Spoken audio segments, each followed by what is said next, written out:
And here we go.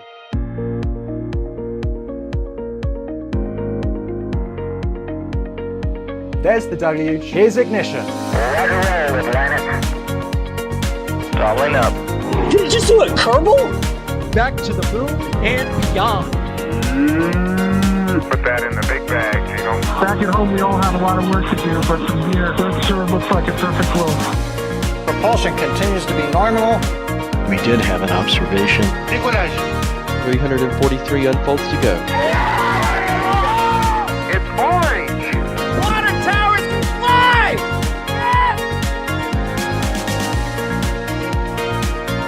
Bingo! Right in the center.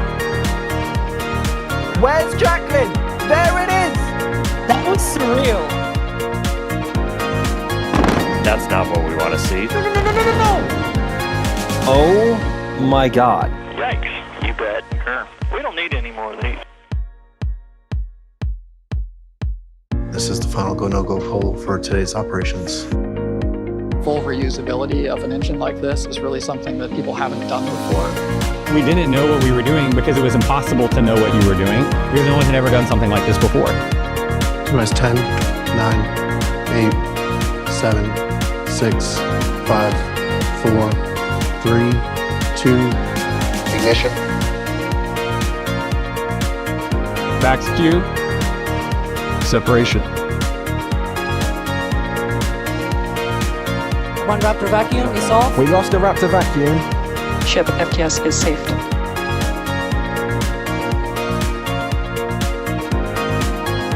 Starship is turning for final approach to landing site.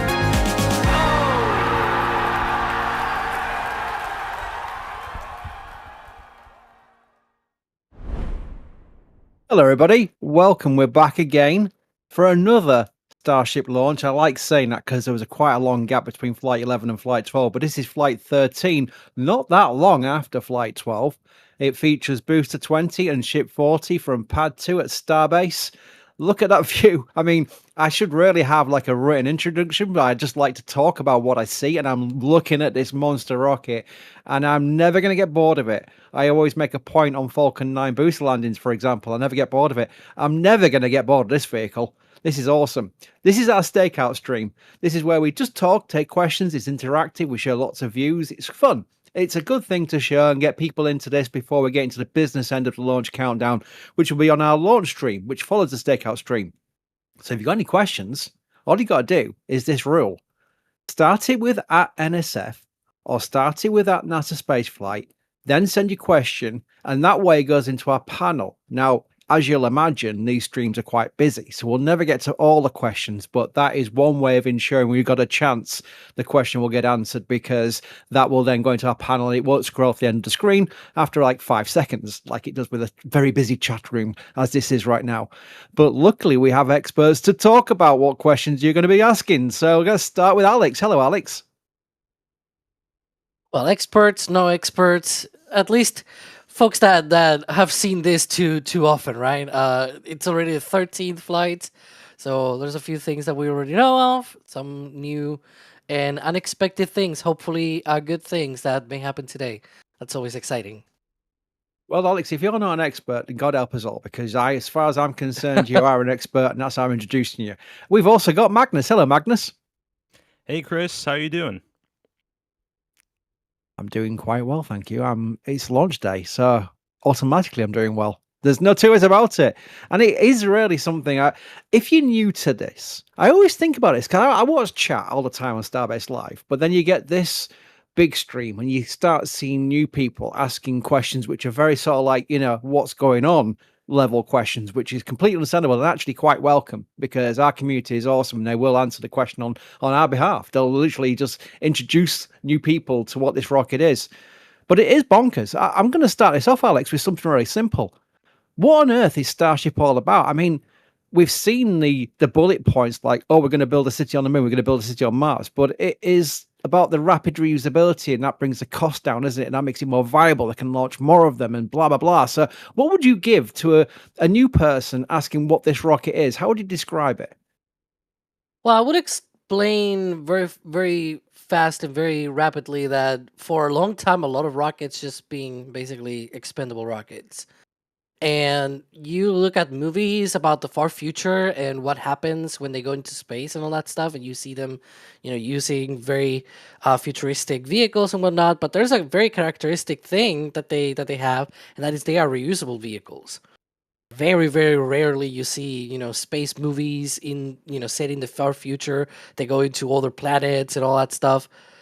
They have reusable vehicles, right? Yeah, sure, with some very crazy technology about how to travel, like warp, factor and things like that. All the stuff from different movies and whatnot. But like it's sort of the big deal because it just makes things so much expensive to expend when you have such a big rocket like Starship, so big, so expensive, and so to do all of the great things in the future that everybody probably wants to see in terms of expansion and getting more resources, because things are finite here on Earth, and there's like an aspect there also to be had in terms of not ruining Earth, right? You don't want to completely empty out Earth, and even then it's like, okay, what do we do with humanity? And so if you go into the far future, eventually we will run out of things. And so it's interesting from just a not ruin Earth sort of standpoint to say, okay, let's do big things in space, let's take advantage of that and use it in our favor without ruining all of the precious things that we have here on Earth.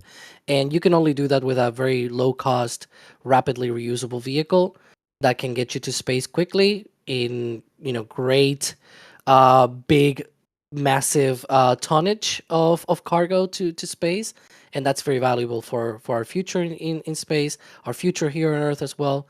And I think that's probably the best argument there. Now, whether that's immediately going to be the usage of this, we'll see. But yeah, I mean, Starlink, for example, is very useful for many people across the globe and things like that. You can think about many of the interesting things that this rocket is going to do, Artemis, etc., etc. But obviously, as I said, rapidly reusable, fully reusability. That's how you get there. I mean, Magnus, this is the goal of Elon, especially, to make life multiplanetary. So the genesis behind all of this creation of this vehicle is for basically a human colony, a self-sustaining human city on Mars. So you can take everything out of the picture and say that is the main goal. I don't think it's the end goal. That wouldn't be fair to say the end goal, but the main goal of what Elon's vision is on this one. But to get there, you need a business case, and you need all the likes of the Starlinks, and you need these data centers in space. Where do you think the timeline is on all of this? Because we've had some very ambitious timelines. We've had things like, oh, we're going to have a city on Mars in 5 years, things like that. It's never going to happen that way. But what would you say the next few years are basically for Starship to make it kind of operational as such? Yeah, no, so I think we're about to endeavor on probably one of the most difficult things humanity has ever tried. So timelines here isn't, if it's late is better than never in this case. I think first step here is obviously getting Starship fully operational. I think it's important to stress Starship is still a prototype vehicle. So if we experience any sort of anomalies in flight, this is a testing program. They're testing, they're making improvements every time they fly. And that's part of the process in order to make those baby steps getting us closer to Mars. So first step is to obviously get out of the dev phase. And, V3 seems to have really pushed this closer than ever. We have Raptor 3. The entire point of V3 is to increase the reliability of the rocket. And on your screen, is that launch there. So I think realistically, we could see an operational Starship potentially by the end of the year, launching some Starlink satellites. I know this is very optimistic, but I think, and I hope, we see a somewhat operational Starship by the end of the year, lifting payloads to low Earth orbit. In terms of Mars, that's a little bit more difficult considering SpaceX has shifted a little bit of priority to their data centers in low Earth orbit, which is a critical step to Mars because you got to fund your Mars trip somehow. and SpaceX finds the data center to be a viable way to do so. So I'm hoping we see a Starship flight to Mars, hopefully by 2030. But again, I could be optimistic there. Yeah, the fun thing with SpaceX is people have like obviously the timelines we know that are too ambitious, but then you have the timelines of people who are like, well, history shows us, but SpaceX have kind of been proven to beat that. So somewhere in the middle is probably the most realistic thing. I want to thank some people. I have a panel full of support, and I don't want to make sure anyone's missed out here because the support is what makes it work. These are our cameras, or at least on the left, on the right hand side. There we go. About to say, we have all our cameras out there. We have more cameras coming online as well for the flight. This is the Stakeout stream where we've still got the team out there preparing more and more cameras for you. A lot of these are on our land. We actually purchased land like this one here. That's on our land there. So basically you can see how many cameras Ryan is going through. And by the way, I never thanked Ryan, did I? Ryan Caton is producing. I am notorious for missing that out for some reason. I don't know why, but Ryan Caton is producing and showing us all the camera reviews we've got already. We have more to come. We have more to come. So the support is what allows us to come purchase these cameras and these equipment and everything that goes with it. All the stuff that I don't understand. So thank you to Troy Rupert, has gifted 5 Red Team memberships. By the way, if you got a Red Team membership by gifting process, you'll see it come up. You've been gifted by. Just say thank you in chat because you got a month for free, and especially during this launch as well, which you might even get Flight 14 out of it. You never know. I might be too ambitious myself there, but thank you to Troy. Thank you to Flippers, who's done 5. Thank you to Simil, who's become a Padrap member. Harrison, loving the coverage in every single patch. Hello. We have all the flights. This is the patch. Let's see. It is. It's the Flight 13 patch. That is part of our Flight 13 merch range, designed by Jax, who does amazing work with our patches, as you know from previous patches. That is available in our store, and it is a pinned link at the bottom of or the top of chat, depending on your browser, because YouTube likes to do it on both sides. But it is pinned in chat basically, so you can find it there. It really is cool. And again, as with all the patches, the rule is, if we run out of patches, we can't order another 100 or something like that. It doesn't work that way. You've got to buy them in bulk, otherwise it just costs way too much, and we can't charge that much. It would be ridiculous. So once they run out, they run out. You're okay now. There's no like false selling there. You're okay right now, but I'm just saying that don't leave it a month, for example. You might find if you try and build up your collection, it might have gone by then. That's the realistic thing. Crypto has the stinger that Ryan made for this. Can we show it? Because it's animated. It animates the... Animated? How does he do that? It's magic. It's magic. It's magic. So that... by the way, Alex, people might be going, what's the engines doing? That's a landing burn, right? Yep, that's the landing burn. It's sort of as if you were on the ground with a really long telephoto lens, I guess, because... Boy, if you were that close to the booster while it's doing the landing burn, right? But yeah, it's sort of looking up to the booster as it starts its landing burn. But yeah, it's cool. Awesome. I think we've got more. I'm going to click on them. Jeffrey, NSF and Flight 13, perfect combination. David, outstanding looking patch. I have the entire collection. That's really cool, by the way, and done well because a number of them have sold out. You can actually get pins as well, but the patches themselves, they are like when they go, they go. So well done for getting them all. Wow. Anonymous, next patch for my collection. Dan, another productive day of work watching NSF and Starship Flight. That's always very cool. People watching from work on their laptops and their phones and stuff. Great day for a Starship start. Let's go Space. Let's go NSF. Thanks for the great coverage as always from Sleek. Forward 79 has said, Fired here. Thankfully, this is an engineer and I'm looking for distraction. Keep up the good work, NSF. That is really cool. Bideford's in chat with a massive super chat celebrating NSF 20 years. We're actually 21 now, Bideford, would you believe? I know, because I'm aging. Yes? Are we showing Flight 11 sort of in that moment when the booster does the landing burn? Obviously, the one in the patch is with a version 3 booster, but hopefully we'll see this in a little under 9 hours from now out there in the Gulf. Well, I'll tell you what, we've got a lot of questions to talk about this. Let me just get through these because I've got quite a lot of them. Astro Ellie, Flight 13, let's go. That's Ellie, our writer. Brian, controller, thanks for gifted 10 Red Team memberships. Wow, Jason, Flight 13, let's go.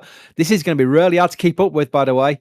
There's so many coming in. Killian Flight, finally Flight 13, hyped as always. Brian Controller, thank you for gifting 10 Red Team memberships. I'm rushing through these, but these are big support, by the way. Don't think I'm rushing through because they're not. They are big supports. We've got so many of them. And Crypto has said, hi, if they have more issues with the directional flip, Do you think they might block some of the HLSR, like Block 2?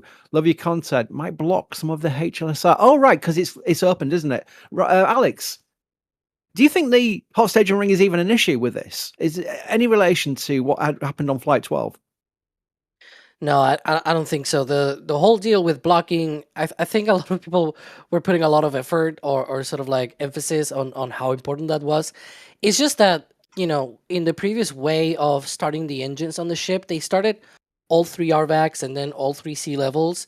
And when they did all 3, in those 2 groups of engines, it was all more or less random, the way that the like you send the start signal command, but the sequencing of the events doesn't really happen in a certain specific way. What I'm trying to say here is that with a new flip, what they're trying is to actually start up the engines such that there's an imbalance of thrust pushing against the booster, so that it is pushed away from the ship in the correct direction that they want. Whereas before, it was sort of like, very randomly, the way that the thrust will push on the booster from the ship, because of the way that they started the engines. It was very symmetrical in that sense.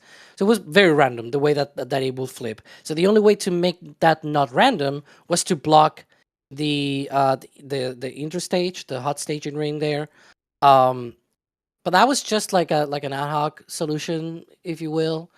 It's not something that you would do for, rapidly reusable and all that stuff. I don't think that will make things better for the heat shield on top of the dome and things like that. They have like a few panels of steel that sort of protect the top of the dome.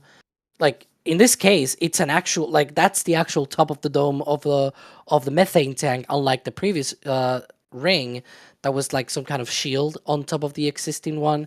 No, this is like the actual real deal now. Just like with a plate or so. So it's a much different way. I think perhaps this time around it's actually going to work because of how much non-symmetrical it is this time around.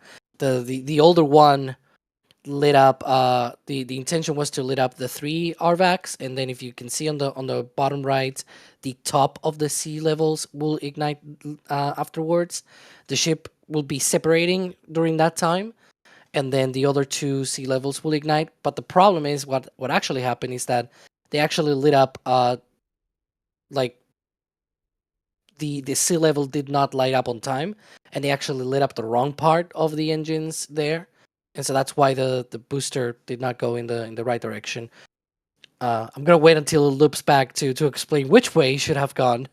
But yeah, it flips to the left here. It should have flipped actually down up into space, basically, like in the direction of the heat shield there.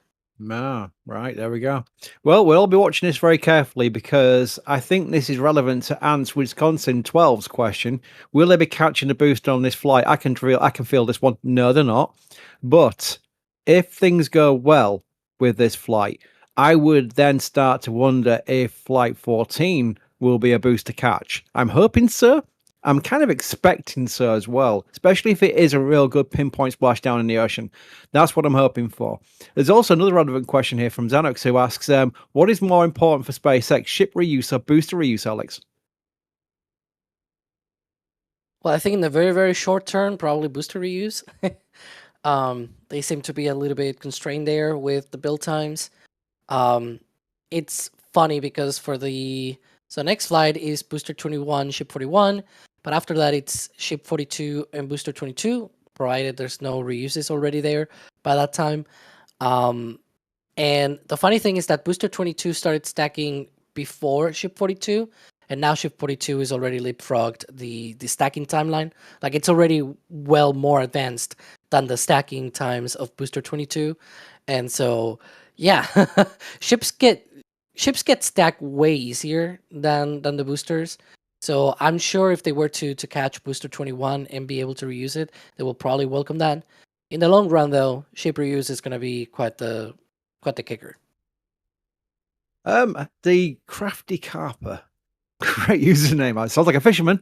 Do they have real Starlinks on this flight? Yes, they do, Alex. But Alex maybe can explain the difference between the experiments, shall we say, on Flight 12 and the Starlinks that are on Flight 13. These are absolutely proper Starlinks, aren't they? Yeah, on the previous flight, they carried 22 20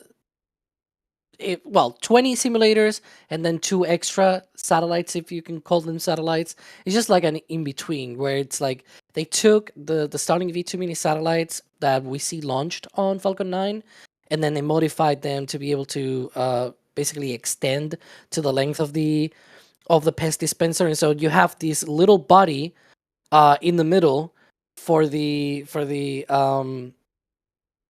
main satellite bus of the Starlink V2 mini satellite, and then you have the extensions to the sides of the pest dispenser, like this long pole on each side.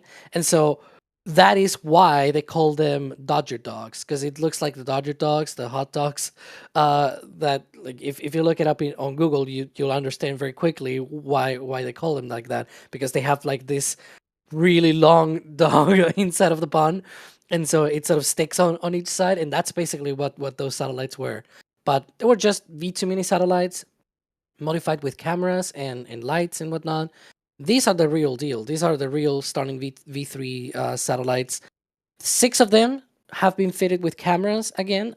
Like, instead of being V2 minis, they're just regular version 3 Starlink satellites. And those have been fitted, like, again, 6 of them. Yeah, there you go. We're seeing that integration back in I think that was probably like April.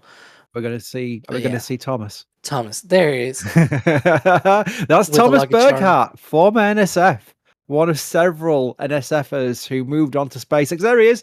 Isn't that awesome? That is so cool. But he's going up in the world with his Starlink Starbase. He's based at Starbase now, isn't he, Alex? Yeah. That's awesome. Starship, I think integration manager or something like, I don't know. It said there, Starship engineer or something like that. And then it's like Starship Engineer 2 or something like that. And I was like, yeah, Starship Engineer 1 was so good.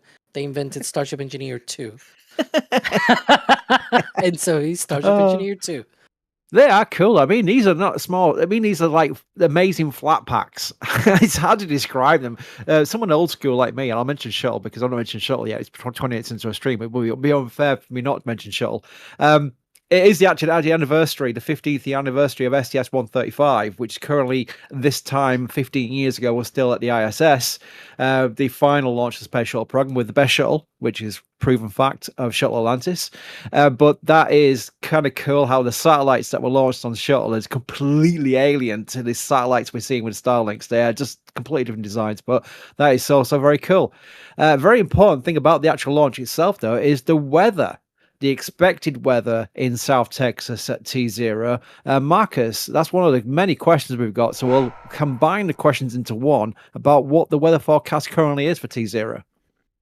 Yeah, so weather right now is, something to watch. The wind levels do look like they are within the expected range, so the winds should not be an issue. However, the only issue that we are watching is the thick cloud layer that is currently forming. The FAA has some rules in regards to cloud layers, and then there's the risk of some thunderstorms west of Starbase down in Harlingen and Reynosa. So if there's any lightning strikes within a certain radius, that could pose a risk for the launch. But at this point in time, it does look like weather is leaning green. But ultimately speaking, we'll have a better indication of that, approximately 2 hours before launch. Very cool. Chat is saying, where's Weatherman Ryan? Where's Weatherman? He's producing. He's behind the scenes right now, but he'll be on the launch stream. So you'll get your interactive Ryan Caton map with the weather as we get closer on the launch stream itself. That's really cool. I need to keep up with this. People are buying this patch like crazy. And when you do purchase something anything from the store while we're doing a live commentary stream, you can actually use it like a super chat. So it literally can display on screen and you can even put messages, but most people are just putting things like anonymous, great, thanks for the great coverage. I mean, it's lovely. People are buying things and then saying thanks for the coverage, which is awesome. Another great Flight patch started collection. These are anonymous, by the way. I just want to read the names out. Keep up the good work, my friends. Steve says, thanks for everything you guys do. It's always been a pleasure to watch your streams. Looking forward to more to come. Thank you, Steve. It's your support that makes it happen. Seriously. Jamie, the patch looks amazing. Got them all so far. Another one got all of them. Again, that is quite rare now. Can't wait to add it to the collection. Anonymous, collect every patch since I started. Another one since Flight 6. Let's go, Starship. Thanks for the great coverage. So excited for this. Thank you for the great coverage. I mumble a little bit because my brain is reading out the comment, but I'm actually registering it as well because as someone who started SF 21 years ago, as just a site with a forum, and then we expanded like 5, 6, 7 years ago. Well, Alex, when did we start the channel? Was it 6 years ago? I know Starbase Live was 5 years ago. I believe it was sort of at the beginning of 2020, if I'm not mistaken. Yeah.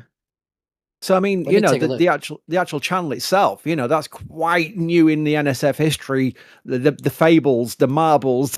I'm making things up now. Sorry. There we go. 2019. Yeah, March 2019 is our first video on our channel. Yeah, would have been one of my bandicammed Mary clips. I think it might have been. It might have been. We didn't start the channel off with any aspirations. It's been this 1.5 million subscriber channel. It literally was a relief valve for the forum because Mary, the original Mary, Boca Chica Mary, down there, covering the early days of Starbase when it was just a tent and Hopper was basically a water tower, as we thought, which is where the water towers can fly, came from Tim Dodd. It really was the early days. Look at that. There we go. Ryan's got it. These were our early videos. These were not because we were trying to make a big channel. It was so that when Mary was originally uploading these videos as clips, as attachments on our forum, it was breaking our forum because so many people were downloading it and hot linking it and what have you. So we said, can we put them on YouTube, Mary? And Mary said, yes. And that's why the channel came from, literally. And we just generate from there. And when the channel started making some revenue, we reinvested it into what we're doing. And years passed and look at where we are now, with all the investment into what we can provide you as coverage. So when you say thanks for the great coverage, is what you're paying for, literally. So very much appreciated. Colonel Megs is there. May I say one thing? Quickly, yes. Because I was going to say, we're seeing there, 2019, Starhopper. It's also on the right-hand side. Yep, that is the same thing, by the way. People might think it's some model, like, a memorial model or something. It's not. It's the original Hopper. That's the thing that flew. It really is, and that is so cool. Meg's currently driving to SP Starbase, praying for a successful flight, a safe trip. Bennett almost forgot that the new launch comes with a new patch. I have to keep the collection complete. Diabetic Kid ordered mine yesterday. I also have the whole collection and the whole pin set too. Wow, you've done very well there. Very much appreciate it. Right, Alex, I've got to come back to you for this one. Spunky wants to know, what's everyone's, and chat, you can join in chat, it's interactive, so you can give an answer as well in chat to this question. What's everyone's expectations for Booster 20's fate? 33 engine boost back seems a little extreme. Well, it seems extreme, but they seem confident that he can do that. Yeah, I mean, based on Flight 12, now I can say that I think Flight 13 might go well. I want it to go well. It's not only that I think I want it to go well. But yeah, we'll see. I mean, hopefully we don't see that kind of flip this time around. If flips in the right orientation, and then also Raptors don't start shutting down and going away and things like that. They talked about different settings for the alarms and the boards on those Raptors. Hopefully that goes well, and then we can see the re-entry. And once again, like the problem of Flight 12 is that since it didn't do the boost back burn, it never went back to close to the shore for its simulated sort of catch out there in the Gulf. But if it does, then that means it's going to be coming close to the shore. That means we might see it from our cameras as well. So not only will be able to see it through those, really weirdly impressive camera views that they have now on Super Heavy, but also hopefully from the exterior cameras that I assume that they're probably going to have out there, but also we may catch it as well on our own cameras.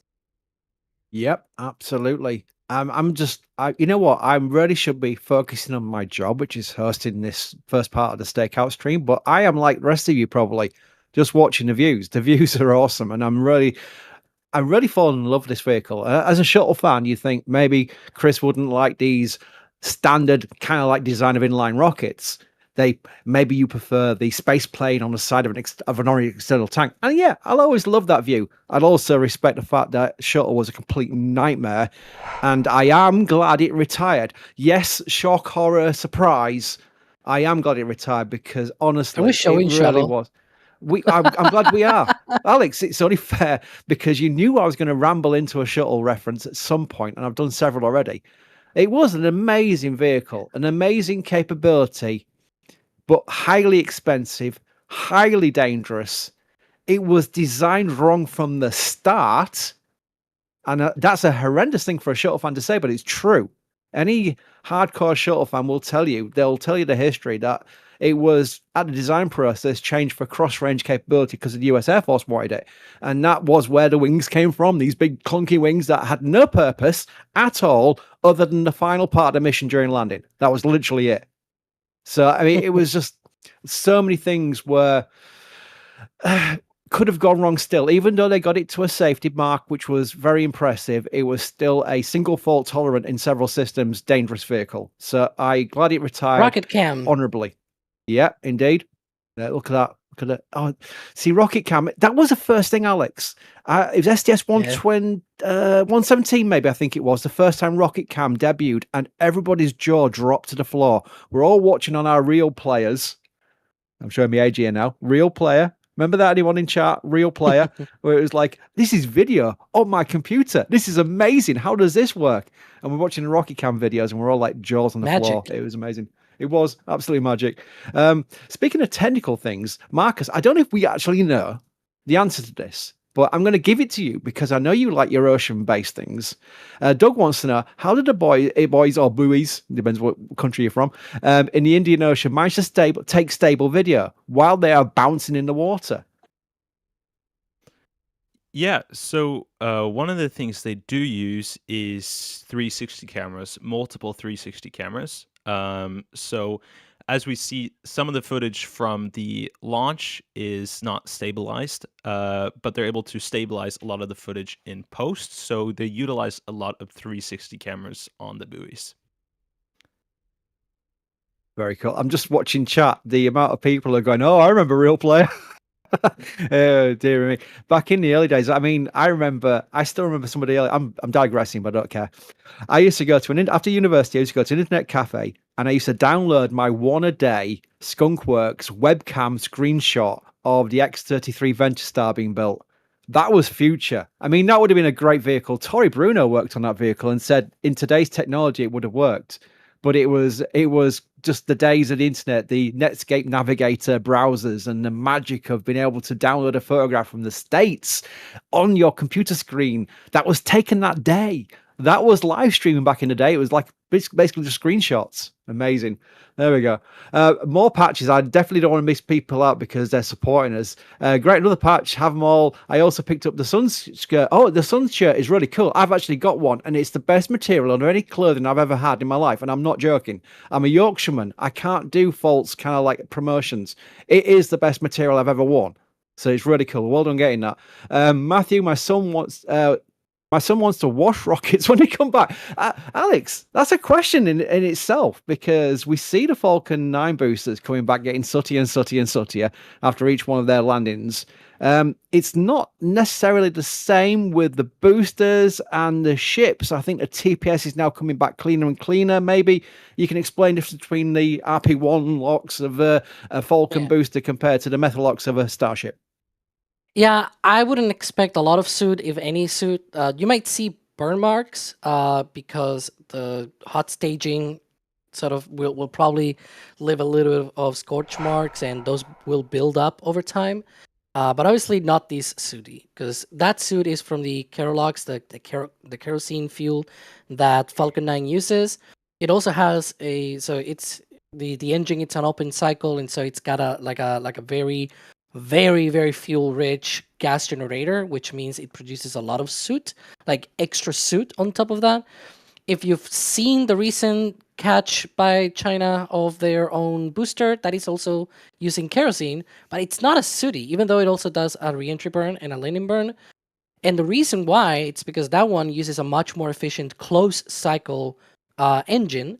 And so it's still sooty, but it's not as sooty as you see here, Falcon 9. And that is because their cycle is much more efficient. And that means it doesn't leave as much residue and soot and whatnot on the exhaust. And so, yes, some of it still is produced, but not as much. And so it doesn't get as sooty. For methane fueled engines, that's a lot easier because it's a much it's a much smaller molecule. The soot is basically like large chains of hydrocarbons. Like you're basically putting together a bunch of methane molecules. Basically, that's what it is.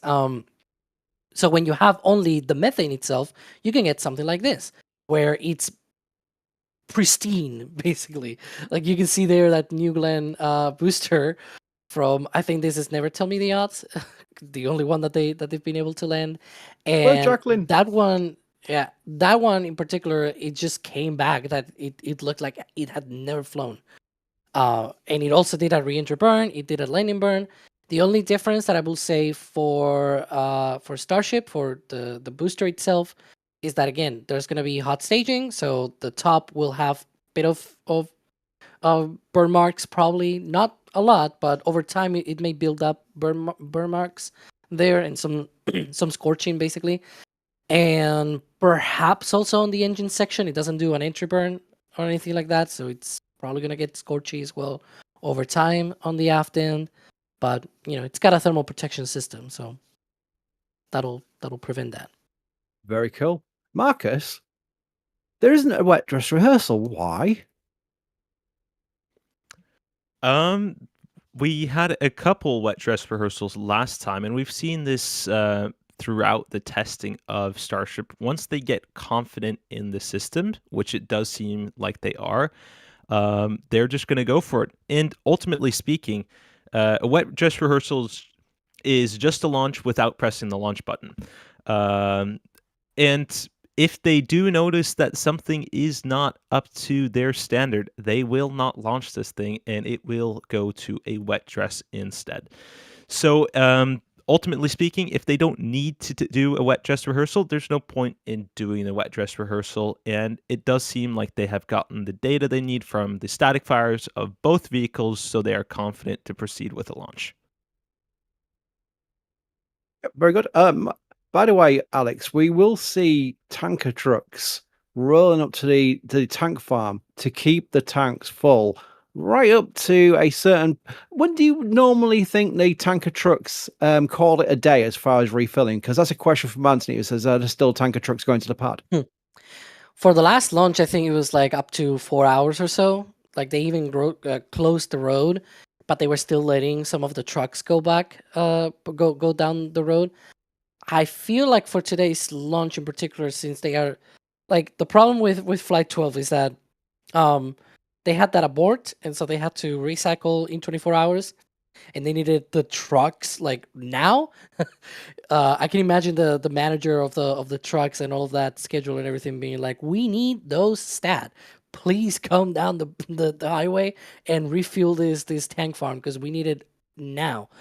And so yeah, they had all of that. Today, I don't expect to see a very similar line of trucks. We can only see like one there. The view compared to Flight 12 is much different because ahead of Flight 12, the second attempt, it was a full line of trucks for hours and hours until like T-minus 4 hours or so, if I'm not mistaken. I think we were already on the launch stream by T-minus 3 hours, and there was like a couple of tankers still unloading. So yeah, it got down to all that. By the way, Magnus, and I think I've called you Marcus a few times because I've got lots of friends called Marcus and I can't help it. But Magnus, Pixel Kingdom wants to know, I've been watching Starship since Flight 3, but I still somewhat don't know what TPS is. What is TPS? So can you give a quick kind of explanation what thermal protection system is? Sure. So they're sending these starships outside the atmosphere, and when you happen to re-enter, it gets, just a tad bit hot. So stainless steel is strong in terms of thermal management, but it's not strong enough to withstand the plasma of reentry. So we need to protect the vehicle somehow, and there are a couple ways to do it. And Starship has opted to use heat shield tiles, and there's thousands of these hexagonal tiles on the side of the vehicle to protect the vehicle. They're made of silicon. And they're very porous. So when Starship enters the atmosphere, it takes and absorbs the heat from the plasma and brings it to the inside of the tile. As you can see there, it gets very hot. So that heat is not transferred to the vehicle, it remains in the tile. This is based off of a similar infrastructure of that of the shuttle, and a very unique thing about the shuttle tiles is you could place these tiles on a kiln, and after removing it, you can touch these red hot tiles with your hand because of their good at keeping heat within them instead on the outside. So Dragon uses an ablative heat shield. Super Heavy uses, they have some heat shield on the bottom of the booster, but they are able to withstand the heat there just because of the stainless steel. But Starship is entering so fast and so hot, they need to protect it, so they opt to use some tiles. You know, the beauty of this is these live views. I mean, the first time we saw this was absolutely stunning. There's several reasons why we've seen this. We didn't see with the space shuttle. We never saw this external view live from the space shuttle. Two reasons. One, the Starlink downlink, which really, really helps them. But also, it's actually a bigger vehicle. There's more mass, there's more width on it, and there's basically it allows for the communication to get through the plasma. It really is impressive. We've never seen it before. They did try to film an external tank in its demise over the Indian Ocean, but the camera failed, and they only had like the last two missions to try it, and both attempts failed. That would have been a spectacular view, but this was still better anyway, seeing the actual vehicle going through the plasma and seeing the colors. The colors are striking. We're going to get to see this again today, all being well. Fingers crossed, not jinxing anything. But it is a superb thing we get to follow with Starship, watching what the vehicle goes through during its return back to Earth. It's stunning, absolutely stunning. Chris, thank you for becoming a PadRat member. Robert, thanks for the coverage. That's what Robert says. I've been watching since the beginning. Great job. Really appreciate it. I did see a question about Mary. What has happened to Mary? Mary did retire. Yes, that's true. Mary did fine work in terrible conditions. It really is really rough down there with the bitey insects, otherwise known as mosquitoes, the heat of the summer. It really is. And one thing Mary told me, which I didn't appreciate, was how, especially during the early days, was mainly a construction site. It still is in some aspects. The amount of dust that blows around is quite horrendous. I mean, it really is not the easiest conditions. So praise to all photographers, not just ours, but praise to all the photographers and videographers going out there, getting these amazing views, because the conditions are not as you may expect. So Mary got a well-earned retirement, of course, and she's gone back up north. Mary's actually still got the command in chat. I can do it. You'll see her X account, and you'll probably see where she announced that. Patricia, I got the new patch, and I'm so happy for the scrub t-shirt. Hey, let's not have one today, though. About to say, let's not jinx that. So speaking of jinxes, let's not talk about the S word in here. We're getting in trouble for it. I've just mentioned it, by the way, so that's me in trouble. Anonymous, don't forget how this is likely to be last suborbital. That's right. Launch of Starship. If all goes well, Flight 14 could be orbital. That was the headline and abstract lead title of Ryan Webber's launch article that's on the NSF site, the news site, which is our complete origins, on the Starship Flight 13 overview. This could be, if all goes well, the last suborbital mission for Starship, and Flight 14 could be the first orbital one. And we're hoping, if all goes well, that Flight 14 will also include the return of booster catching. As far as ship catching, I'm not expecting that, but again, never ruling it out on Flight 14. But Magnus, we are hoping for booster returns and booster catches. They are stunning. When do you think, and chat join in, give your flight, what flight do you think we'll start seeing the first attempt of a ship catch as well? Yeah, I am not super optimistic for a ship catch on Flight 14. I do think there's a chance they send it back, test the reentry, and then have it splash down in the Gulf. I believe the license allows for that, but Alex, can you correct me if I'm wrong there? For a return of the ship on the next flight? are they allowed to splash down in the Gulf for upper stages? It's one of the areas where they could. I'm not sure if a ship returns to Starbase whether they can really.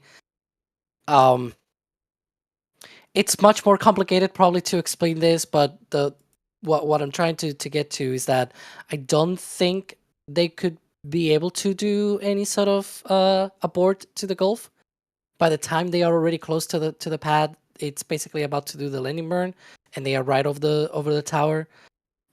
If you've seen the trajectory corrections, not trajectory correction, but more like the alignments and things like that they did for Flight 11 and Flight 12 with the ship, it's basically just the ship coming in over like South Padre Island, coming from the north and heading south. You can see in the attitude sort of thing on the bottom right of the stream, right, where you could see the orientation, the attitude of the ship, and it was facing south because it was sort of coming north, down south. It was simulating as it was coming here to Starbase's Pad 2 for a catch, and so I don't see where they can abort to the Gulf. I can see them doing like a ditching on the Gulf in the future, but from all that we've seen so far is that it seems to be, see, you can see it there on the bottom.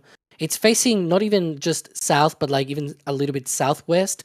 It's sort of doing like an arch all the way around and trying to get to... It's sort of like you have to imagine this is the ship over to the north from where Starbase is located. It's still 15 kilometers up. It's still coming back down, and it's flying towards the launch site. And so this is like South Padre Island, Corpus Christi area, basically coming south over to the launch pad, and then getting ready for that catch. And then at the end, it sort of does a final alignment to align with the orientation of the tower. It's crazy. But yeah. I'm not sure if dumping on the Gulf is within the parameters of this profile, but we'll see. I think we'll maybe see one more splashdown, whether that's north of Hawaii or somewhere else, before they attempt to catch. They want to make sure it's completely on target. You don't want to risk the tower here.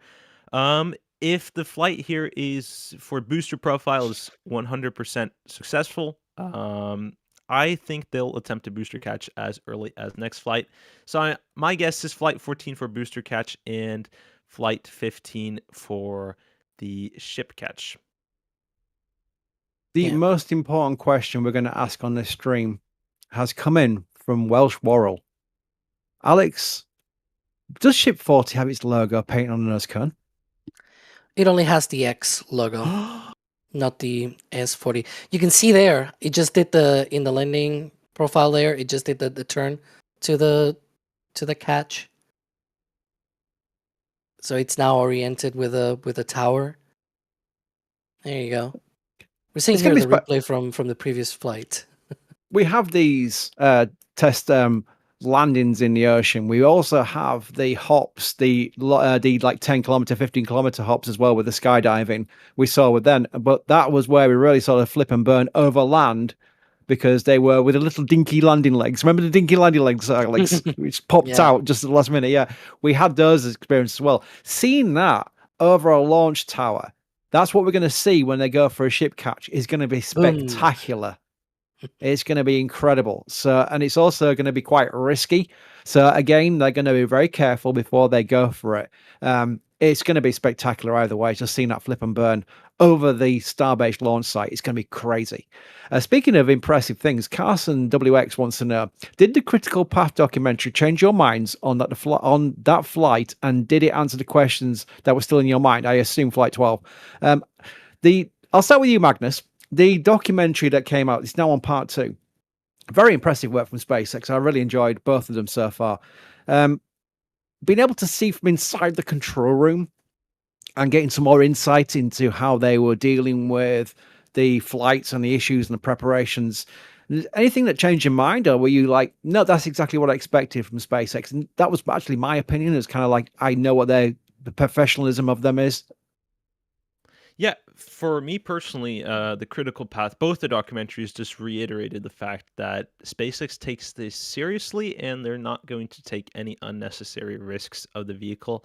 They are not reckless with these vehicles, and they take good care of their testing and they own their testing process. So just getting a tad bit of an internal view of what goes on in mission control and at the pad, I think really spoke volume and just reiterated the fact that they truly care about this vehicle and they want it to succeed, and they're not going to be taking any risk if they don't have to.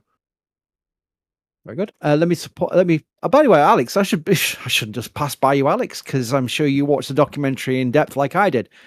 Anything in that documentary that kind of surprised you, or any unexpected things, positive, negative?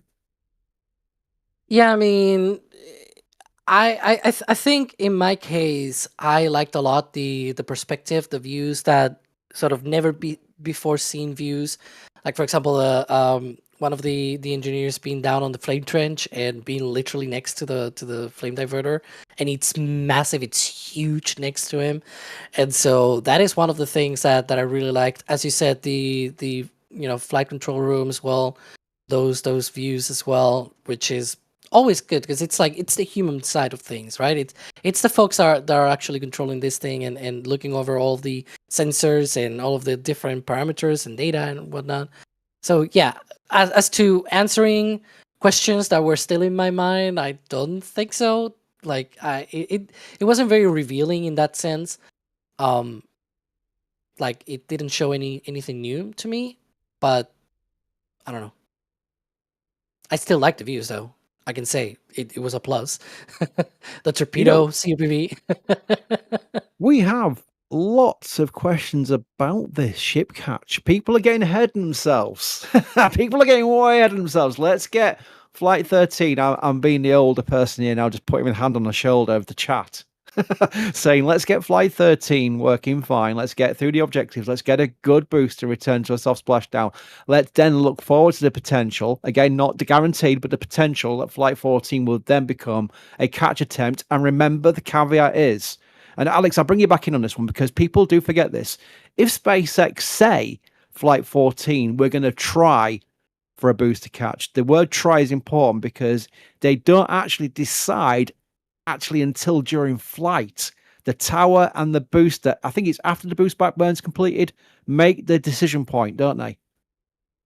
During the boost back burn, even during it, right? The way that they did it for the catches on version 2 was that by default the booster was going to be doing a splashdown, and if everything looked good, then they will send a command during flight that will confirm that it is good to return. So instead of doing the splashdown, it will do an actual return to the launch site. Like by default, it's programmed to do a splashdown, right? So that it is safe. It's actually that you need to confirm the catch rather than abort the catch, right? In that sense, from an operations standpoint, I will say that's probably going to be the way that they're going to be doing it going forward. To be honest, it's probably the safest way where you actually confirm that it's going to be doing the catch instead of canceling it. Because if that command doesn't work for whatever reason, then the booster is coming back down, and it's probably safer the other way around. I will say for the ship catch, I know a lot of people are asking about the ship catch as well, as you mentioned. I think the ship catch is probably going to work in a very similar way. You've got the ship up there in orbit, and you have all of the data about it, and then you may say, well, it doesn't look great, we'll dump it in the ocean. You can do that. You have that option. So that's one of the options that you can do. Or during re-entry, here at Starbase, I mentioned that I don't think they really have a Gulf point there, like an abort there, but they can abort to the beach, or they can abort maybe to the flats and things like that. Sort of as if you were on the landing burn for the booster, and then you divert away, as maybe if it fails or whatever, you may be able to divert and just dump the booster out there. But not ideal, but definitely better than hitting the tower or hitting the launch mount or whatever, right? So you say it's not ideal, Alex. You say it's not ideal, Alex, but while aborting to the beach would be bad, I do have that meme in my head from Planet of the Apes where there's a vehicle stuck out like the Statue of Liberty, and they go, damn you all. That's just seeing my head. Sorry, I can't help it. We don't want aborts to the beach. There we go. Right. Eagle49624. That's the username. Thank you, YouTube, for changing real names into usernames. I'm SpaceX family. My son works on Falcon 9s. That's awesome. And I'm glad before that came in, I mentioned how I'm still absolutely fascinated by Falcon 9 boost landings. Yay. There we go. Excellent work. I mean, we were talking about this on the previous stream, Alex, weren't we? The reliability of not just Falcon 9, but Merlin 1Ds is incredible. So big props to the Falcon 9 team, because that is the workhorse. We're all fascinated by Starship, and we're all looking forward to what Starship can provide, but Falcon 9's not going away anytime soon. Alex, in fact, let's have a guess. I mean, Falcon 9's going to continue for many, many more years to come, isn't it? Yeah, at the very least, with some of the customer missions, they have missions going down to like 2030, something like very early 2030s. But yeah, I mean, for Starlink missions, we're starting to see a little of a slowdown, I guess, especially on the Cape side of things. So I wouldn't be surprised if, at least by the end of the year, we might see our last few Starlink launches on Falcon 9. But yeah. Very cool. A few people have become Capcom members, which means not only do you get access to the membership program, membership content, and also your name in green in chat, woohoo, but also the behind the lots of streams. Like we have a stream coming up soon. I don't know the actual time, but very soon we'll have the member multi-screen madness. Now, what do I mean by that? That is like the control center that our producers use with all our cameras all at the same time, so you can literally be your own little director as such, and that is a member perk as well. And Bob C's got that because he's a Capcom member, and you Rotley's got that because he's a Capcom member, and there's many more. There's so many. I'm trying to parse between the two because it's an important point I'll make because I'm coming off soon, so I'm going to make an important point here. A lot of the questions we've been asking are people just literally posting at NSF with a question. We don't stick to just super chat questions or anything like that. We don't. We always mix and match. We make sure people who support us get recognized. That's very important, as you'd imagine. But we like the idea that somebody may be coming in here for the first time. Yes, they'll have to subscribe. That's free. And they'll basically get to ask a question, and it might get answered on tree. We make sure that there's no hierarchy on questions. If it's a good question, we'll answer it. Simple as that. The problem with streams like this is there's so many good questions, we'll never get through them all. And if I start mumbling, maybe we'll get a start on getting some of these out of the way. Here we go. Mark wants to know, how long do you think they'll have to remove the booster from the tower before the ship lands? Right, so we have a booster and a ship landing at the same time on the same flight. With the ship obviously being in orbit, that's how many hours, Alex, until the ship is going to be due to come back? I mean, they can even have it on orbit for a while, but the minimum time between a booster landing and a ship landing? Depending on the orbit, it can be like within a 90-minute orbit, basically. Like if it is a low enough orbit. Like again, if you choose your orbit carefully, it can be as low as 90 minutes, right?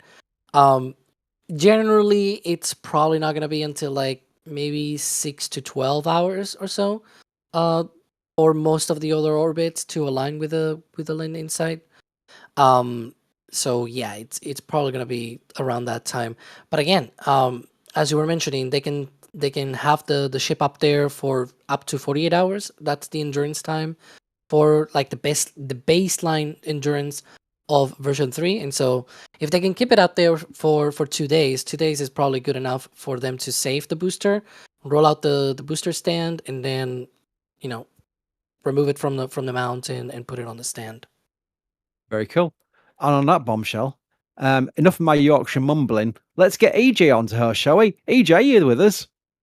It was the best mumbling in the world. Thank you, EJ. Yes, I'll be back on later, ironically. But EJ is going to take over hosting duty. So again, thanks for all your support, your great questions, and the stream continues with EJ now. Thank you, EJ. Well, thank you, Chris. Thanks for being here. What's going on, everybody? I'm in control of this now. So you know it's going to be a party. How are you guys doing? Alex, how are we feeling? Oh, Lonnie coming. Yeah. Yeah, I mean, it seems like everything is proceeding to plan. We had yesterday that full stack. Hopefully, we'll get a full unstack in about 8 hours or so. Did Should you be say around this unstack? time. Unstack, yeah. or I see what D-stack you're or doing. whatever. Yeah, no, I got you. Yeah, stage separation basically. That's what I'm joking about. In about 8 hours from now, it should be when that should happen. If they launch at the top of the window, of course, 90-minute window. So who knows? Cool. So Magnus, you're new here. Well, how are you feeling about this? The launch fever is real. I want to see Yeah. this thing get off the pad. I mean, I think we're all kind of there, huh? Still the 13th launch, but I'm just as excited as I was for the first one. I mean, Chris was just talking about this, and he was saying Falcon 9s don't get old. Like, that's right. I don't tune into every Falcon 9 nowadays, right? But even the ones that I do watch, I'm like, they landed that on the drone ship. That thing's gonna be reused. That's pretty neat. I like that. Yep. No, the fact of the matter that we have multiple Falcon 9s with over 30 flights is just absurd to me. Mm-hmm. Yeah, and I have a feeling that Starship is going to get to that point pretty quick. Like, if we think about how long it took a Falcon 9 first stage to even get near like space shuttle reuse, right? And then you think about, okay, Falcon 9, we got multiple Falcon 9s with over 30 flights. I mean, Alex, how long do you think it's going to take a Starship to get to 30 flights? I don't think it's going to be that long. A Starship to what? Hang on. Starship to 30 reuses. When do you think, or a booster to 30 reuses? When do you think that's going to happen? I'm gonna say 2029, 2030, perhaps. It's not very long, dude. Well, but that's 4 years from now, and if they plan to do 15 launches for each Artemis mission, a bajillion Starlink launches, and the Starmine launches or whatever, I don't know. We'll see. It's 4 years. I mean, B1067, which is the one that got well beyond 30 flights, close to 40.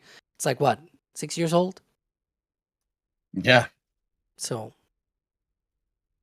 that's crazy. Anyway, yeah, I actually. Yeah. I mean, that's not a lot of time, but yeah, I still think that super heavies and starships are gonna the amount of reuse they're gonna get is gonna happen a lot faster than Falcon 9 or Space Shuttle to Falcon 9. But anyway, it's good stuff. I'm gonna get through the support queue. Chris B left me with a little bit of a support queue here. I'm gonna plow through that right now. Oh, we got breaking news. What's going on here? Let me take a look. Yep, SpaceX stacking Starship for Flight 13. Oh, dude. Look at some of these pictures. I guess I'm not going through the support queue. We're going to see this instead. No, this is great. So this is from last night when they completed the stack. Oh, dude, that's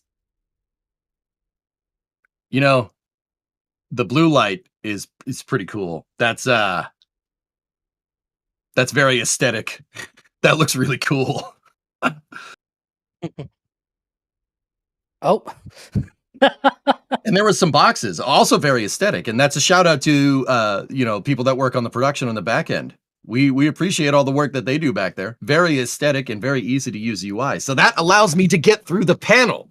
So that's what I'm going to do. We got to go through the support queue here. So we got Matt with a store message here. Flight 13 already? Fly Starship, fly. Got a Flight 13 patch. Flight 13 patch. Let's go.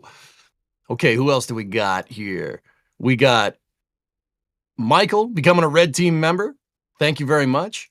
We got Jeff Rowe gifting a red team membership. Thank you very much there. All right. We have an anonymous store message. We're going to display that. Anon says, adding a Flight 13 patch to the collection. Let's go. All right. Let's do this. We got Roger coming in. NSF team, you got this with another store message, buying the Starship Flight 13 patch sticker sheet. Oh, all right. All right. Bruce popping in with the store message.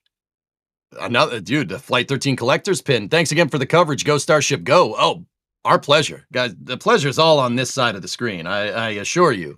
We love doing this. This is especially, I love this stuff. Alex, I know you don't ramble about this all day because you don't like it, right? Like, I hate this. It's I know it's terrible, right? We can't it's stand terrible.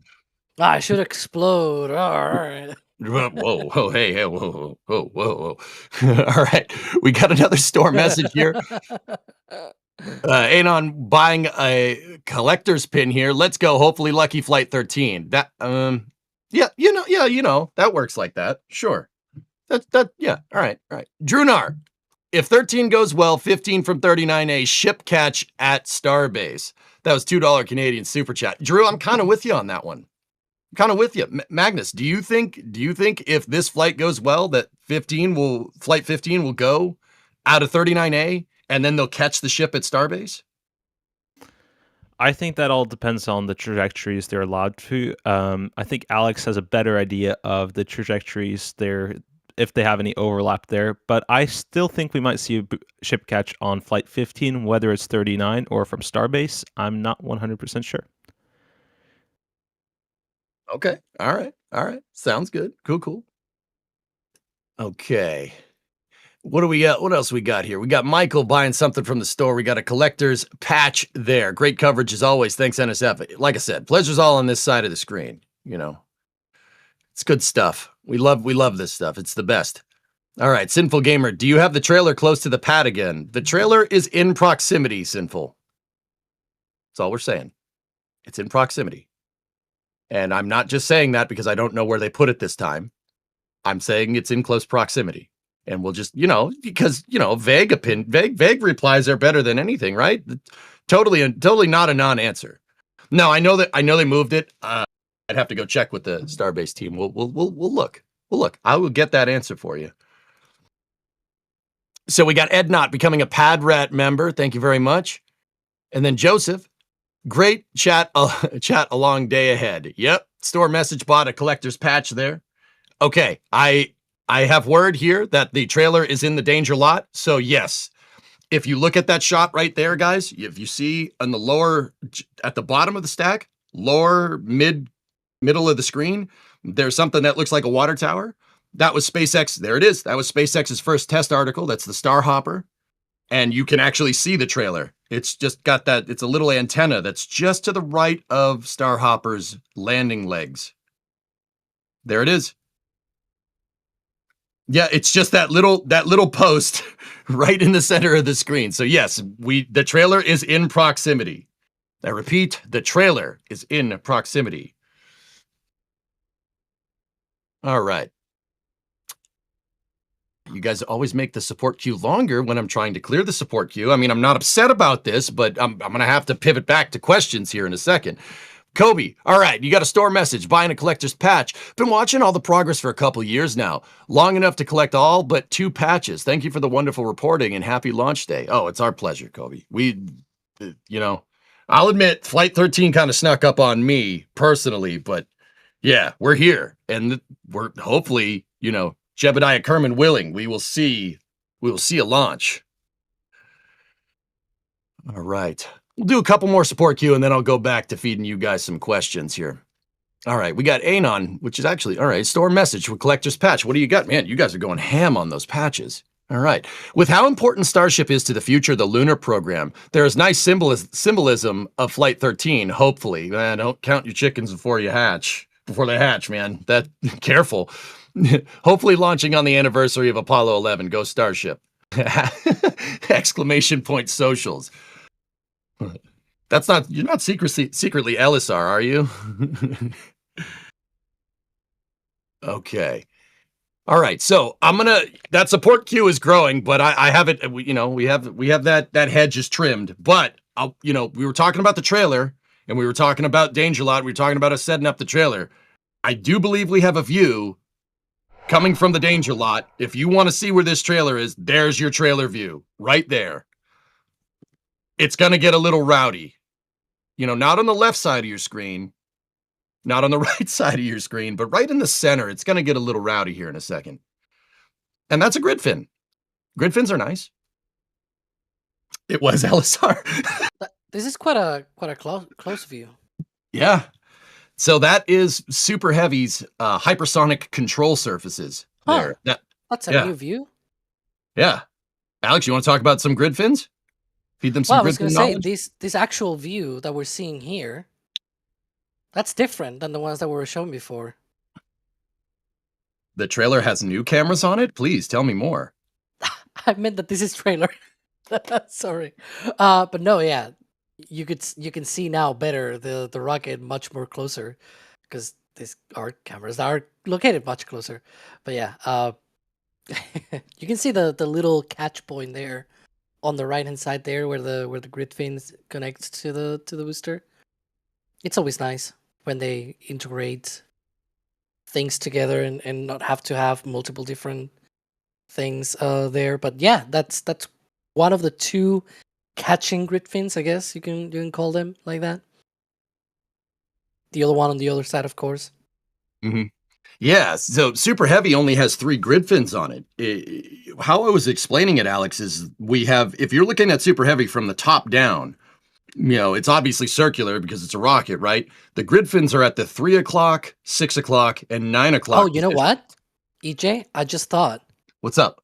We can show this along with a patch because the patch shows the correct entry orientation of the booster. Can we do that? Because it's got the grid fins. Maybe we'll see.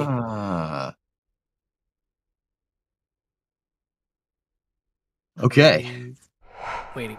We're not backseat producing, there but you go. if you look at the patch, which you guys are apparently buying a lot of, if you look at the patch there, you see that the grid fins are only on 3 sides of Super Heavy at the 3 o'clock, 6 o'clock, and 9 o'clock positions. Now, I know what people are going to say. Well, so why only 3 grid fins? And I know what the second thing people are going to say is, thanks, I hate it. It looks terrible. So those 3 grid fins are there to, if you think about like the control surfaces on like a 737 or an A320, just a passenger jet, right? You have 3. You have 2 horizontal stabilizers and you have a vertical stabilizer. There you go. There you go. Now, could a plane have a vertical stabilizer that goes up and down? Yes, that has been done on aircraft in the past. A MiG-21 comes to mind, right? But Super Heavy doesn't need that much. It doesn't need that much control authority here. The 2 grid fins on the sides and that 1 grid fin on the top control yaw, pitch, and roll, which are the 3 axes that of rotation for something that flies through the air or into space. So there's only 3. Why 3? It's lighter, less mass, and it's not needed. Super cool. That was one of the big V3 booster upgrades, Alex, right? Yeah, and also the locations are much more optimized. Like the previous version had the grid fins in an X-wing sort of shape, right? From Star Wars. And one of the problems with that is that yes, you can basically control all the same axis and whatnot, but then the grid fins, like all grid fins, do all movements, and in this case, they are more optimized. As you said, they have 2 of them that are 180 degrees apart, which are the ones on the left and right here. The right one obviously blocked by the tower, but you can imagine there's another one there. And those are optimized, as you were mentioning before, for just pitch and roll. And that is very useful when you just optimize your control surfaces instead of having them do multiple different things at once, right? And then the other one, also, as you were mentioning, it's just the rudder fin, right? The one that sort of does the yaw, left and right movements, basically, of the booster. And not only is the fact that they have 3 and they are in this orientation useful and lightweight and everything, but also the fact that, their positioning is optimized. It's a maximal way of them to be able to utilize these grid fins. They're also bigger as well. So that also helps for the control of the booster, rather than the way that they had them before, where every grid fin was basically used for all 3 axes. When you optimized, again, as you were mentioning also for the planes, you have the vertical stabilizer, you have the rudder, that's optimized just to be used as that, right? You have the elevons and things like that. Like, when you optimize your flight surfaces for a single purpose, for a single axis of movement, you get the most out of them because of that. And so you get the most control, the most optimization there on your vehicle for flight controls. That's the best way for you to be able to go that way. So that's why they don't need the 4th fin, because the 4th fin, it's redundant. You have already the other one. Simplify delete requirements, I believe, is what is the process there at SpaceX? Yeah, the algorithm, The, simplify requirements, optimize design. Yeah, just like 5 different steps. Yep. Alex, I can't help but notice that one side of the grid fin looks like a cheese grater. Why is that? Do you know? Well, that increases the surface area that it presents to the air, right?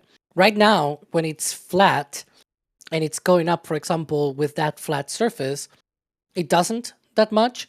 But when when you rotate a little bit, then it starts encountering a lot of surface area, and that's the thing that you want. That's the thing that makes your booster move, basically. You can say drag is in the air. But yeah.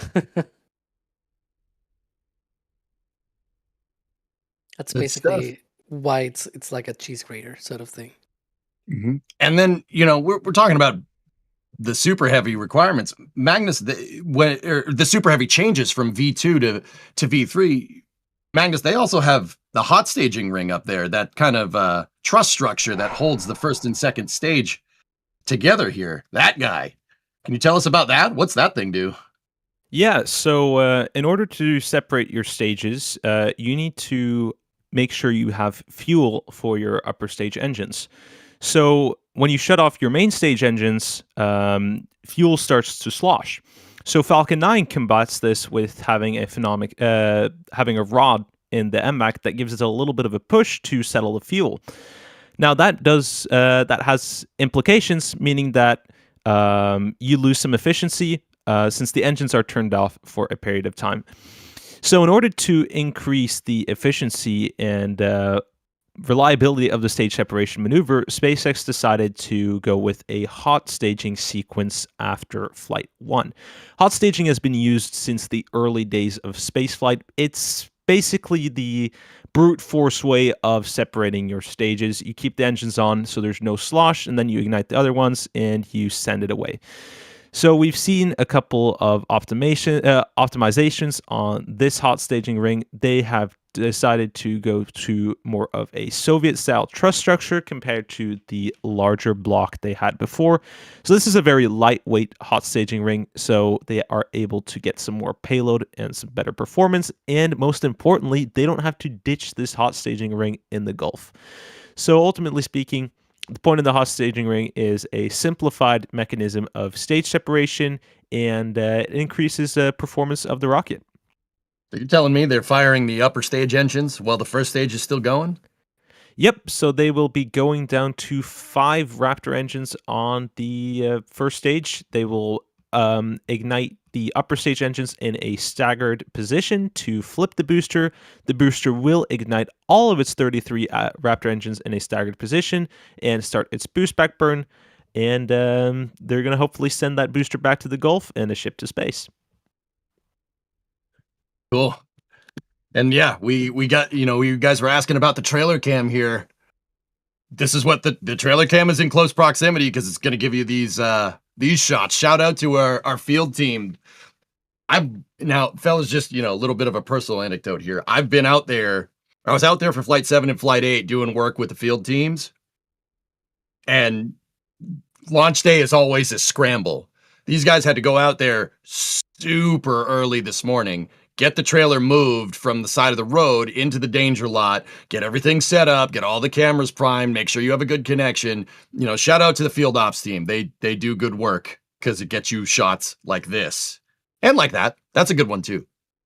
But that's not from the trailer. But also, field team also does maintain all this stuff down there too. Which I assure you is not an easy task when you're dealing with metallic and electronic components that are right by the ocean that are constantly getting sprayed with corrosive salt or corrosive salty air. Boca is not very forgiving for anything mechanical or electronic, but we do have all these nice shots, and the field team is getting them to you, keeping it all maintained. So shout out to Caesar and Colleen down there, and all the field team that's down there doing good work. Yeah. It's called the Danger Lot. Sorry, I was reading over there. We're double streaming over on Twitch on my channel, but yeah, Danger Lot. it's the danger lot because during Flight 1, well, we didn't always have the trailer. We had a minivan once upon a time, and Flight 1 didn't was not very forgiving to the launch pad structure. And yep, the danger lot became danger lot because Danger Van was there, and Danger Van got hit with probably a 1-ton chunk of concrete and almost ripped the entire roof off. If you go back and look at some NSF footage from Flight 1, it is a little violent. Yeah, a little violent. It got a little rowdy. Yeah. Alex, were you on that cast? Yeah, I was not during the actual launch part, but I was there. I was on that Flight 1 coverage. But yeah, I mean, it goes back. I mean, Danger Lot, it actually goes back even to the suborbital era. Yep. That's where we put the cameras, for example, for SN11, remember? And the raining chunks of steel from that flight out in the fog. So yeah, I mean, it's just that it's a little place where SpaceX, for very much all of the full stack flights, has allowed media to put their cameras out there. It's sort of their own plot of land, and they very gracefully allowed us to put not only us but also other media as well, put our cameras out there, and being able to have a really close view of these launches. And that's basically how Danger Lot came about, because it's so close that it's like danger. It's very, very close to the rocket when it launches. It was already close when it was just the ship with 3 engines. Imagine with a booster with 33. That yeah, we were expecting potential things happening already on Flight 1 when we put that man out there. So of course we were very aware of the risks of that operation. But hey, high reward, high risk. That's the sort of thing. And SpaceX does that a lot. Now, what they don't do is high risk, high tolerance with their website. I know your comments in chat. They're working on that. Okay.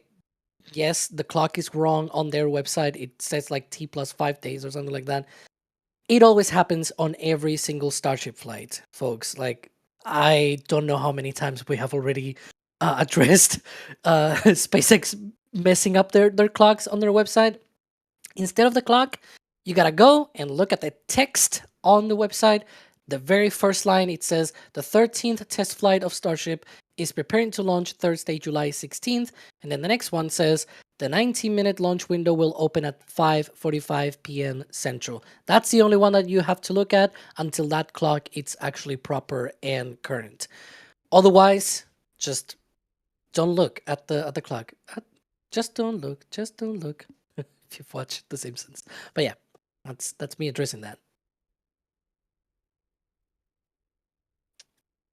All right. So I'm gonna plow through a little bit more support, guys. Once again, that support queue is getting big, and I don't like having that support queue be big. All right, I like to clear it out and make sure we thank everybody that we possibly can, and then we'll get to some questions in another couple minutes here. So, Bodger 1058 Rad Pat gifted 5. That name though, gifted 5 Red Team memberships. Thank you very much, Bodger 1058 Rad Pat. That just. I feel like, with that name, I'm trying to read like Dutch or something. It's like, oh yeah, Bodger 1058 Red Pat. No, sorry. Anyway, all right, moving on. Before I make a fool of myself even more, don't worry, I'm really good at that. All right, we got Jay with a store message here, buying the Flight 13 collector's pin. Amazing stream. Thanks to everybody that makes it all possible. Yeah, me, Alex, and Magnus aren't just the pretty faces here, or pretty voices that you hear. It'll be faces later, but you get the idea. There's a whole team that's supporting us here. We're standing on the shoulders of giants. We're just on the front end. We're, if this is a restaurant, we're the waiters and the waitresses. We got a whole five-star chefs team behind us, and they're cooking up the best meals that you can possibly eat. Don't eat the patches if you buy one. They're not edible. Just, disclosure there. Anyway, we got Herbs to scoff. Thank you for becoming a Capcom member. That's a membership upgrade. Appreciate you there. Sean, coming in with a store message. Buying a Flight 13 collector's patch. You guys rock. You should see my 3D printed Mechazilla fully functional RC stack booster and shipped last night also. Yeah, Sean, I would like to see that, actually. Yeah, that I don't know how we would get a picture of that, but I would very much like to see that. If we could find a way to check that, I would really like to see it. Oh, and we got a shot here from the Margaritaville Hotel, which is that's where I did the Flight 7 and Flight 8 coverage with Das and Gene. Oh boy, those are the two pads on the left, and some birds, and then the Star Factory production facility on the right there. Margaritaville Hotel, they're the hotel. They got us this hotel cam. They're the partner there, and we do coverage from on the roof there, which is fantastic. We love them for it. It's a great hotel. If you're on South Padre Island, Margaritaville's always a good time. It's right on the beach, plenty of pools, great view, and for the space nerds, great view of a rocket launch site. It's just a great view nonetheless. But for Alex, for us, it's like, yeah. I will say, I mean, I haven't been there personally, but it seems like a nice place, especially because if you want to go to any other closer place, we do also have partnership with Rocket Ranch as well, but it's also like more naturally, if you will. There's more nature around you, basically. You're more prone probably to bites of bugs and whatnot, if I were to say, because it's. The hotel is sort of in the South Padre Island area, right? Whereas the other part is sort of like closer to the river, and so you pick your poison, if you will. But both options are equally good if you want to go. If you want to have like a poolside view of the launch, that's probably the hotel. And if you want to be a little bit more closer to the launch, then you've got Rocket Ranch there as well. I hear that they always sell out everything on both locations for every launch. So yeah, they're very, very much demanded by all of the fans that go down there. So probably not available yet for this flight. Okay, I'm gonna switch us back over into question mode. We're gonna put it into 4-wheel drive, go into question mode here. We have Capricious Curtis asking, can you give us an overview of today's flight and its path objectives? Yeah, I absolutely can. We actually have footage for this to give you a little high-level overview of Flight 13. Can we roll that? Cut to the footage.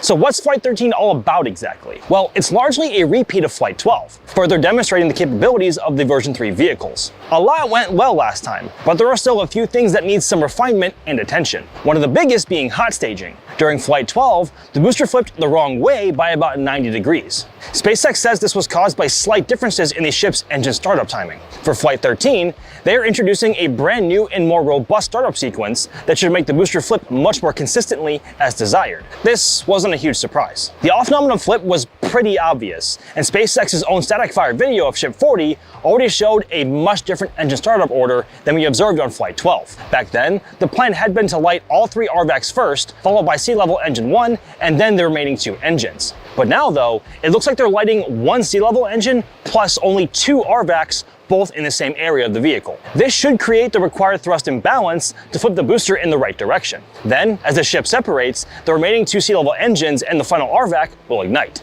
It sounds like a bit more work for the ship's GNC to account for, but nothing they can't handle. Surely. However, hot staging wasn't the only issue on Flight 12. The boost back burn also failed very early on. According to SpaceX, 5 of the 33 engines had problems relighting, which cut the burn short. Remember those flashes we saw during boost back? Those were Raptors failing to start. Now, SpaceX hasn't actually said if the problem was vehicle-related or just bad luck with those engines in particular, but they did say they've made vehicle-side hardware upgrades to improve relight reliability and updated the engine alarms and abort criteria to better handle the realities of a multi-engine flight environment. Over on the ship side, things hadn't gone perfectly on Flight 12 either. The ship lost an RVAC during ascent pretty early on and later had to abort its planned relight test of one of its sea-level engines subsequently. SpaceX says they've made necessary necessary modifications for this flight, also not mentioning additional reliability improvements coming to future versions of Raptor. The biggest changes on Flight 13 will be on the ship side. Last time, Ship 39 carried 20 simulators and 2 modified Starlink V2 mini satellites fitted with cameras and antennas to image the heat shield and send data back to the ground. This time though, SpaceX is carrying 20 real Starlink version 3 satellites for the first time. These will test solar panel deployment, ground communications, and laser links with the existing Starlink constellation. All of these satellites will follow the exact same suborbital trajectory as ship and burn up on re-entry. Their lives will be short, but the data they collect should be very valuable for validating Starlink version 3 technology, which, mind you, can only fly on Starship. 6 of those 20 version 3 satellites are also carrying cameras to repeat the same thermal protection system scan from Flight 12. SpaceX continues to refine the heat shield and closely assess its performance after each flight. For this mission, the ship will once again carry painted tiles to simulate missing ones for imaging purposes. It's also flying several heat shield experiments, including tiles attached to the leeward side of the main body and the flaps, something we have seen on previous flights plenty before. The aft skirt will also feature modified tiles and attachment methods to gather data on different designs. They're also flying load-sensing tiles to measure dynamic pressures on ascent. This suggests Starship will not throttle down during the point of max Q as it did last time. You know, it wasn't that long ago that Elon had mentioned skipping the throttle down at max Q entirely to boost performance. So it's no surprise here to see that SpaceX is pushing through even harder. Interestingly though, even with the higher dynamic pressures involved, the max Q timing doesn't appear any different than on Flight 12. It might actually happen later in the flight once all said and done though. Whether that's more accurate timing this go around or just another discrepancy in published data, we'll find out soon enough. So yeah, there we go. You wanted, Curtis, you wanted high-level overview. There you go. You got a pretty in-depth response from our one of our photographers that's actually down there right now. That's Max Evans. He's a very, very talented photographer, but do not tell him I said that because, it might go right to his beard. I mean head. No, beard. Beard. Yeah, we'll do that. Don't tell him that. I mean, you could, but I'll never hear the end of it. Anyway, all right. Let's see. Oh, Alex, I got a good one for you from Ethan Cool here. Another question. Could a Starship do an abort from a catch by falling with style over Starbase and into the Gulf? Sort of like flying itself. I mean, think of it like an abort. Like there's a possibility, right? So we were talking about this before, where it was like, you're gonna have the booster, not the booster, excuse me, the ship coming down sort of from the north, the Corpus Christi, South Padre Island area, and heading south. The thing is, if it's got flap control, why would you abort the landing? And if it's the engines the problem, then why would you even try to do a landing in the first place? Why would you even attempt to go to Starbase? Like, just don't deorbit and dump it in the ocean, right? Like, don't deorbit, meaning as in like don't deorbit on a path to go to Starbase, deorbit to go to an ocean or something like that. I don't know. It feels like a very weird edge case where it's like, yep, it's got flap control, and we're gonna abort that. And it's like, but why are you doing that? Oh, it's the engines. Well, shouldn't you have known that the engines were wrong like 30 minutes ago when it was starting to re-enter? I feel like it could, but would that situation happen though? It's sort of my big question. Oh, hey, thinking about the abort contingency, Alex, like, yeah, if you're guys, I'm pretty sure if it flips and burn and if it does the flip and burn and gets over the tower, yeah, that means everything is working. Like, I mean, the only thing I can think of from there, Alex, would be like a nightmare scenario where a Raptor decides to croak during landing, but they have they have two engines firing during the landings, right? To make sure that doesn't happen. And by then it's already over the launch site. The most that you can do is just, dump it in the flats, like just cut the engines and let it crash against the shrubbery out there, right? All the flats and everything. That's the only way that you can say, well, we are at least protecting the pad, right? All of the infrastructure there. But like, I think not a lot of people realize how close to the pad they do that landing burn. for the ship. If you go back to the hop tests, that's probably the closest that you can see how really close to the ground it does that. It's like under 1 kilometer basically, and it's already over the launch site. It doesn't have a lot of maneuvering to say, oh, now I'm gonna go and flap my way to the Gulf. It doesn't have that kind of capability, unfortunately. But yeah. And Yeah. just Go ahead, Magnus. Just wanted to jump on there. We've seen a couple crashes of the upper stages from the SN days, and they cleaned up from them relatively quickly. So Yeah. I don't think this is not ship 36 levels. As long as it doesn't hit the launch mount or the tank farm, they should be able to clean up relatively quickly. And one more point. On all the orbital test flights that have attempted a landing burn, every single one of them has been successful, so I don't think we should doubt the engines. Yeah, that's true. And if the engines are, because for example for the previous flight, the original intent was to light up 3 engines, then go down to 2, and then at the end go down to 1. But as you probably saw during that flight, they only lit up 2 engines, and they were already anticipating to light up 2 engines. And the reason for that is because the other third engine had already failed earlier on, probably related to the engine out that they had during ascent, if I were to guess. And there is a thing to be said that, Starship has engine out capability, so that's why they probably still went for the landing burn, and they only did it with the 2 engines. They did that with SN15. In fact, the very same engines, the top one and the right bottom one, were the ones that they used on SN15, and it was the only one of the SN era that actually landed. Even though it didn't use all 3 engines, it only used 2, and it was still the one that actually landed softly and in one piece, unlike SN10, which crumpled its aft and many other things that happened there. So yeah, it's true that even when engines are not ideal, they still can do the landing. So they may still try, and if the flip and landing burn fails, then well, just dump it out there. There are ways for them to prevent that thing hitting the tower, basically. Yeah, I mean, I think once you're over that tower, it's catch it or you're paint on the ground, right? Like, because if they go into the dunes and hit the shrubbery, like you said, Alex, I think we're gonna see an SN11. I don't think there'll be much booster left or much ship left. Yeah, I mean, there's some fire, of course. I mean, if you look at the way that the ships are after, they do the splashdown in the ocean, right? And then they tumble, sort of topple over actually, and then they explode. That's actually because the tanks are pressurized, and you see some flames, yes, because it carries a bit of methane, right? Remaining methane in the tanks, especially in the header tank for the landing burn. But that's just more show. It's all bark but no bite, or something like that. I think it's the saying, right? It's just for the show.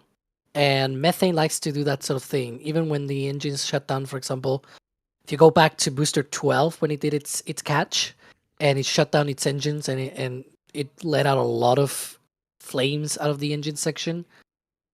So yeah, you see that, but it's mainly just because the tanks are pressurized. Afterwards, if you watched the critical path video, the ship was mostly, like, at least the aft end and the sort of liquid oxygen tank, that was mostly intact. So yeah, might be an easy cleanup actually if they dump it out there in the flats. Can you imagine if the thing tips over into the dunes? I mean, it's obviously going to blow its top, right? Because that's where the fuel is, like you were saying. But yeah, I'd say at the very least, you're going to get somewhat of an engine section back, right? Definitely big chunks of hardware. That's for sure. Right? If it could survive the water landing, blow the top off, and still be floating, I mean, we saw it from Critical Path, like you said, dude. I mean, yeah, you're gonna get a piece of it back, and that's kind of good. Would that count as partial reuse? Partial recovery? ULA smart reuse. Oh, that reminds me of when they grabbed the Booster 11 engine section, and we were joking about it.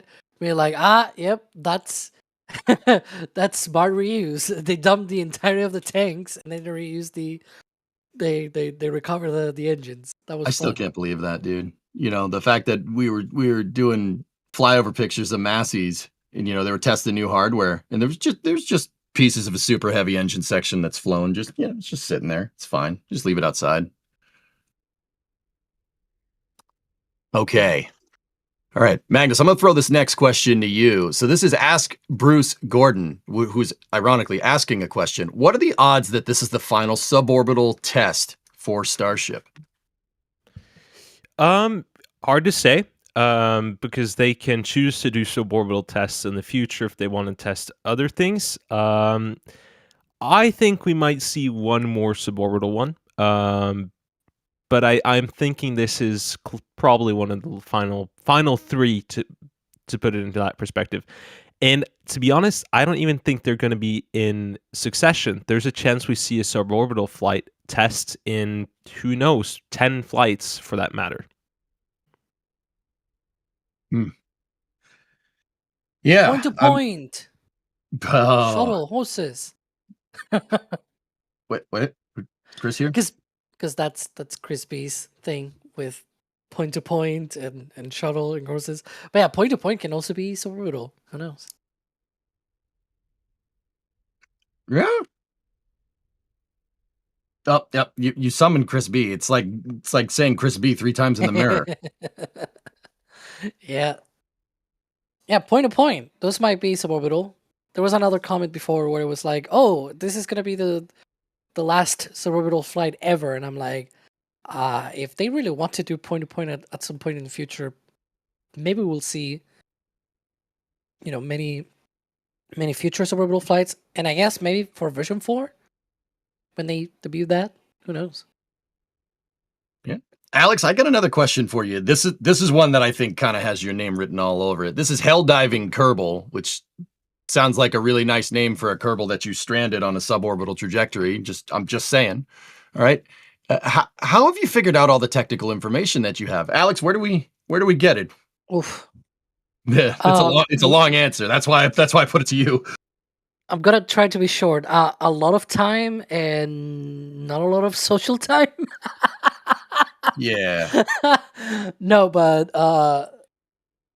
really, like it's just if you have a background on anything sciencey or engineering, I guess that will be the way that you can get started. I studied physics in my case, so I've got notions of how these things work, and then you work your way up there, reading up on like rockets and engineering and things like that, and how do they work and all that stuff. That's basically how you build up knowledge. Yeah. How I built it up, guys, and on my end is watching. Do exactly what you're doing right now. And this, I swear, this isn't a plug to just keep watching. All right. So we have these 24/7 cameras on the pad all times. You see the pad smoking right now. You watch it, you notice the patterns. And then, like Alex was saying, if you really want to understand what's going on, you have to have a little bit of an understanding of physics here. And why, like, for instance, why there's so much smoke coming out of the pad right there. I mean, it's not smoke, it's condensation because the long story short is that the pad is moving around a lot of cold propellants, and the air is hot. So if they're moving stuff or keeping stuff cool, you're gonna get some condensation, just like an air conditioner, right? It happens because I mean that's basically what the pad is. It's a big old air conditioner to keep the things cold. I mean it's vacuum jacketed stuff too, but that's another story. See, that's what I mean about getting into physics. If you stick around, you kind of get the knowledge by osmosis, right? We sit here and we time stuff. How long did this take? How long did it take to fuel? How long does SpaceX say it's going to take to fuel? When did they chill the lines down? We sit there and we compile the data. It's just, as Alex was saying, it's just a lot of antisocial behavior. We're nerds, I guess, is right the right way to say that. We're nerds. We love this stuff. I will say one key part of all of this that we're talking about is time. You don't learn this like in a day. This is over years. It's not even like days or weeks or even months. It's like years I've been following this for more than a decade, and I still have much to learn. Like that's also another thing as well, very humbling. That however much you like, whatever amount of knowledge that you think you have, there's still way more to learn. And so consider yourself in the bottom end of the Dunning-Kruger curve. You don't know enough. I've been in the pit of despair for years. Exactly. Years. That is my best advice for anybody that sees this and thinks that's really cool and wants to know more. Dude, people have been doing aerospace engineering for decades. Like there are people out there that have been working in the industry for decades. You don't know everything, you'll never know everything. That is the one thing that you got to understand. You are always going to get humbled. If you know, there's always a rabbit hole, there's always another thing to read about, there's always different types of propulsion to read about, different types of, tank ullage pressures, different types of rockets, material science, structural science, like composite science, depending on the rocket. It is an endless rabbit hole. And that's kind of why I like it. Alex, what I really figured out, when I got into it, during the shuttle era, I'm like, this is an endless rabbit hole of entertainment, like in learning and understanding. And I like learning, right? And we've been sitting here for decades at this point, learning about this stuff and understanding how it works and trying to explain it better to you guys. It's an endless rabbit hole. So what I'm telling you is that if you get bit by the aerospace bug, well, hey, maybe you can come work for us. I mean, we're always looking for more commentators too, but also be advised, this is a very deep rabbit hole, deeper than that flame trench on the screen right there. We're talking coal borehole deep. Yeah. Didn't think you'd get that deep of a reference on here, but here we are. All right. So yeah, how do we figure it out, Hell Diving Kerbal? We've basically brute forced it. We brute forced it. Just sit here and learn as much as you can. All right. Yeah, you didn't think you'd get a cola borehole reference on here, did you? Do you guys know what that is? Cool. All right, I'll take that as a no. All right, let's go plowing through the support queue here and see what we got. So CMB Gaming becoming a Pad Rat member or Red Team member. Thank you very much. That's boring. Yeah, you're kind of right. Dude, rocket science is deeper than a cola borehole. There is an endless amount of stuff to think about. It's a combination of every single science. We're talking about material science, structural science, or structural engineering, I should say, propulsion engineering, aerospace engineering, thermodynamics is at play. I mean, it's at play with every type of engineering, but it really comes into play here when you're spewing hot fire out the bottom of your booster. Super hot fire. All right. We got Hibbit 2012. Thank you for becoming a Pad Rat member. We appreciate you. And then Nikininator with a €2 super chat service from Austria. Well, danke schön. Thank you very much. We got James with a store message here. James coming in with a collector's patch. Go 13. Let's hope, man. Let's hope. All right. We got Stephen Blackstone becoming a Capcom member. Thank you very much. Jason coming in with a store message from buying the Flight 13 patch sticker sheet. Always awesome coverage. Thanks for the hard work.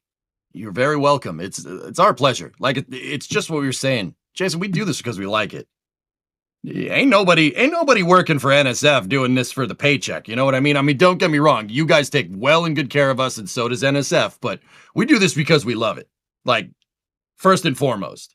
And I say that a lot about the aerospace industry, like especially if you're working at SpaceX. You don't work at SpaceX for the paycheck. You work at SpaceX because you like rockets, and that's part of the reason why you see what you see on the screen, because of all the people over there that put hands on this thing that do hard work. Okay, we got Josh with another store message here. Go Flight 13, gonna enjoy with a tall bourbon and a big ribeye. Oh, Josh, you're a man after my own heart. Buying the whiskey glass there, very good. Very good. Tall bourbon ribeye. You need her on the rocks, dude. Let me know.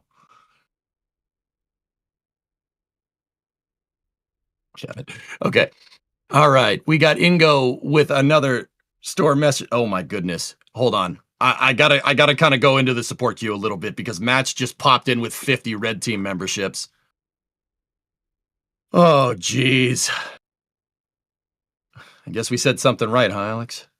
Just popping in with 50 red teams. Matts, thank you. Appreciate all the support, buddy. All right. I'm gonna pop back over to the question. So Brett N777 here actually has a question. Are you guys hiring? We're always looking for new commentators and subject matter experts. Yeah, just reach out. Just shoot us an email. We'll try to get back to you as best we can. I mean, you want to come in here and you want to commentate. It's not, look,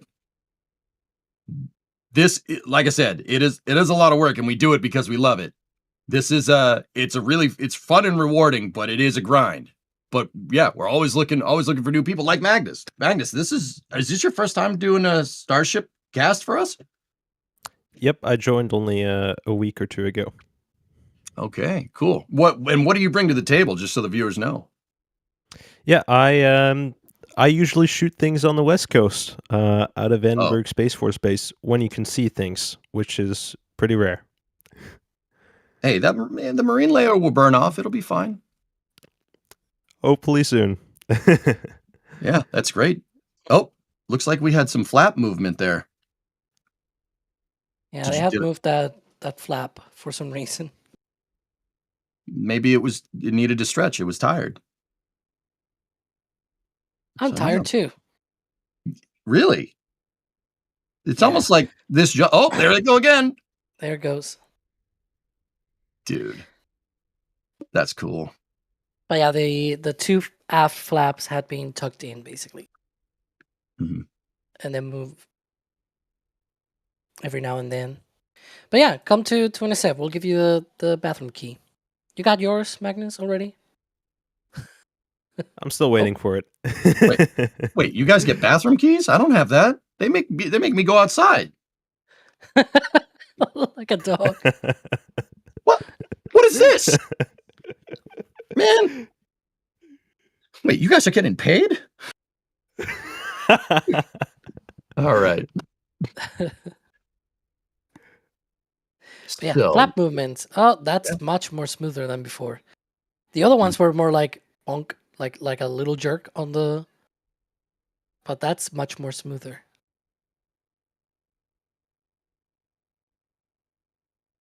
And yeah, the same movements that we're seeing here on the left flap are also happening on the right flap. It's just that the tower is in the way. Thanks, tower. What I'm telling you guys, or what Alex is telling you guys, is that the flaps are moving in stereo. Yeah. Now that song's stuck in your head. That's great. So when it re-enters, they're all moving in slowly around because it's also the forward flaps.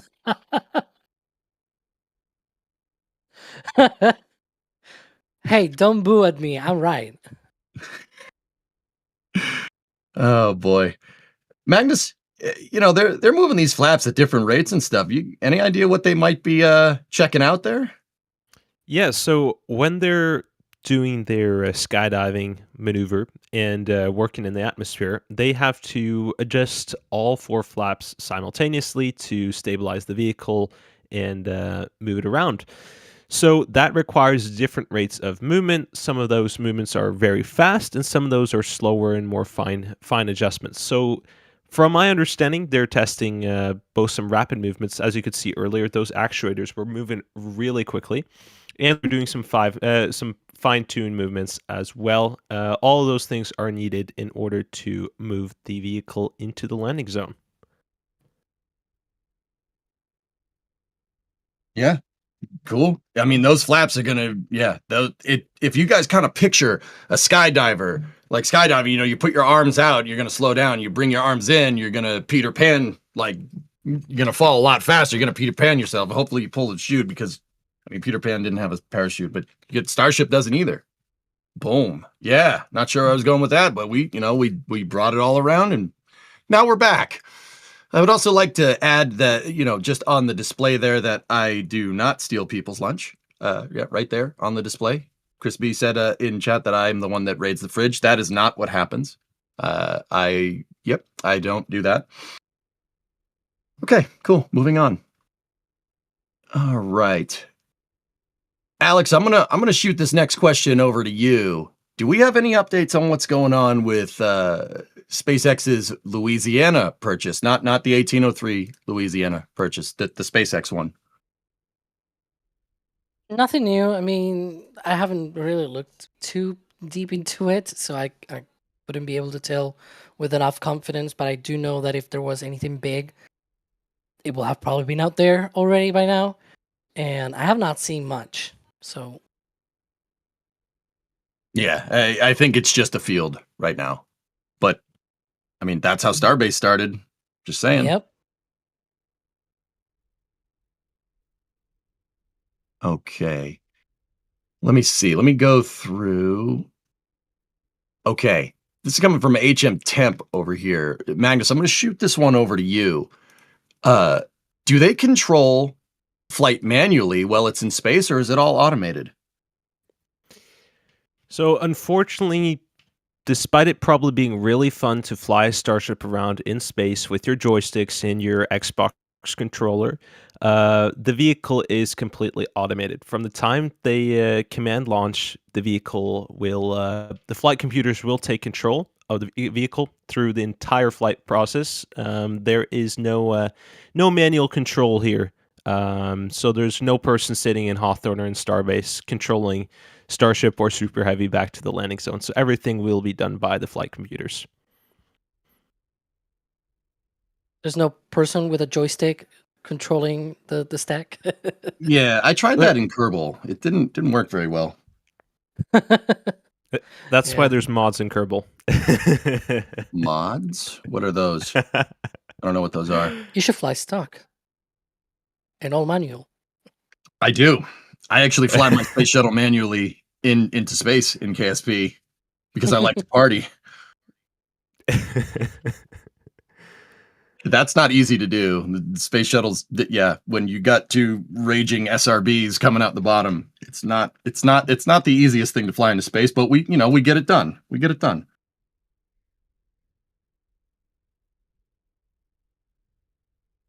Okay. I'm going to just do a couple more support questions here. Some of them are support questions, but I'm going to plow through some more support. I'm getting way behind here.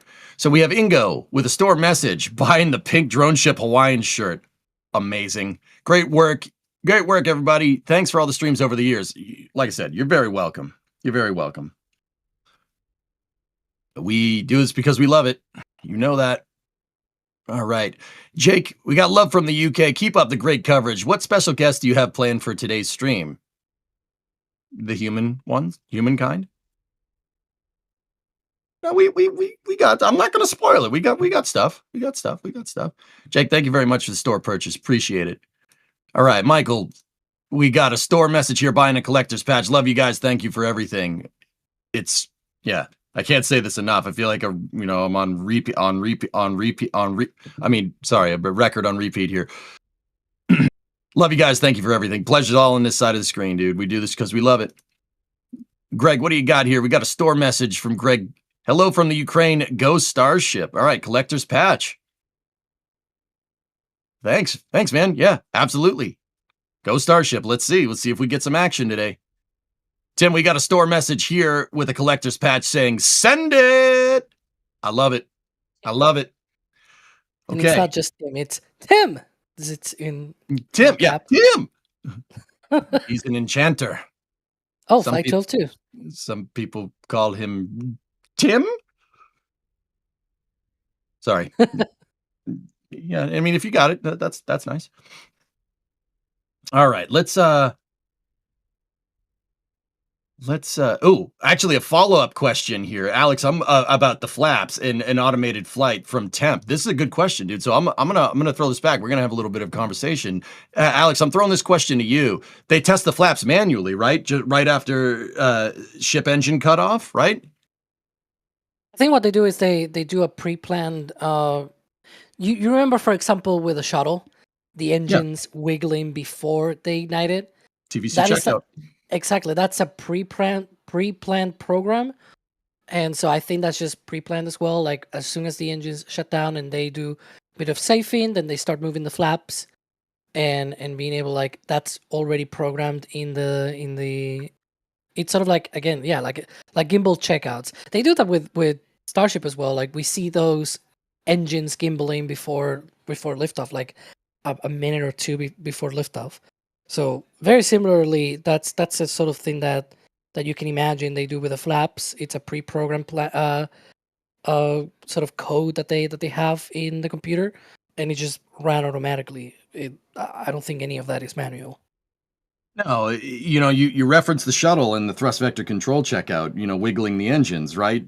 That's all part of the shuttle's automated launch sequencer. Well, it's automated launch sequencer on SLS. On the space shuttle, it's called the auto sequencer start. It's basically a computer program that is running the entire ascent regime, right? Now, the shuttle was kind of still had parts where humans are in the loop, right? If we're going to talk some shuttle knowledge here, right? There were 3 different operations to a shuttle mission. You have Op 100, which is ascent, Op 200, which is on orbit, Op 300, which is landing or entry, descent, and landing, right? There are 3 phases of the mission, and some of it was, the commander has the stick and you fly that thing, right? Like the landing, for instance. Also, rendezvous proximity operations. Shuttle always manually docked to the space station. There was like a partially automated system that says, center, you're offline, left, right. Think about it like if you were, Alex, you play Flight Simulator, like minimums, 50, 40, 30. Yeah. Semi-automated like that. Yeah, the call outs. Right? For that, yeah. Mm-hmm. So pull up. Pull up. That's not what you want to hear. Don't sink. Yeah. Pull up. The shuttle was always sinking though when it was re-entering. That was its major. It's basically major flying feature. Dive bombing the SLF and then pulling up at the last second, just enough to get enough lift under the wings to level out. Yeah, basically. Now, Magnus, I gotta ask. Yep, exactly. Magnus, I gotta ask you. You're the new guy here. Are you a fan of the space shuttle? Space shuttle's an interesting vehicle. The concept of the space shuttle was correct, but I think it was executed incorrectly. It was a good concept, mostly reusable vehicle. But in the long term, it just didn't seem to work out fully as they maybe intended to. And if you see a space shuttle in person, I've seen Endeavour a couple times on the West Coast, you're almost shocked that this thing was able to fly because it does look like a brick with wings. Mm-hmm. Now, all right, I'm just going to follow up. This is important to choose your next words wisely. Commentate. No, you don't need to. You could say if you don't like it, it's fine. You just, Chris might be a little annoyed, but it's okay. Now, do you think it's like hardware with the shuttle, or do you think like the program management? What are we talking about here when you say that? Sorry, I don't mean to call you out. Again, I think the hardware-wise, the concept was right, but it just didn't seem like they were able to build a vehicle that they originally intended to. There was multiple safety flaws with the shuttle, and that's my biggest complaint with the thing is that it has its flaws, as most rockets do, but this one had a couple critical flaws. Okay, all right. So you're obviously a fan of Starship, right? You think Starship can solve those problems?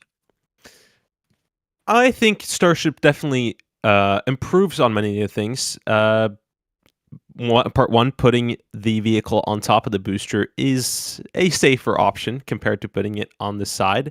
But they are similar vehicles. I'm interested to see if we see some sort of abort system on Starship in the future when humans are carried on board, and see how they handle safety. SpaceX takes safety very seriously.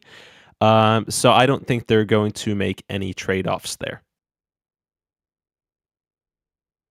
Okay. All right. Good answer. We'll circle back on that. Later.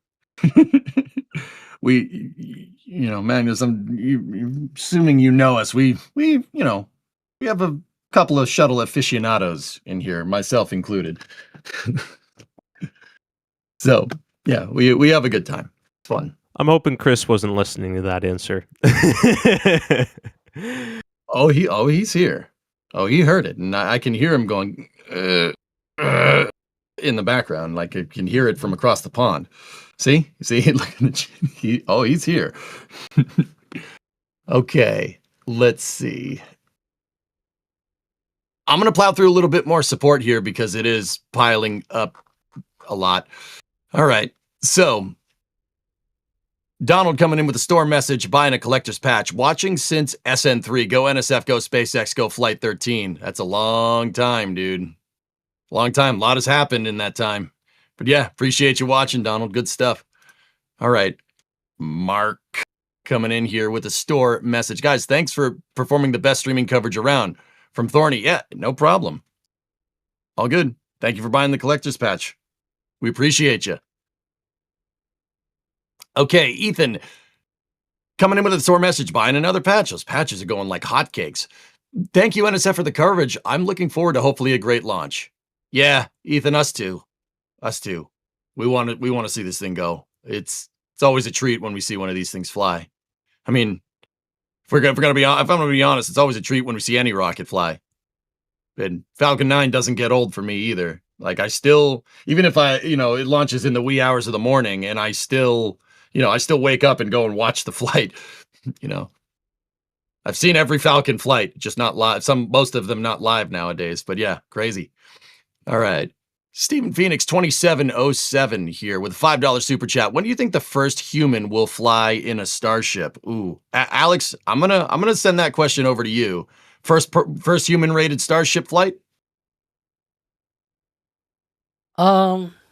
Anywhere between 2030 and 2035. How about that? And there you have it. That is the shortest Alex answer you will ever hear. I mean, we got time. I volunteer myself. I would love to fly on Starship. Really? Just not this one. Maybe not this one. The Viking funeral is not super fitting. Yeah. All right. We'll I'll just do kind of a follow-up to Steven's question here. Alex, when do you think first ship catch? And then I'll go to you, Magnus.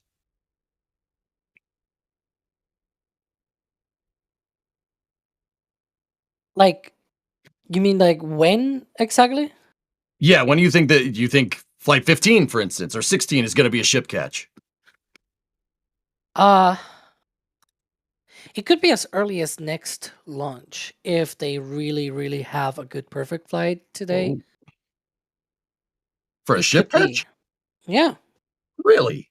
I do think so, yeah. Ship return demonstration, I think it's what the paperwork says. Yeah. Huh. I wouldn't be surprised, yeah. Like a full on profile. Booster catch, ship catch, deploy Starlinks and all that stuff, yeah. Go to orbit, of course. On the same pad? Are they gonna send one and catch on another? No, I think it might be in the same one, yeah. Wow. Land the booster, get it out of the pad, land the ship. In the meantime, you deploy Starlinks. That's the kind of bold optimism I like to hear. Magnus, what do you think? Next flight or no? But be mindful of the if that I just said before. If Flight 13 goes perfect. No, you can't precurse that. No, you just said what you said. Magnus, what do you think? I said it because okay. I think we could see a booster catch as early as next flight if everything, and emphasis on the if everything goes to plan. I think they're willing to take more risks with the booster than they are with the ship. And I think first ship catch attempt will probably be Flight 15, given that the next two flights go perfectly. First successful ship catch, maybe 16. I think they might, or I personally think they might get it on the first attempt, and I hope they do. But it's hard to say. It really all comes down to how this flight and the next flight goes. Okay. All right. Good answers. I that's the kind of bold optimism I like to hear. I'm usually the one saying, yeah, no, they're gonna do this next. They're gonna do this next. And then I have to deal with Ryan making funny noises at me. You know, Ryan Weber, he makes funny noises at me when you say something and he's like, you know, it happens. But you know, I'm used to it. It's fine. You know, I don't have an NSF company spot. You know, I see how it is. All right. Okay, let's see. All right. Exploring with Pumpkin has a question on here. You really enjoyed this stream, NSF. Can we roast Magnus a bit longer? No. We don't want to do it too much. It's his first Starship stream. We got to wait till later. You know, we can't do it all. He might not come back. He'll be like, yeah, no, these guys are crazy. I'm out. I'm getting the introduction. The intro ceremony. Nah, you're doing just fine, dude, to be honest with you. Good stuff. We, like to get loosey-goosey on the Stakeout stream, just have a good time, talk about rockets, enjoy the view, enjoy the company. Okay, let's see. Ooh. Oh, Pun Token had a good question.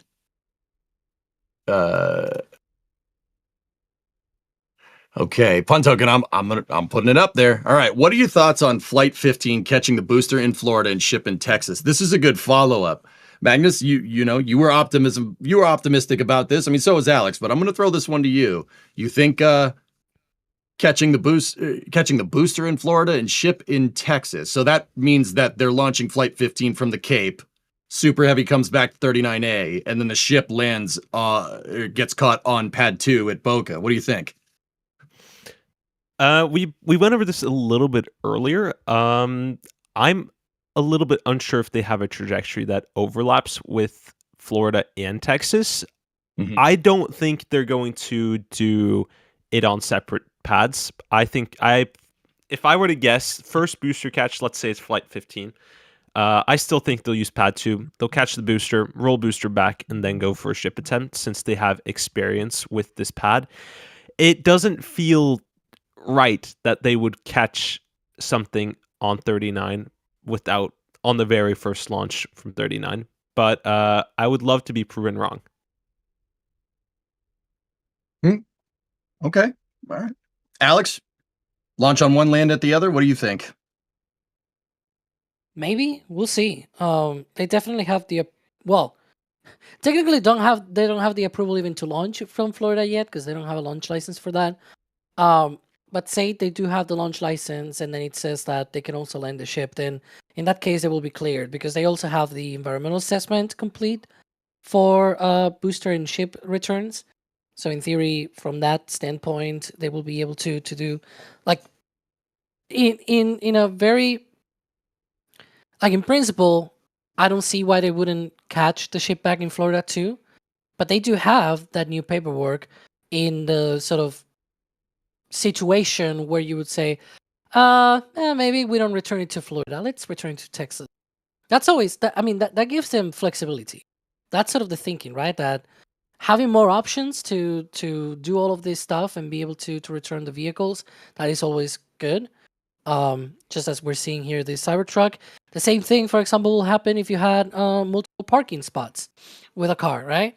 The more parking spots, the better, right? Even if you have to take a bit of a bigger loop around certain roads and whatnot to get to the parking spot, but if you have another parking spot, that's good because it gives you flexibility. If you only have one, that's a problem. Alex, I don't know about you being a car guy. Oh, sorry, Magnus. Just real quick, being a car guy, I always park at the end of the parking lot. I think because I don't want people near my car. Are they lifting a deluge pipe right now on Pad 1? There's one green crane. pipe. I saw it. Yeah. Anyway, Magnus, what were you saying? They're still building Pad 1 while we're waiting for. I might be a little biased, but I still think we should have put chicken legs on V3 and tried a landing attempt at LZ4 for this one. But just a little bit of bias here. On the ship or the booster? On the ship. Oh my guy! Yes. Starship with landing legs, man. A concrete slab is an easier parking spot than the whole tower. You know, to use Well, you know, Alex just a little practice, recover it. My guy. All right, I like you. We're friends now. Wouldn't it be easier in that case to land it in Western Australia first? Yeah, but that's no cool. No. See? No, it's actually hot because it tends to be hot at the very least. Hey, I hear that it's winter right now, and yet It's winter. It's quite cold. warm. You might hit. I've You heard might that hit a certain kangaroo. places are not cold down there, so just saying. But Oh sure. dear. We've devolved into puns, and Sawyer isn't even here yet. But I will tell you who is here. Max, out in the field. Max, can you read us? I got you 5x5, EJ. How me? You sound great. Perfect. No, you. No, I mean, all right. I appreciate the compliment. I was going to say you sound as good as you look. Your voice is as buttery as ever, EJ. All right, let's stop this like now. So, Max, where are you at right now? You're out in the field. Where are you broadcasting from? Yes, so I basically spent myself, Dee, Dan, Caesar, Colleen. We all pretty much spent our entire morning out in the field getting cameras ready, either remotes, getting our trailer rig ready over at the hopper lot. Had cameras at north, south, the dunes, hopper, highway. I have cameras everywhere for this one. I think I have in total 7 or 8 cameras out in the field today, not including the one that I will have with me eventually at the Rocket Ranch outpost. Currently stationed up over at the river lot right now, so I can talk to you guys in relative comfort in some AC in the car, and have some views toward Pad 2 as well while the operations continue, although the road is not yet closed. But now being towards 11 a.m. now, just after. This is about the time where the sheriff and everyone else who is out there enforcing the road closures beginning at noon will begin shuffling people out of there to make sure it is clear in time for fueling operations and tank farm operations to commence in the coming hours. But feeling very good today, EJ. Feeling very good. Although I have to say, though, there is a lot less people here than there was for Flight 13 or Flight 12. Now, that sounds kind of obvious because, there isn't... Flight 13 isn't a first, right? Version 3 has flown by now, and it's also a Thursday morning, right? So weekdays tend to be a bit more on the quieter side, but also hardware was moving at pretty much in the last minute, for this one. Like, it wasn't stacked until about 11:30 last night. So very late relative to launch day operations, i.e. today.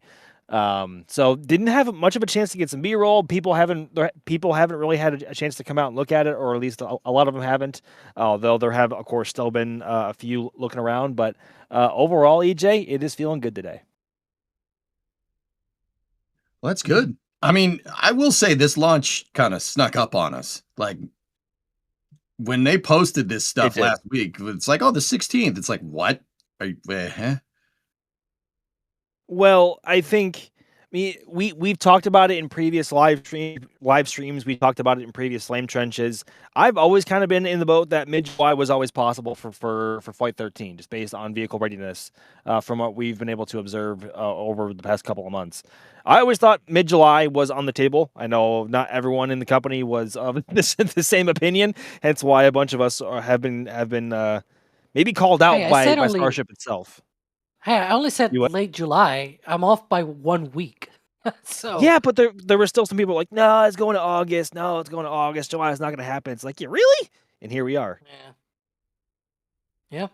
I mean, I think go ahead, Alex. I was gonna say, Max, because I wrote the latest Starship update, but you also hosted that one, and we said that based on the vehicle flows and the stackings and everything, like even if the next booster in the production booster 21 were to follow the booster 20 timeline, which it might actually be faster than booster 20, right? That's what we assume. But if it were to follow just this booster's timeline, that's basically mid-September. So a launch like Flight 14 being maybe next month, August, is not out of the table, right? Because in the case of matching timelines, if that is already mid-September, if they can cut off like maybe 2 weeks out of that, they're already in August territory. And so, they have been able to cut a bit of time here and there. with this timeline compared to the previous one. So who's to say that they will not be able to do that? Of course, they'll be able to do that. So I'm sure, for example, Flight 14 might be late August if they really are. If Flight 13, of course, goes perfect. But that's the sort of thing, right? That we try to gauge in. Sometimes we're off by like 1 week, and it's most of the time in the wrong way. Like it sometimes is 1 or 2 weeks later than we expected, unfortunately. But hey, this one was earlier than we expected. That's good. But also, Better? we have to consider the fact that to meet the launch cadence that SpaceX wants to target, either from here in Starbase and Florida, they're going to have to move quicker on all fronts in ship production, booster production, booster testing, ship testing, everything. Not just here, but in Starbase, but again in Florida as well. Like they have to pick up the pace everywhere, and I think this was a great demonstration as to what they can actually do on that front in terms of quick turnaround and getting the vehicles out to the pad stacked and ready to fly. Whether or not they actually fly today, we will have to wait a few more hours to find out. But they rolled out the booster, and in less than 24 hours from rollout, they performed a full duration over 20-second 33 engine static fire. So I am a firm believer that almost anything is possible now. And once they started using, that's going to be even faster. So that'll help a lot. Mm-hmm. Yeah, I think the pace is going to pick up too. I actually agree with you guys. This is weird because we all agree. I don't like that. But then again, it's not Flame Trench. If you guys watch on Friday nights, me, Max, and Sawyer usually. I mean, we swap out hosts from time to time. Have a informal space news show called Flame Trench where we disagree with each other about everything. It makes for some fun banter. Wouldn't you say, Max? I would 100% agree with that. It is some friendly banter, sometimes not so cordial disagreements. Sometimes they're a bit more animated than others, but yes, it's a good time. Yep. Always fun over there on Flame Trench. It's Flame Trench at 5 p.m. Eastern on Fridays usually. With that being said, I'm not 100% sure what the status of Flame Trench is tomorrow, but we'll see. To be determined. Yep, it is TBD. Let's see. Okay, I'm going to go through some support here and then we'll get to questions. So we got Claude with a store purchase, buying a Flight 13 collector's patch saying, go, NSF. We're trying. It depends if SpaceX wants to go today too. I think they do, but we'll see. We got Crafty Geek with a $2 super chat. Does KSP simulate enough aero to fly with grid fins? Grid fins require a lot of fluid dynamic simulation. So making grid fins in KSP does kind of work, but Kerbal's aero simulation isn't really good enough to simulate what the grid fin is actually doing. I call the grid fins like a cheese grater, Crafty, and that's basically what it's doing to the air. It's doing exactly to the air what a cheese grater does to a block of cheese. And that's how they're able to control it at hypersonic speeds. It shreds the air into little pieces. And that's how they can steer it when it's going like Mach 7 or Mach Chicken, depending on your, system. I think that might be in metric units, Mach Chicken or something. I've never heard a Mac and ship's cheese. flaps ever being described as a cheese grater before. Well, as that's what it's functioning doing. like a cheese grater. Yeah, that's what it's doing. There's a reason why the bottom of the grid fins are all jagged, because it's shredding the air. That's how they get control moment. They shred the air into a bunch of little pieces. Anyway, we do have a little bit of breaking news here. I do believe the WB-57 is up in the air. Now, if you guys are unfamiliar with this aircraft, this is a NASA aircraft that's a highly, highly modified Canberra bomber. So that would be a B-57.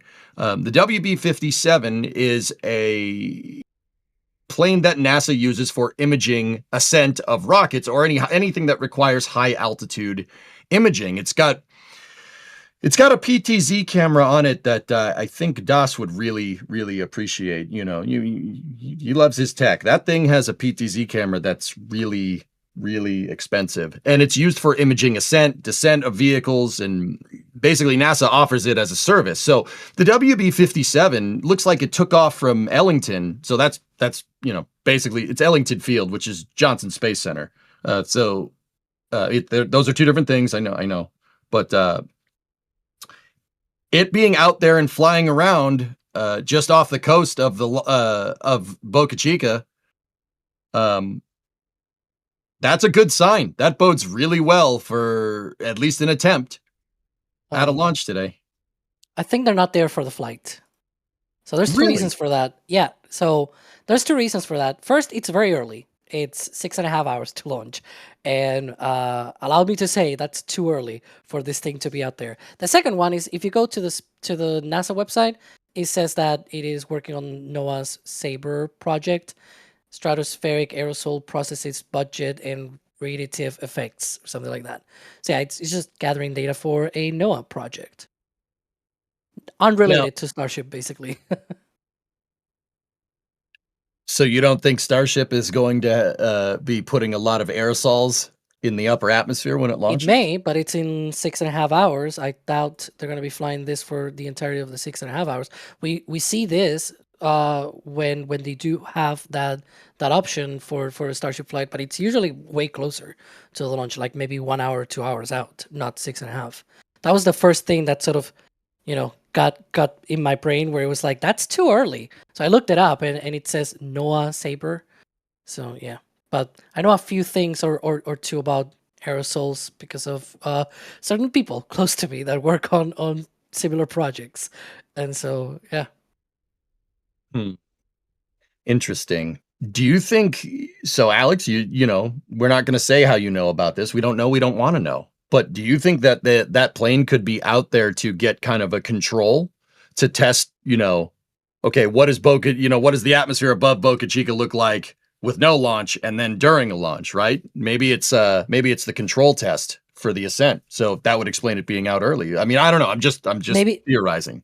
Maybe it is returning later. Like it sort of goes out there now and then it returns back to base and then it goes out again when it's closer to launch. I have no idea. It's definitely way too early for this thing to be out there for imaging purposes of the flight. That's for sure. Mm-hmm. So. Okay. All right. There you go. Local aerosol SME, subject matter expert. That's Alex. He's here. No, I'm not the subject matter expert. That's my girlfriend, not me, but yeah, sure. So, 1 degree of separation removed SME on your mother's side, right? What?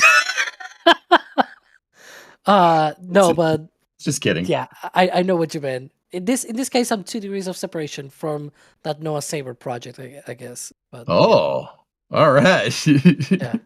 Hi, Moldy. We see you. Yeah. Hi, Moldy. Yeah. Hi, Moldy. He didn't sound really excited to see you. That's all I'm saying. Is this like, when someone shows up at work and you're like, oh no, why are you here? Oh. I feel that same way whenever I see your name in comms and I have to come on stream. Wow. I'm just kidding. I'm kidding. I love you, EJ. Man, it's I was dishing out to Alex and then had it, the dish right served back to me, and now I don't want to do this anymore. All right, cool, sweet. Let's move on. If you can't take it, homeboy. Yeah, that's fair. That's fair. So, Magnus, I'm going to throw a question we were talking about chopstick actuators and, pad catches and stuff, right? So the Phoenix 134 has a question here. So after 2 significant repairs on pad 2's chopsticks, are you at all concerned for chopstick reliability going forward? I'm going to take an approach and say not really. I think we'll see some issues and they'll iron out those things eventually, but we have seen how quick they were able to fix things with the chopsticks. Just with last flight, they had an issue where following the static fire, the chopstick had an issue, and they were able to fly in apart from the 39A side and get the entire tower repaired within 48 hours. That's not something you can typically do because you can't just go to Home Depot and buy a new chopstick actuator or things needed for the chopsticks. So the fact that they're able to repair these things, considering the hardware is not off the shelf this rapidly, I think they are finally going to be able to increase the reliability here. So I'm not super worried. That's good. And, I kind of wanted to follow up on that, because we were talking about launching from Florida, landing at Texas, right? So Magnus, Pad 1, no actuators on that one, right? Yep. So as far as I'm concerned, there are no actuators left on Pad 1. They are basically dead chopsticks. And because they're making some adjustments for them to match the new system on both 39A and on the Pad 2. And speaking of Pad 1, they are lifting the deluge pipe for the new Pad 1. Yeah, Alex, you were talking about this a little bit earlier. It is crazy that we are 6.5 hours and change out from a launch, and there's just still a bunch of dudes working out there. Heck, you could see 2 of them standing on a mound on the left side of your screen. They're just, hey, work never stops. Yeah. The road's not closed yet, so I guess when the road's not closed and they can be there, may as well make productive use of your time, right? Yep. Speaking of that, isn't it supposed to be around noon or so for that rollout? Hang on, I should look it up before saying noon central for that not rollout. Excuse me, for that road closure. Yep. So they got about 40 minutes left, so plenty of time.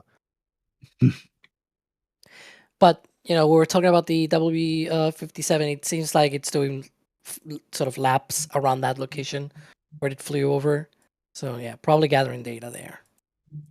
Just saying, just thought I would say that, yeah. And it's far away, that's not close. I don't know if there's like a reference there for the distance, but it's about 30-40 kilometers out there. It just seems close because you see the land there, but it's actually zoomed out. What are we? Sorry, I'm sorry, Ryan. You're highlighting things that are like 2 pixels in my screen. He's looking at the WB-57 out there again. There you go. Okay. Yeah. Which one is that? That's November 9/26. Yeah, there. November 10 Alpha. kilometers. So you can see there the scale, and if it's 10 kilometers, it's actually way more than 30. Yeah, it's 20, 30 something, almost 40. Yeah. So 30, 40 kilometers out there to 50 now in the location. But the closest was just 30 or 40 kilometers. That's even further out than the booster splashdown location, by the way. That's what I was just about to ask. Yeah. It's even further out than that splashdown location. Huh. Interesting. So, yeah, I'm going to go ahead and say that, it might be the control, like what we were saying, right? But go ahead. Oh, that was nautical miles? Okay, so that's worse. Because if it's if that's nautical miles, then 30 or 40 nautical miles, well beyond where boosters land. Because they're longer than the kilometer. But yeah. Mm-hmm. Okay, let's see. I'm gonna plow through some support here. You guys are keeping the support queue coming. We do appreciate everything. We do get compensated here, but a lot of this goes right into getting the tech needed to give you the shot here on the screen. What's up? Somebody made the point, they're getting the science points before the launch. Oh yeah. Flying the Gulf. Yeah. We're studying the effects of the launches of Starship over the Gulf. Mm-hmm. You think they got the mystery goo on there? Probably, yeah. Yeah, probably. Yeah, probably. Yeah, probably. Max, you think they can test mystery goo in the rain? Whoa! What? No, just kidding. I don't know. Alex already said, yeah, probably. Never mind. It's dead. Joke ruined. Anyway, moving on. It should have been Caribbean. Wow. Wow. Okay. Yeah. Go to support because I just saw what I just saw, and that probably needs addressing. Yeah. Yeah, Patrick Bob just dumping another 50 red team memberships. Just nothing. Yeah, it's no big deal, right? Just here, have this. No, Patrick, we appreciate it. Thank you very much. You got a hardcore NSF viewers here. We'll call them NSF power users. Patrick, we appreciate you. Thank you very much for giving us the support that we need. We're going to use this to give you the best content we possibly can. All right. Anyway, I'm going to go through the rest of the support queue. We got Jonathan here with another store message. That's a collector, Flight 13 collector's pin. You guys do great work. Keep it up. Watching from work. All right. Hey, I always say on my end, I love being somebody's background noise. If you're somebody's background noise when they're working, that's one of the best compliments that you can get. All right, we got Frode with a store purchase here. Embroidered collector's mission patch. Ooh. From Flight 11. Okay, go Starlink V3. Yeah. Max, we do have active Starlinks on this. There's real Starlink V3s on this, right?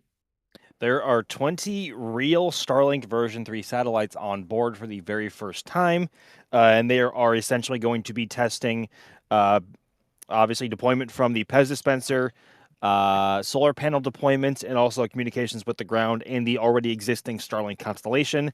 And then because they are following the ship's same suborbital trajectory, we don't have to worry about any space debris being left up by any V3 satellites that have any problems, because they will be re-entering with ships. So, but yes, the very first deployment of real Starlink version 3 satellites ever, which is, I think, one of the coolest parts of this flight. We've been waiting for Starship to carry meaningful payload for such a long time beyond the version 3 simulators and then the version 2 mini Dodger dogs that had the cameras on them last time. So this is a really exciting part of the mission. And 6 of those have cameras on board to perform similar heat shield imagery as those former V2 mini Dodger dogs on Flight 12. So yes, very exciting. Good stuff. I think we got, man, I gotta go through all these super chats that are popping in right on the stream. So I'm gonna try to weed out some of those. So we had Jim Graves 4197 with 5 red team memberships. I'm gonna try to do this real quick. And then we had Dimez Recon with a $50 super chat. Headed to Margaritaville now. Tell Das not to be stompy on the roof. Yeah, no. We'll make sure he doesn't bring down the house over there. I mean, he might though, with how hype he gets. I've been up there on the roof with him. He's into it because, like I said, we love what we do. All right.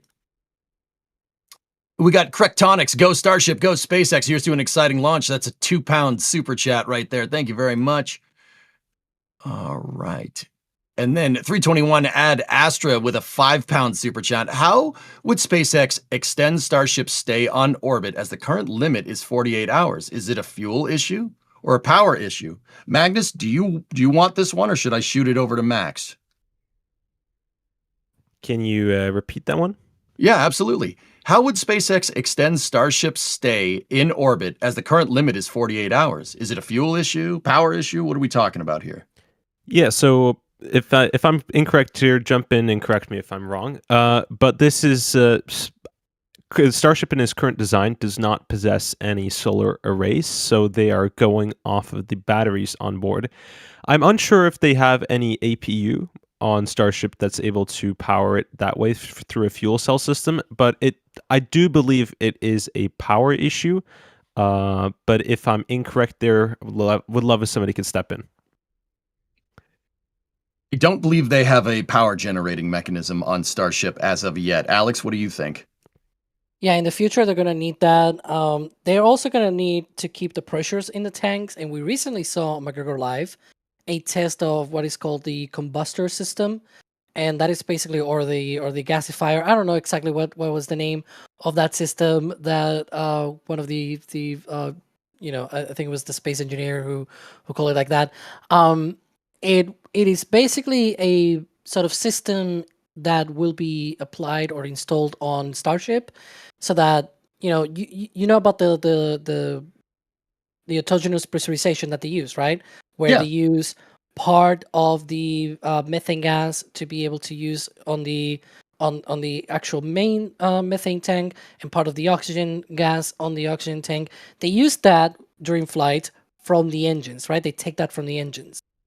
But when you are in a long flight, you're not igniting the engines all the time. When you go to the moon, for example, you have 3 days or maybe 4 days of trip time to the moon, plus whatever time you've got until you land, of just not doing anything, right? Of course, well, you kind of have to ignite the engines, I guess, for your lunar insertion burn. But then much more in the future, you got to go to Mars. It's probably going to be a few months of not igniting any engines. So how do you keep the tanks pressurized, for example? Well, you do that by taking a little bit of that liquid and passing it by through a combustor of this, or gasifier, whatever it's called, and then you sort of turn it into a gas, you put it back in the tank, and that's how you pressurize it. And so that's one of the things as well that they have to introduce in the future. And we'll probably fly maybe as early as HLS, for example, because that's probably going to be needed for long duration stays on the surface of the moon for like a week or so, sort of things that they have to do for the moon base and all that thing.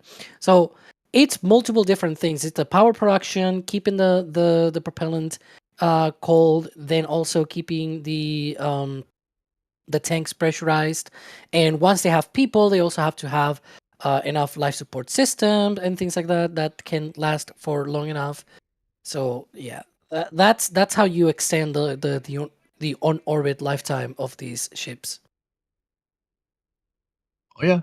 Yeah, there's a lot involved. I mean, especially like you were saying with a Mars transfer, that is a complicated mission. The concept of operations for sending stuff to Many Mars months. is, yeah, it's not nearly as I was about to say not nearly as easy as going to the moon, but let's be real. We're talking about a factor of difficulty that's already like, Empire State Building tall here. Like this is all very difficult to do. Mars is a little bit more difficult than the moon, I would say. Yeah. Just because of that long mission duration. Anyway, I'm going to keep going through support here. We got Ethereal with a $10 super chat. Appreciate it. You learn most of what you know from Tim Dodd. Oh, the occasional Astro Man. Yeah, we love him. Tim's water towers can fly, baby. Speaking of smoke, oh geez, yeah, it's a little spicy. The air's a little spicy up there coming from Canada. Speaking of size, look at that. Yep, there you go. Yeah. Jeez. Wow. It's wild that a Vulcan with its tallest fairing is not even as tall as a super heavy. Well, actually, that's ground level, or is it? Or is that bottom of the engine bell, or is that ground level? Yeah, that's the bottom of the engine. Yeah. Okay. Yeah. So a Vulcan, ULA's Vulcan rocket with its tallest fairing is not even as tall as the super heavy version 3 booster. That's absurd. I mean, that's not to say that Vulcan is like a bad launch vehicle because it's smaller. No. I would argue that for its size, it packs one heck of a punch. It right? absolutely does. But I never compare. I don't know. I find it so weird or strange to see Vulcan on vehicle comparisons now because it hasn't flown a lot and we don't talk about it a lot. So I guess that's just why. All crew vehicles. Yep, there we go. In this one, also true. Saturn 1B, Saturn 5, Starship, Space Shuttle, Titan, Atlas, Redstone. Now, to be fair, guys, Starship doesn't have a human rating yet. Not yet. But I think it would be an okay assumption to say that it will fly people on it eventually. Right? Man, yes. It is just... the scale of the Starship program just gets me. Starship if you look at that comparison to the shuttle, the ship itself is as big as the shuttle's external tank. And if you guys have seen space shuttles up close, the shuttle is not a small piece of equipment by any means. Yeah. I mean, it's a little short in terms of overall launch vehicle height, but comparing a ship to an orbiter, it's like an orbiter is not a small vehicle by any means. It's a remarkable piece of engineering. you know what? We have to add another one. I'm gonna give some homework to Ryan, and we're probably gonna need Flight 1 also on the right. Ooh, yeah. Because it didn't have the hot That's a good staging point. ring, right? But yeah, the booster has actually not been stretched that much. It's actually been more the ship, but it's still important. Guys, we were just showing pictures of all the comparisons of all the different human rated rockets. Like Starship, I think it's safe to say that Starship has a pretty hefty payload capacity to orbit, even in this kind of preliminary configuration. You know, I'm looking it up here. You know, I'm looking up Redstone RLV. So that's the Redstone launch vehicle for that launched the Mercury missions. You know, we got a capsule mass here of 1.8 tons and then a vehicle mass of about 30 tons. And I'm just, you know, that's including the fuel. And it just kind of dawned on me that Starship could easily take a Mercury Redstone rocket with the capsule and a person inside into space, provided it could fit inside of the payload bay, which is, that's, you know, when you think about it like that, that's pretty impressive. The Mercury Redstone launch vehicle was the vehicle that the United States used at the beginning of the space program to get Alan Shepard on, albeit on a suborbital trajectory, into space. And then before him, Ham, the chimpanzee, like, yeah, I could just take that into orbit. Whatever. No problem. Could be your third stage. As one does. Yeah, no, it's no big deal. Can we take a second and just point out the fact that the Mercury Redstone rocket is about the same size as some of the tank farm tanks? Just shows the difference in size. Oh my god. Yeah. A Mercury Redstone kick stage. See, now I want to look up the, you know, Titan GLV here. Like, what's Can you the mass deploy of that thing from the Pest dispenser? Yeah, right. So is it small enough? Carefully.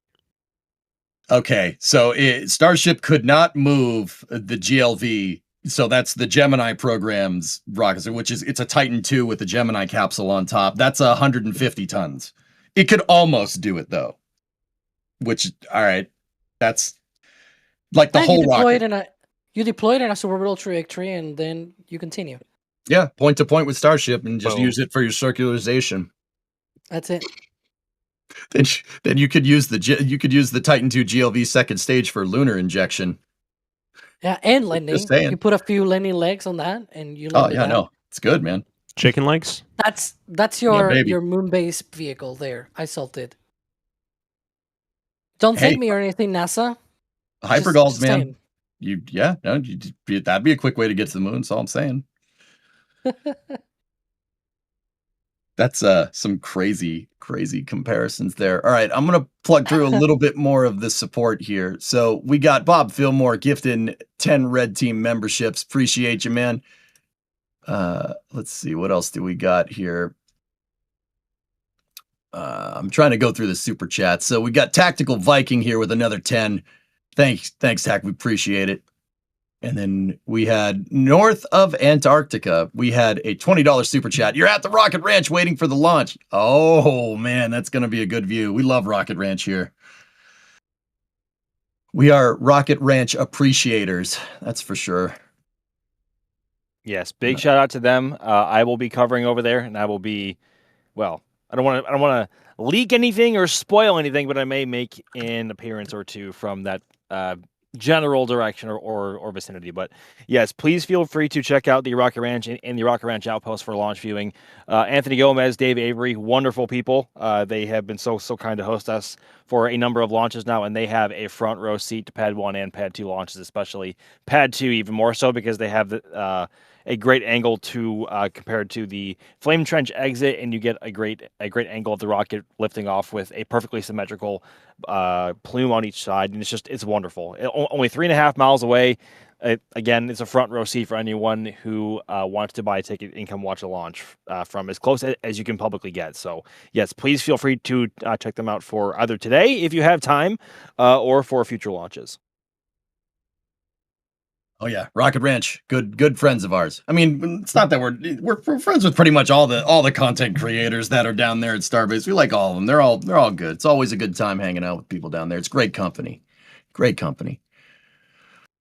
All right, we got Jeff Frishoff with 10 Red Team memberships there. Thank you very much, Jeff. And then we have Wilbo with a 20-pound super chat. Team NSF worked so hard to give us so much. We get so much. Thank you, NSF. Like I said, pleasure's all on this side of the screen, okay? We do this because we love it, Will. You know that. All right. We got Negative Ascent Specialist with a $20 super chat. What's up, space nerds? Checking in from the Kansas coast. It's mostly clear skies. I better make sure to look in the right direction. Hate to turn around and see the rocket plume. Oh, he called out Kevin. Oh, Kevin went outside. Kevin went outside the other day, guys, to look at a rocket ascending near his house. It should have been like a jellyfish. So that's when you launch in the twilight and the sun illuminates the plume. It looks like a jellyfish, right? Kevin went outside to look at it and looked in the wrong direction. For some context, I was kind of half expecting Kevin to jump in there with some commentary, but Kevin is a very, very busy man today. For those who don't know, like, you do not bother Kevin on a Starship launch day. He's got a lot going on. But yes, he'll yell at you and then maybe punch you. And I'm the one that lives closest to him, so I'm probably going to be the one that gets punched. So please don't make him angry. I fear for you, EJ. Yeah, I know. I'm kind of screwed. Anyway, all right. We have Almira 6753 with a $2 super chat. Thank you for the support. Appreciate it. And then I think I got through all of the super chats. We just got store messages here, and there's lots of them. A lot of people doing patches today. When we appreciate it.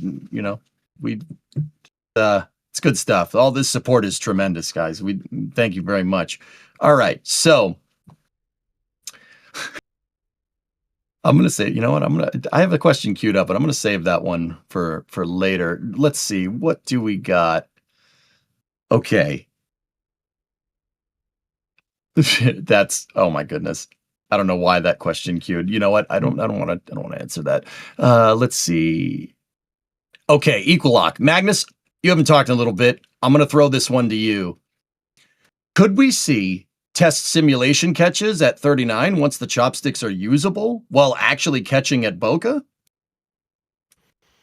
Yeah, I mean, there's nothing that says they can't do it. They've done these catch simulations in the past with the pads at Starbase, and there shouldn't be any reason for them to not be able to simulate it on the Florida side. So I don't see any reason why they couldn't do it.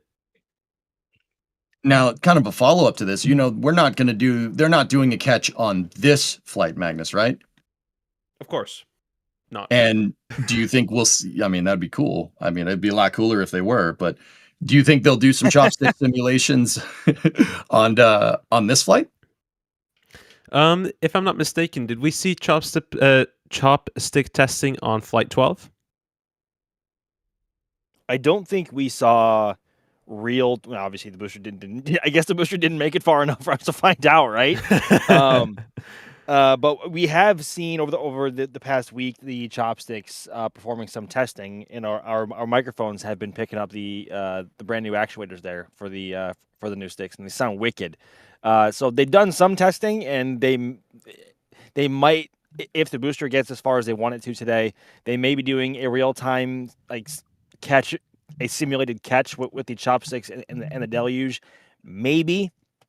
And if that goes well, maybe a booster catch will be on the cards for Flight 14. I sure hope it is. We haven't seen one in forever. But for Flight 12, I don't think we did. But then again, the booster didn't make it far enough for them to really test it, right? So we have seen simulations on a booster catch, but to my knowledge, we haven't seen any simulations of a ship catch. And if there's any plans on catching the ship soon, I mean, I wouldn't be surprised if we might see something during the ship landing phase here at Starbase as well. So that might be something to look out for. Yes. Mm-hmm. Yeah, I don't think it's out of the realm of possibility either. So once again, this is Starship Flight 13. We're hopefully going to see some action today. We're about 6 hours, 4 minutes, 30 seconds, or 24 seconds. I'm looking at the wrong monitor here. Out for a launch. And this is the Starbase Stakeout stream, where we're just kind of sitting back, relaxed, waiting for the action to happen. This will be after this. NSF will have a main launch stream, and we'll go from there. But right now, we're just hanging out, answering questions about Starship. hopefully entertaining you guys. Hopefully having a good time. Yeah, we'll keep the questions going. Now, Alex, this is a more physics question here. I got queued up. So this is coming from Lewis Matthew, 58. No, it's not too bad. It's not too bad. I swear. It's in your wheelhouse. All right. So Lewis is asking, with the grid fins on one side of the booster, does it affect the center of mass equilibrium of it? Because there's only, we have asymmetric grid fins here, right? Mm-hmm.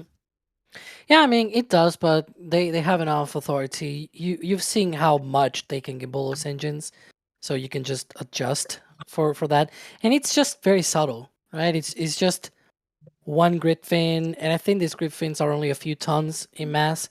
Those engines at the bottom probably weigh like 10 times more than just one grid fin, just the engines alone. So in the overall scheme of things, it's just a slight asymmetry in the mass distribution of the booster, right? The ship also has a dissimilar distribution of the mass because it also has heat shield on one side and doesn't have heat shield on the other, and it still manages to fly well. So, yeah.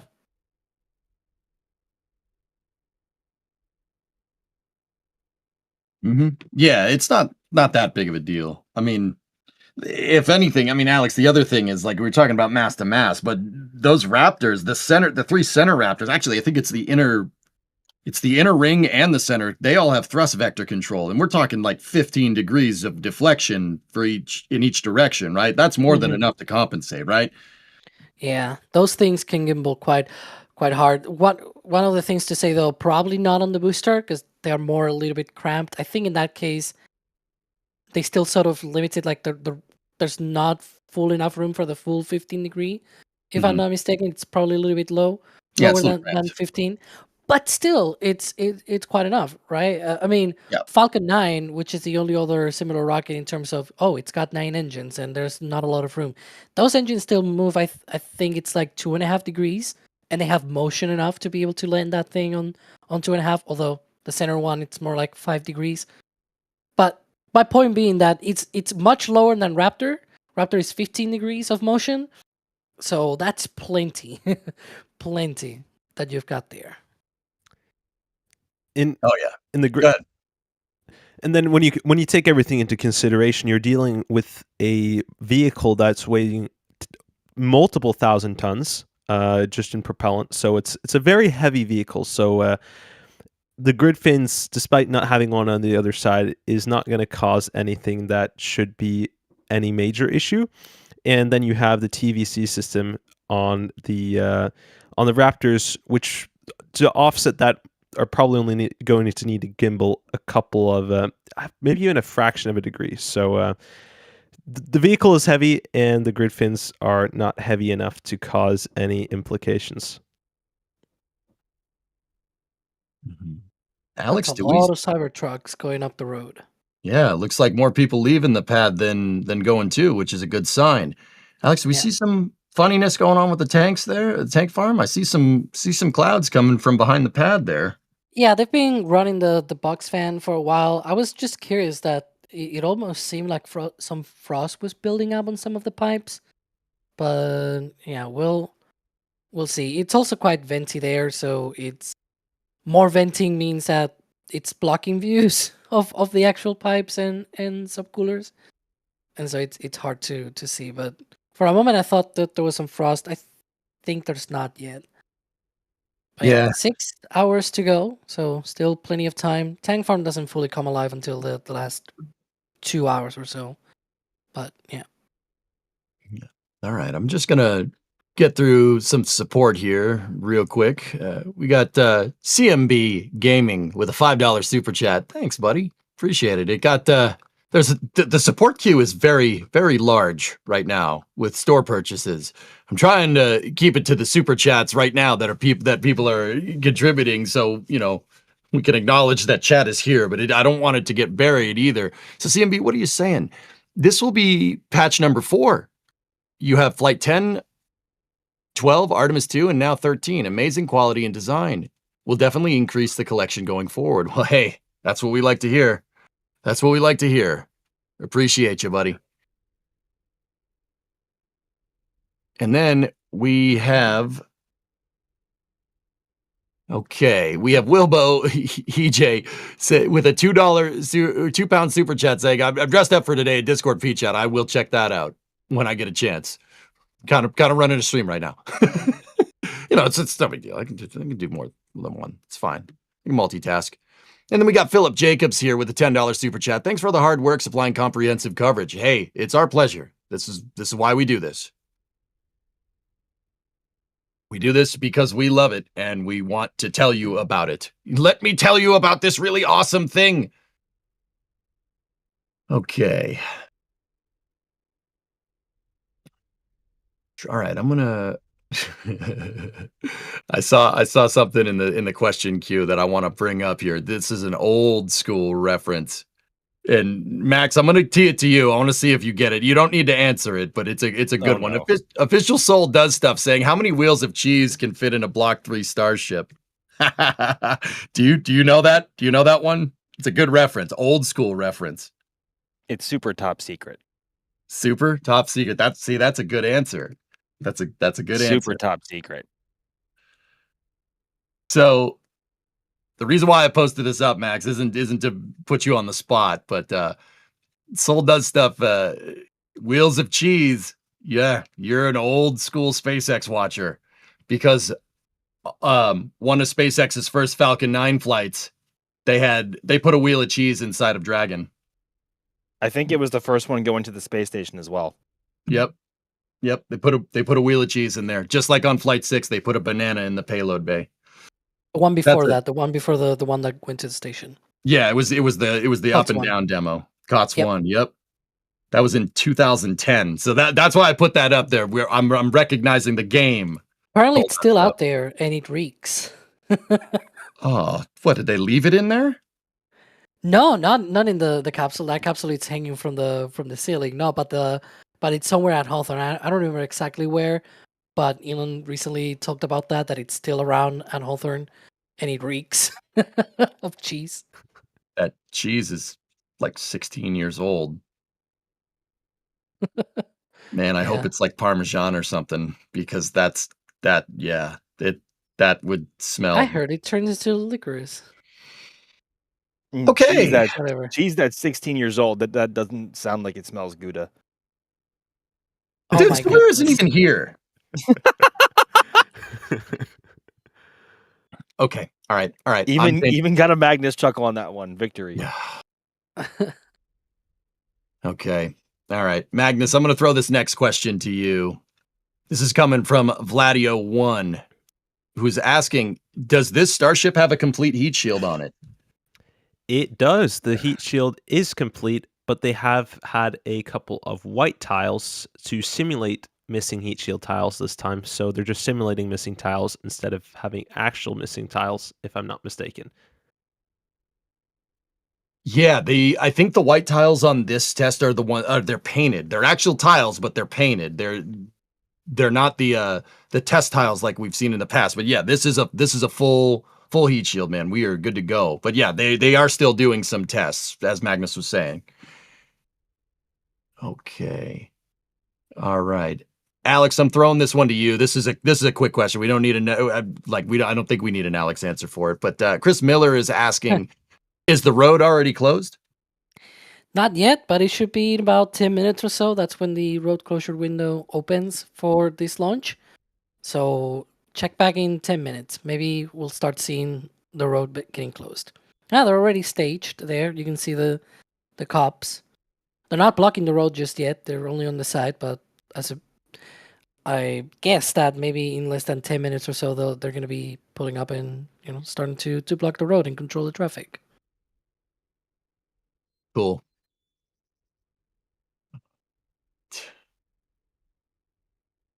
Tanker going down. Yep. Yeah. Those tankers, those are carrying the fuel and oxidizer and other commodities. Oh, the other roadblock there is still Okay. not set up either. Yeah. So, So this would be the soft roadblock, Alex, right? The hard one, actually. This is the hard one? soft one. Yeah, the soft one is like 15 miles away at the beginning of the road with Brownsville. But yeah, this one is out there next to our river lot, Richardson Avenue with Highway 4, basically that intersection. But yeah, this is the one where nobody except SpaceX and law enforcement can go through later down the line. The other one that they set up closer to the launch site is for the start of clearing the beach and the launch site area, right? But that one is vacated much closer to launch because it's basically within the blast danger area. If something were to happen with a rocket out there when it's fully loaded, that is too close for comfort, and so they removed. They basically go away and go up the road, and then they move sort of to the Star Factory area, more or less. That's how close you can get. Like that's the minimum closest, but that's only for SpaceX people and law enforcement. The only ones that get there. That was an Alex answer, by the way, at the end of the day. Believe it or No, not. you did good. No, you did. Dude, so this isn't Flame Trench, man. I'm the host here. My job is to get you to Alex answer everything, okay? that is my whole like existence here. Okay. Max, you're down there on location. So this is a question coming from Brett N here, who's asking like, how will the Gigabay affect filming opportunities of Megabay 1 and 2 at Starbase? And I figure I'd pose it to you because you're out in the field. You're down there. You're in the trenches right now. In short, negatively. So essentially, where Starbase's Gigabay is being built is literally directly in front of of Megabay 1 and Megabay 2.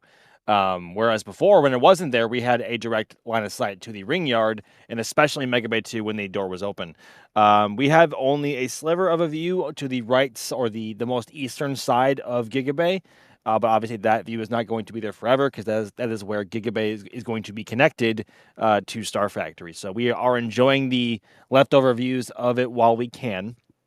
But before long, our views into the ring yard and towards Megabay 2, especially from Highway 4, are going to be no more, which is a very, very sad thought.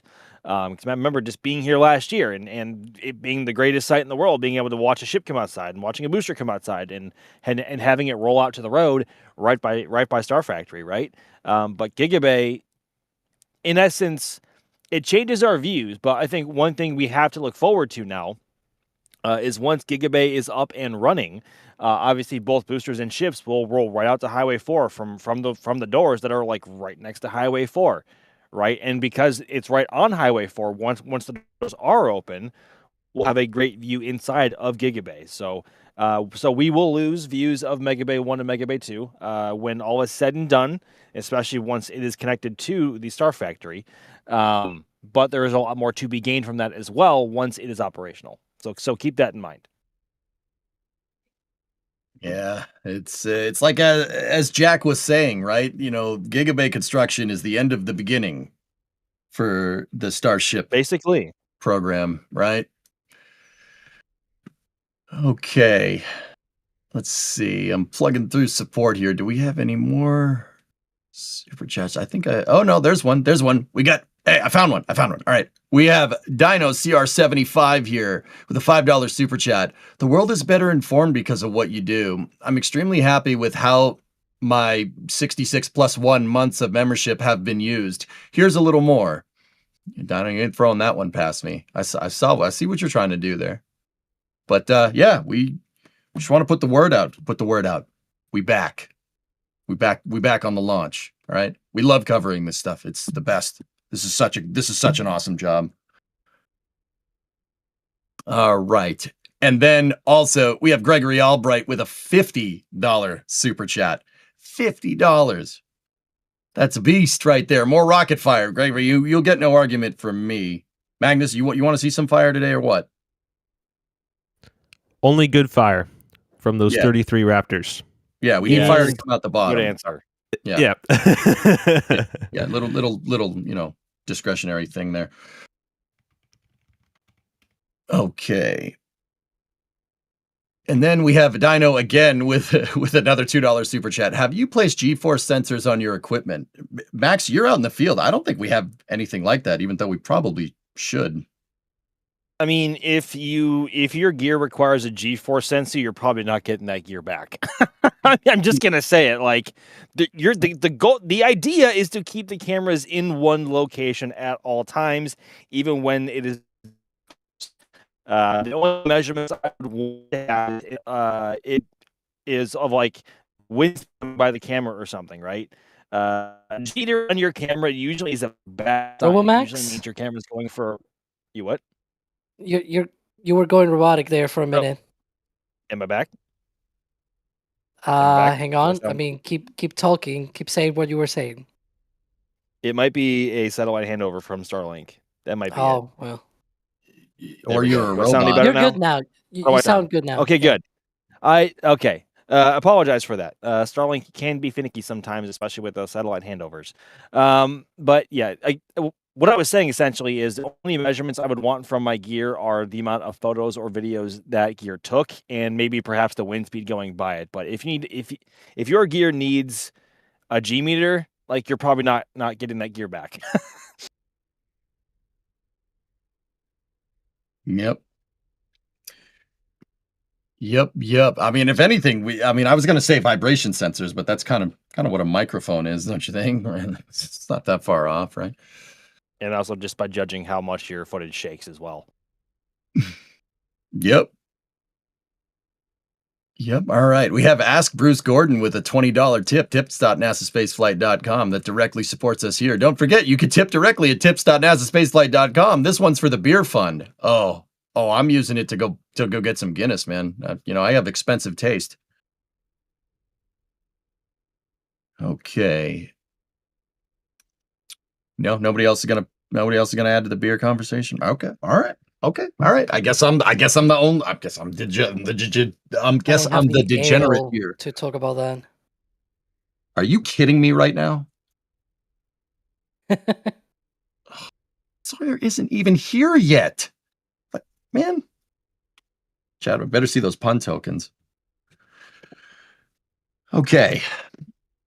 All right, we're getting up to the top of the hour, currently sitting at T-minus 5 hours, 46 minutes, 36 seconds for the hopeful launch of Flight 13 here. But I do believe my time here is coming to an end hosting here on the Stakeout stream. Guinness is the best beverage ever. You're right, Kevin. It absolutely is. So what I am going to do here, as I sign off, I'm going to hand it back over to Chris B, but Chris B will be coming in on the other side of a playback video here that we have with information about today's flight. Oh, wait. We're not... Wait. Wait. We're not exactly ready. Wait. Not exactly ready. Not there yet. Hang on. We're not there yet. Oh, sweet. That means I get more time. Excellent. More fun questions about cheese. All right. Let's see. Let me punch through a question here. I said that Chris B is going to come back on here in a second. And let's see. So because he's going to come back on here, we have Charles Hall, SC. How much hay could Starship ship to England for some Yorkshire horses? We're gonna have to sit here and find out. I'm sure Chris will answer this question. But yeah. That's great. I mean, Starship could move a lot of hay point to point, but I just don't think there's, could we have a landing site in Yorkshire? I'm not sure. Like, I don't know. Anybody else from Yorkshire? You guys want a Starship landing site? I'm pretty sure they would get, pretty sure someone would get mad. I don't know. You tell me. There might be as some fun as roadblocks to that. Yep, as fun as it is talking about cheese, we have to mention the elephant in the room, and that is that the road appears to be closed, which was expected at 12 p.m. Central Time. As expected. That's good. Because we're one step closer to getting this thing off the ground. You can't launch this with an open road. Yeah. That's one of the things, right? They set up this one closer to the launch pad They clear the beach, they clear the launch pad area, and meanwhile they also restrict the sort of they block the road also out there at the Richardson Avenue intersection with Highway 4 we were seeing before. And then there's another one way out there. It's the soft checkpoint out in Brownsville, basically. I think it's Oklahoma Avenue, the name of the street that intersects with Highway 4, and that's sort of the intersection where they set up the roadblock, basically. But yeah, 3 intersections, 3 roadblocks, different purposes. Cool. Yeah, so as the roadblock goes up, once again, we are T-minus 5 hour, 43 minutes, 20 seconds. And this is where I'm actually going to leave you here. So I will leave you guys with a good video here about Starship and about the flight today. But for now, I'm signing off from the Stakeout stream. Thank you very much for having me, everybody. I hope I kept you company. I hope I kept you entertained. So we'll jump right into the video. And on the other side, you'll get some new commentators, some new faces, and Chris B as well. And Mr. Horse himself. So, run that video. I'll see you guys later.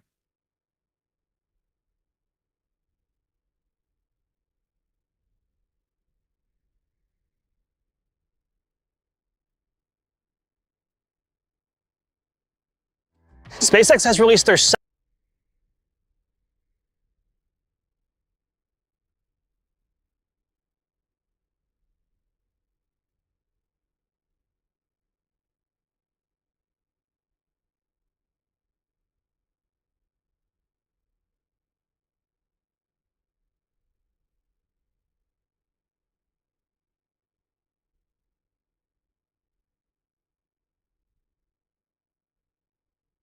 Okay, so I guess we don't have a video. That video decided to not be happy. So what, as this helicopter lands, those are the range helicopters here that are going to support the range. I'm going to just do the manual handover. We tried to do an automatic TDRS handover and it didn't work. So I'm going to give the manual handover right to Chris B. Chris B, are you there? It wasn't even my fault. Usually it's my fault. I usually press the wrong button or something like that. But yeah, that was that was suboptimal, wasn't it? But there's a helicopter to distract everybody from the video not playing, because that is one of the many questions I've seen in chat. But anyway, let me hand over officially and say thank you, EJ. My pleasure. I'm out. And who we got on with us for me? I've got Max Evans. Hello, Max.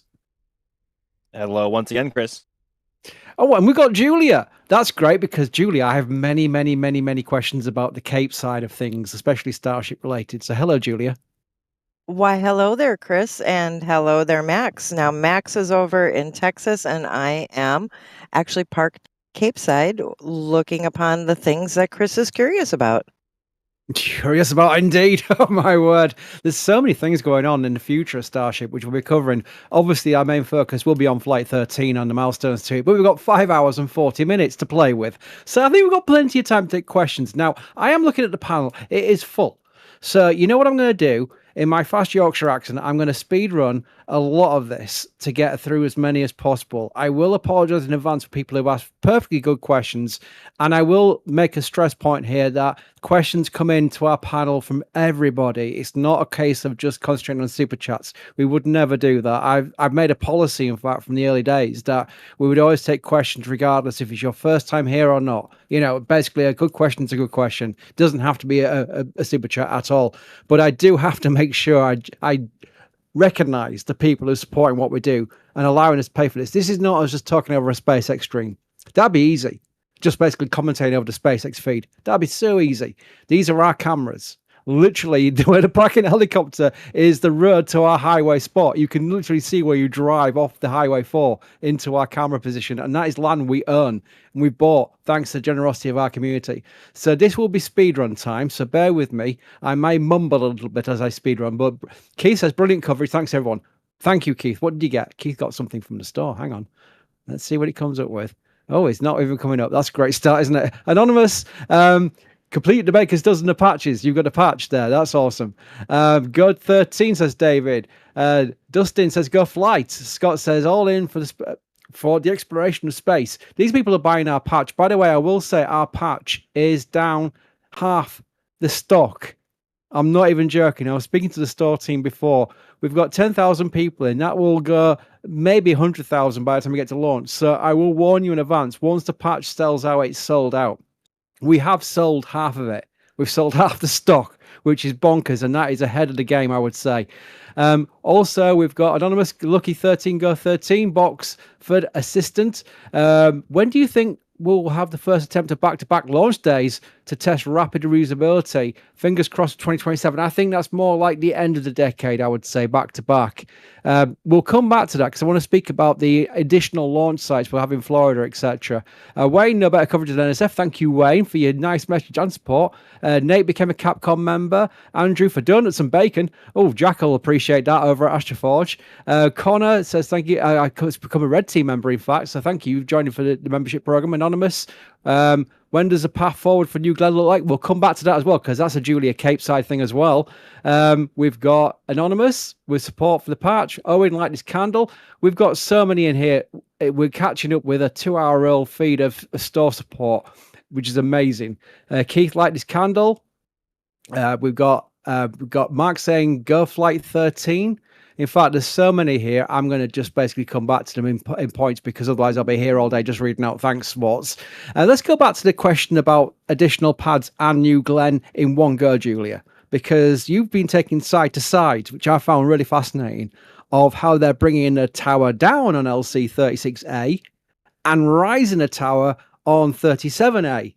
So we got New Glenn in its return to flight posture, where they're bringing back down the tower on 36 after the new gun went boom, and we've got 37A rising for Starship's operations, which will come after 39A Starship operations. Julia, can you kind of phrase all that together into what's happening on the Cape side? Well, let me tell you, there is a lot going on here, to the point where traffic is absolutely crazy from Titusville to Merritt Island, with supply coming in with just ground systems galore. And unless you know what you're looking at, a lot of the time, I have no idea what in the world I'm seeing, because it could be for multiple pads. On that note, I have started a weekly series, and we are on week 7 right now of that one. And it is exactly what you were talking about. As pad 36, which is Blue Origin's New Glenn pad, starts to come down so they can refurbish and reconfigure to their new plans, a launch pad is rising over at 37A. And it's rising rapidly now. We used to see about 1 module a week go up, and this week it went crazy fast. On Tuesday morning, I actually saw in the distance module 6 being lifted. I stopped by my usual spot Wednesday morning. There was module 6.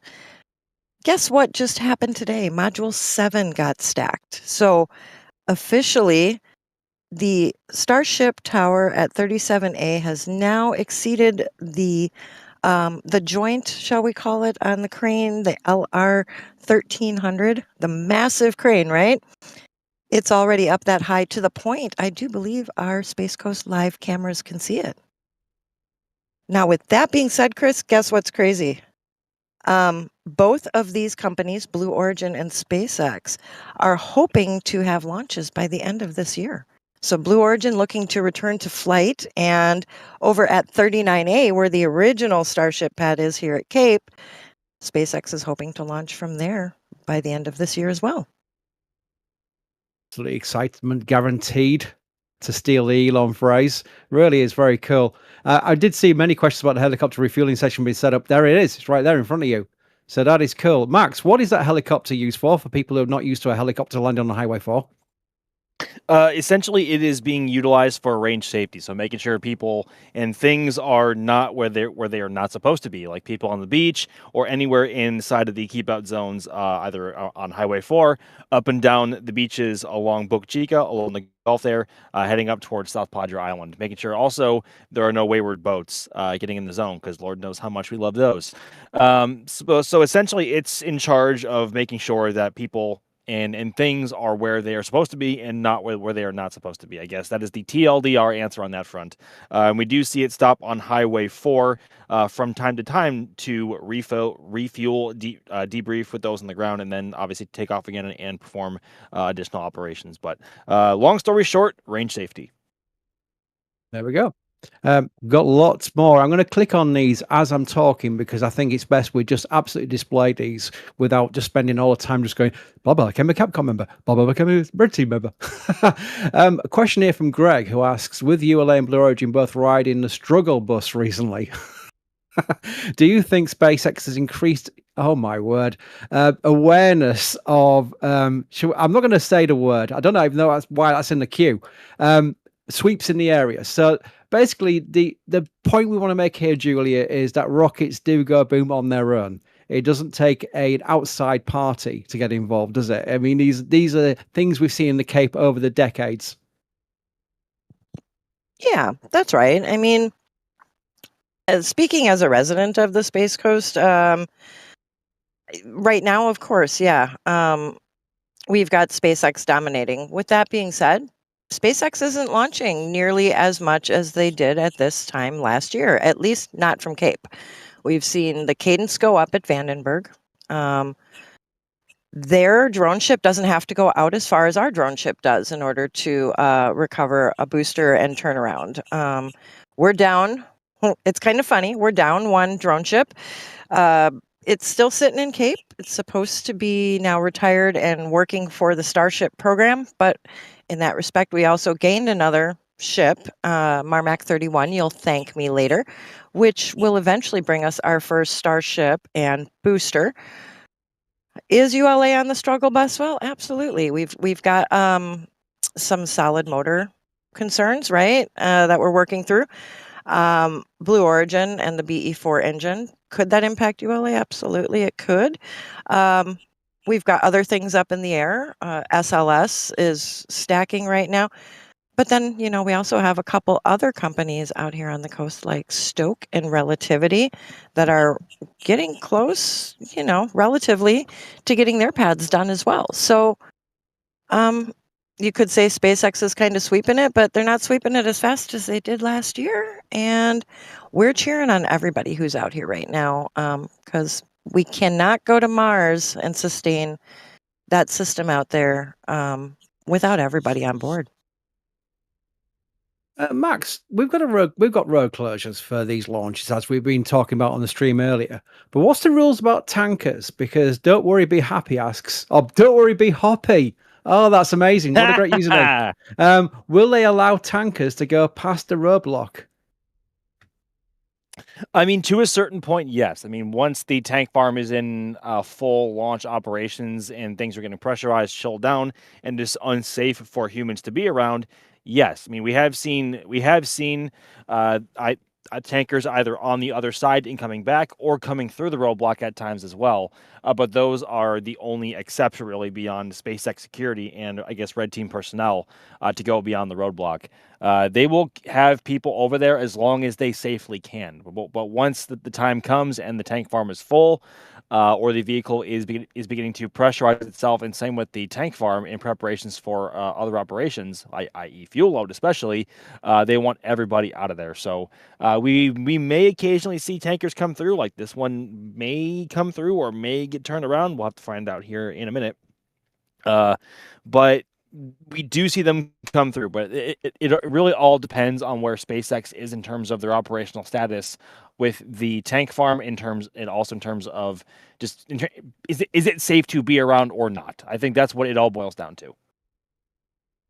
Julia, another exciting thing about the Cape side of things is we've got Relativity Space and Stoke Space coming online soon with their two pads, which are pretty much next door neighbours, aren't they? Stoke Space are interesting because they and Relativity are looking at reusability as well. Reusability is now seen, thanks to the leadership of SpaceX, and I can say that, as something that is absolutely economically viable and something that brings them competitive compared to other rockets. Could Stoke Space beat SpaceX to 100% reuse? So, Stoke Space are still yet to launch their maiden flight. 100% reuse for SpaceX would be a booster and ship catch, which isn't going to be for the next 2 missions, I would say, at least. We might get a booster catch on Flight 14, but again, that's asking a lot. Stoke Space's schedule, Julia, are they looking to launch this year? They may be looking to launch this year, but I haven't heard anything yet about them kind of being on the range schedule yet. With that being said, their pad appears, at least as of when we flew over last, basically to be ready. And as a nod to Launch Complex 14 and that historic flight that John Glenn made, they did paint that launch tower red, which I think is pretty cool. But I personally don't expect them to launch this year from here, although they are well into testing. What about you, Max? What do you think? Will we see Stoke this year? I would like to say that we'll see Stoke here in terms of hardware, maybe potentially on the pad, as we see the range topper though. Nice.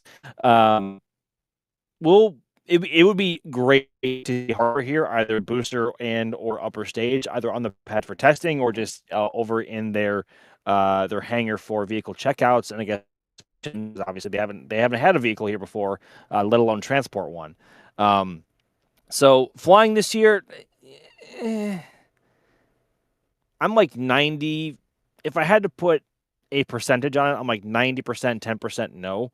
But that 10%, I mean, we've seen how quickly and how aggressively they have been moving in terms of stage development and, of course, engine development as well, which is obviously just as important as the rest of your vehicle, if not more.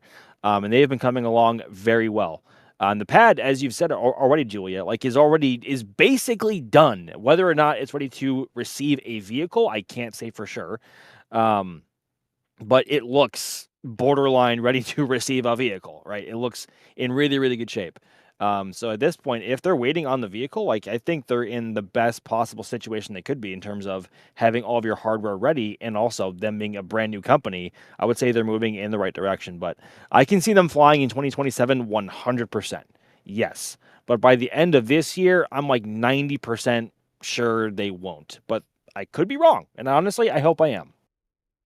Yeah, they are fascinating companies. I mean, they're both very unique rockets in their own right. I think Relativity is more your traditional type, but they're going for reusability with Terran R. Remember that Relativity Space actually launched already. They launched one Terran 1, then stood down on a multi-year stand down to redo the pad and build a Terran R, which is an amazing kind of thing. If you're thinking about a company director saying, this is our direction, we're going to launch once with Terran 1, and then we're going to stand down again.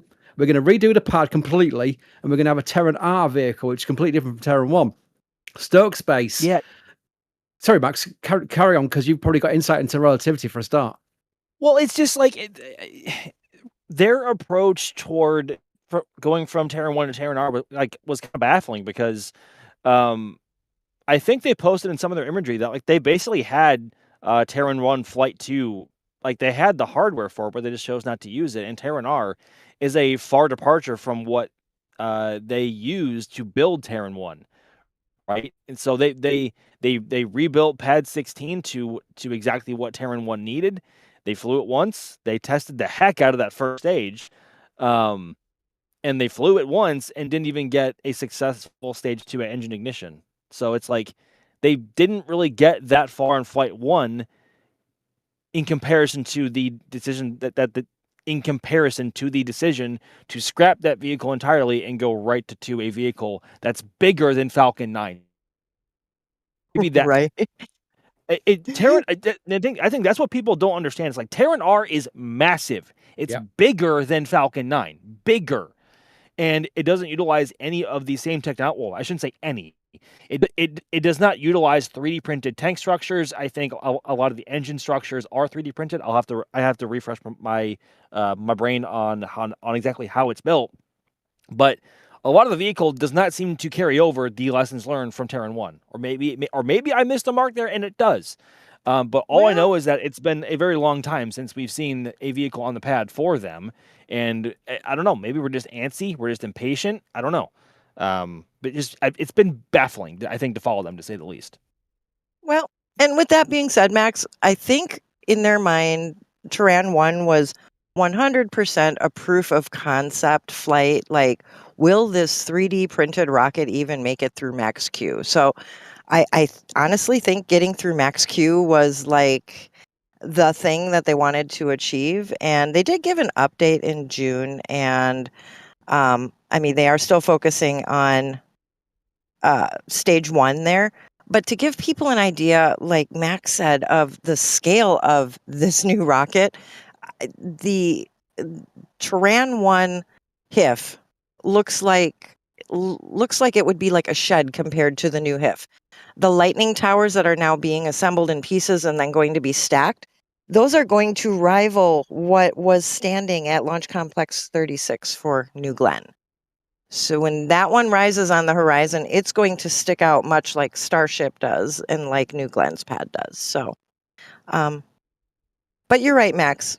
I saw one flight of that. It was beautiful because we had that lovely blue contrail.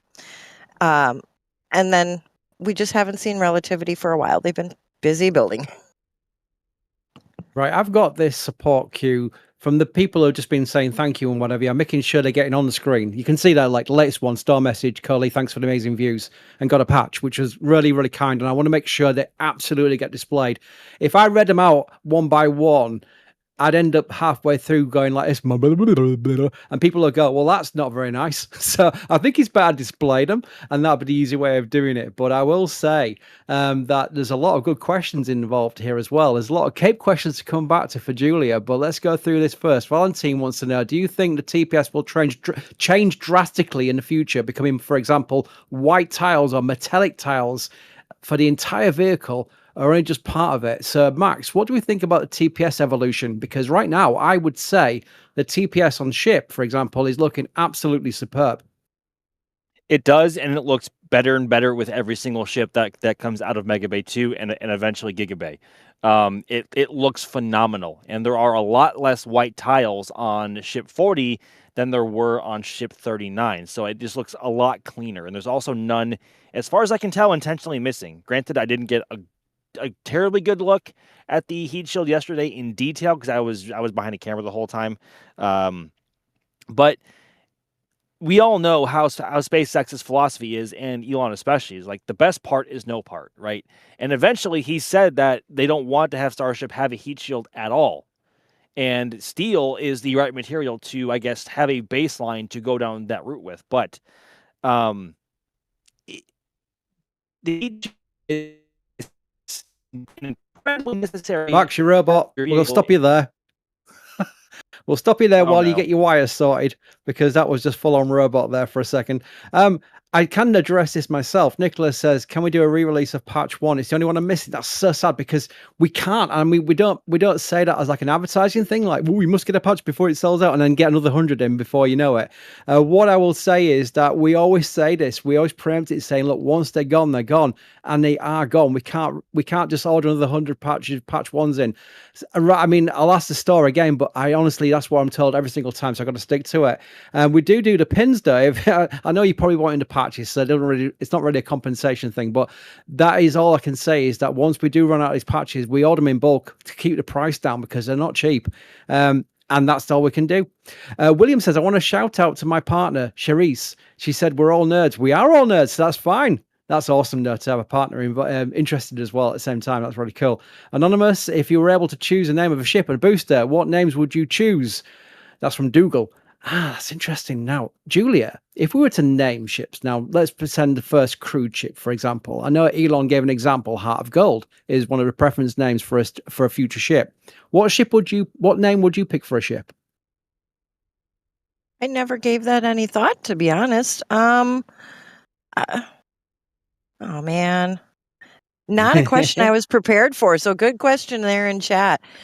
Chat, join in. What would you name a ship? Yeah. What name would you give I'm it? going to throw it back at you all because I honestly wouldn't want it to be something silly, but we already kind of name a lot of ships things like Discovery, Integrity. You know what I mean?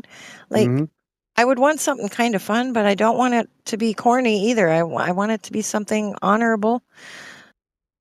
But I don't have that answer. Maybe the next stream I'm on, I'll give you that one, guys. All I would say is thank goodness Ryan Webber's not on this right now, because Ryan Webber got this question the other day and he went through the entire number of ships from Star Trek, from Battlestar, from Halo, from Expanse, and we were there for half an hour while he just basically mumbled through not mumbled, went through all these names, rumbled, that's the word I was looking for, rumbled through all the names he knows, because I guarantee you there is no one who'll beat you on sci-fi knowledge than Ryan Webber. He's amazing. I mean, I know a bit about sci-fi, and he just he knows. He's an encyclopedia. Amazing. Chat is going through many names, too many to read out. Yorktown's got quite a few mentions. I personally approve for that one. We can't. I think Enterprise. I don't know. I think sometimes there's names like even Atlantis, for example, for shuttle. I wouldn't want it to be renamed on another ship for some reason. I think a lot of people think that's an horrible thing to do. I personally think it's more unique to keep it to one. I don't know. Babylon 5 would be a space station, so that would really work, would it? How about Firefly? If that says anything about me, Firefly would be a nice name. Ooh, hang on a minute. What about Firefly, the company? Wouldn't they have a word about that? Well, they might have a word about that, but it's not in reference to them by any means. But, it's better than something like one of our old friends, Jack, would say, like Sparky. Yeah, that's a very Jack thing, isn't it? Yeah, that's just, the Starship Sparky. Sparky McSparkface, yes. Although, didn't we have a Sparky for a ship because of the one that had its electrical wiring we did. Crazy at masses? Max, do you remember that one? I think so. Ship 31. Thank you, Alex. Yeah. Yeah. I think I'm recalling that because it's been in NSF chat before. That's right. Yeah. See, so I'm still lost because don't the worry one about ship it, I would have picked. Sorry, Julie. Oh, There's no. no pressure. I feel like you've put on a spot and you cannot leave this conversation until you find a name. Don't worry. We're moving on. We're moving on. We're moving on. I have one. But Max, I have. Do you have a name? Yes, Max. The first fully crewed flight to Mars, Mayflower. That works. That works really well. You know what? I don't think I've heard that suggested before, and chat will tell me yes, they have. But no, I don't think I've heard it before. What a brilliant pick. Right, there we go. Send an email to media@spacex.com. I'm sorry, I'll get right on. Yeah. Greg says, thanks for all the great info and coverage NSF does. Well, thank you, Greg. My brother and I always watch, even when we're 5 mile-ish apart of 8,000 feet, watching for launch using NSF for our updates. That suggests you're flyers. There we go. Okay. And using NSF for updates. Flight 12 was amazing. Awesome. Thank you. That's a lovely message. Edward says, been a fan for years. Love the coverage. Please, NSF, pick one camera angle for the launch and stick with it. There we go. That's for the producer. It's an absolute impossible task to get everybody happy with what scenes are selected at launch. I just know that. I'm not a camera person, but Max is, and Julia is, but Max probably is the person to go to on this one. The launches themselves, there's no template, is there? Because there's winds in play for the plume. If you pick a camera that you think is going to be amazing for the launch, the plume obscures it all. I mean, maybe talk a little bit about that, about picking choices, and also the fact that we've got replays for people who do then want to see a different angle for the launch from full screen. I mean, ultimately, that all comes down to the people behind the scenes are our producers, like Kevin, Jay, Daniel, and others that I'm forgetting the name of right now. Forgive me. They are ultimately the ones with their hands on the button, choosing what cameras to show. So it's such a hectic environment when the time comes, because you're looking at, I don't even know how many feeds we have out for this one. I think close to 50 or more, I think, just in terms of all angles. Maybe not just for broadcast, but just for viewing in general. But you only have one chance to get it right. There isn't they can't ask Starship to go back to first position and try again and redo. You have one chance to get this right, and they do the best with what they have.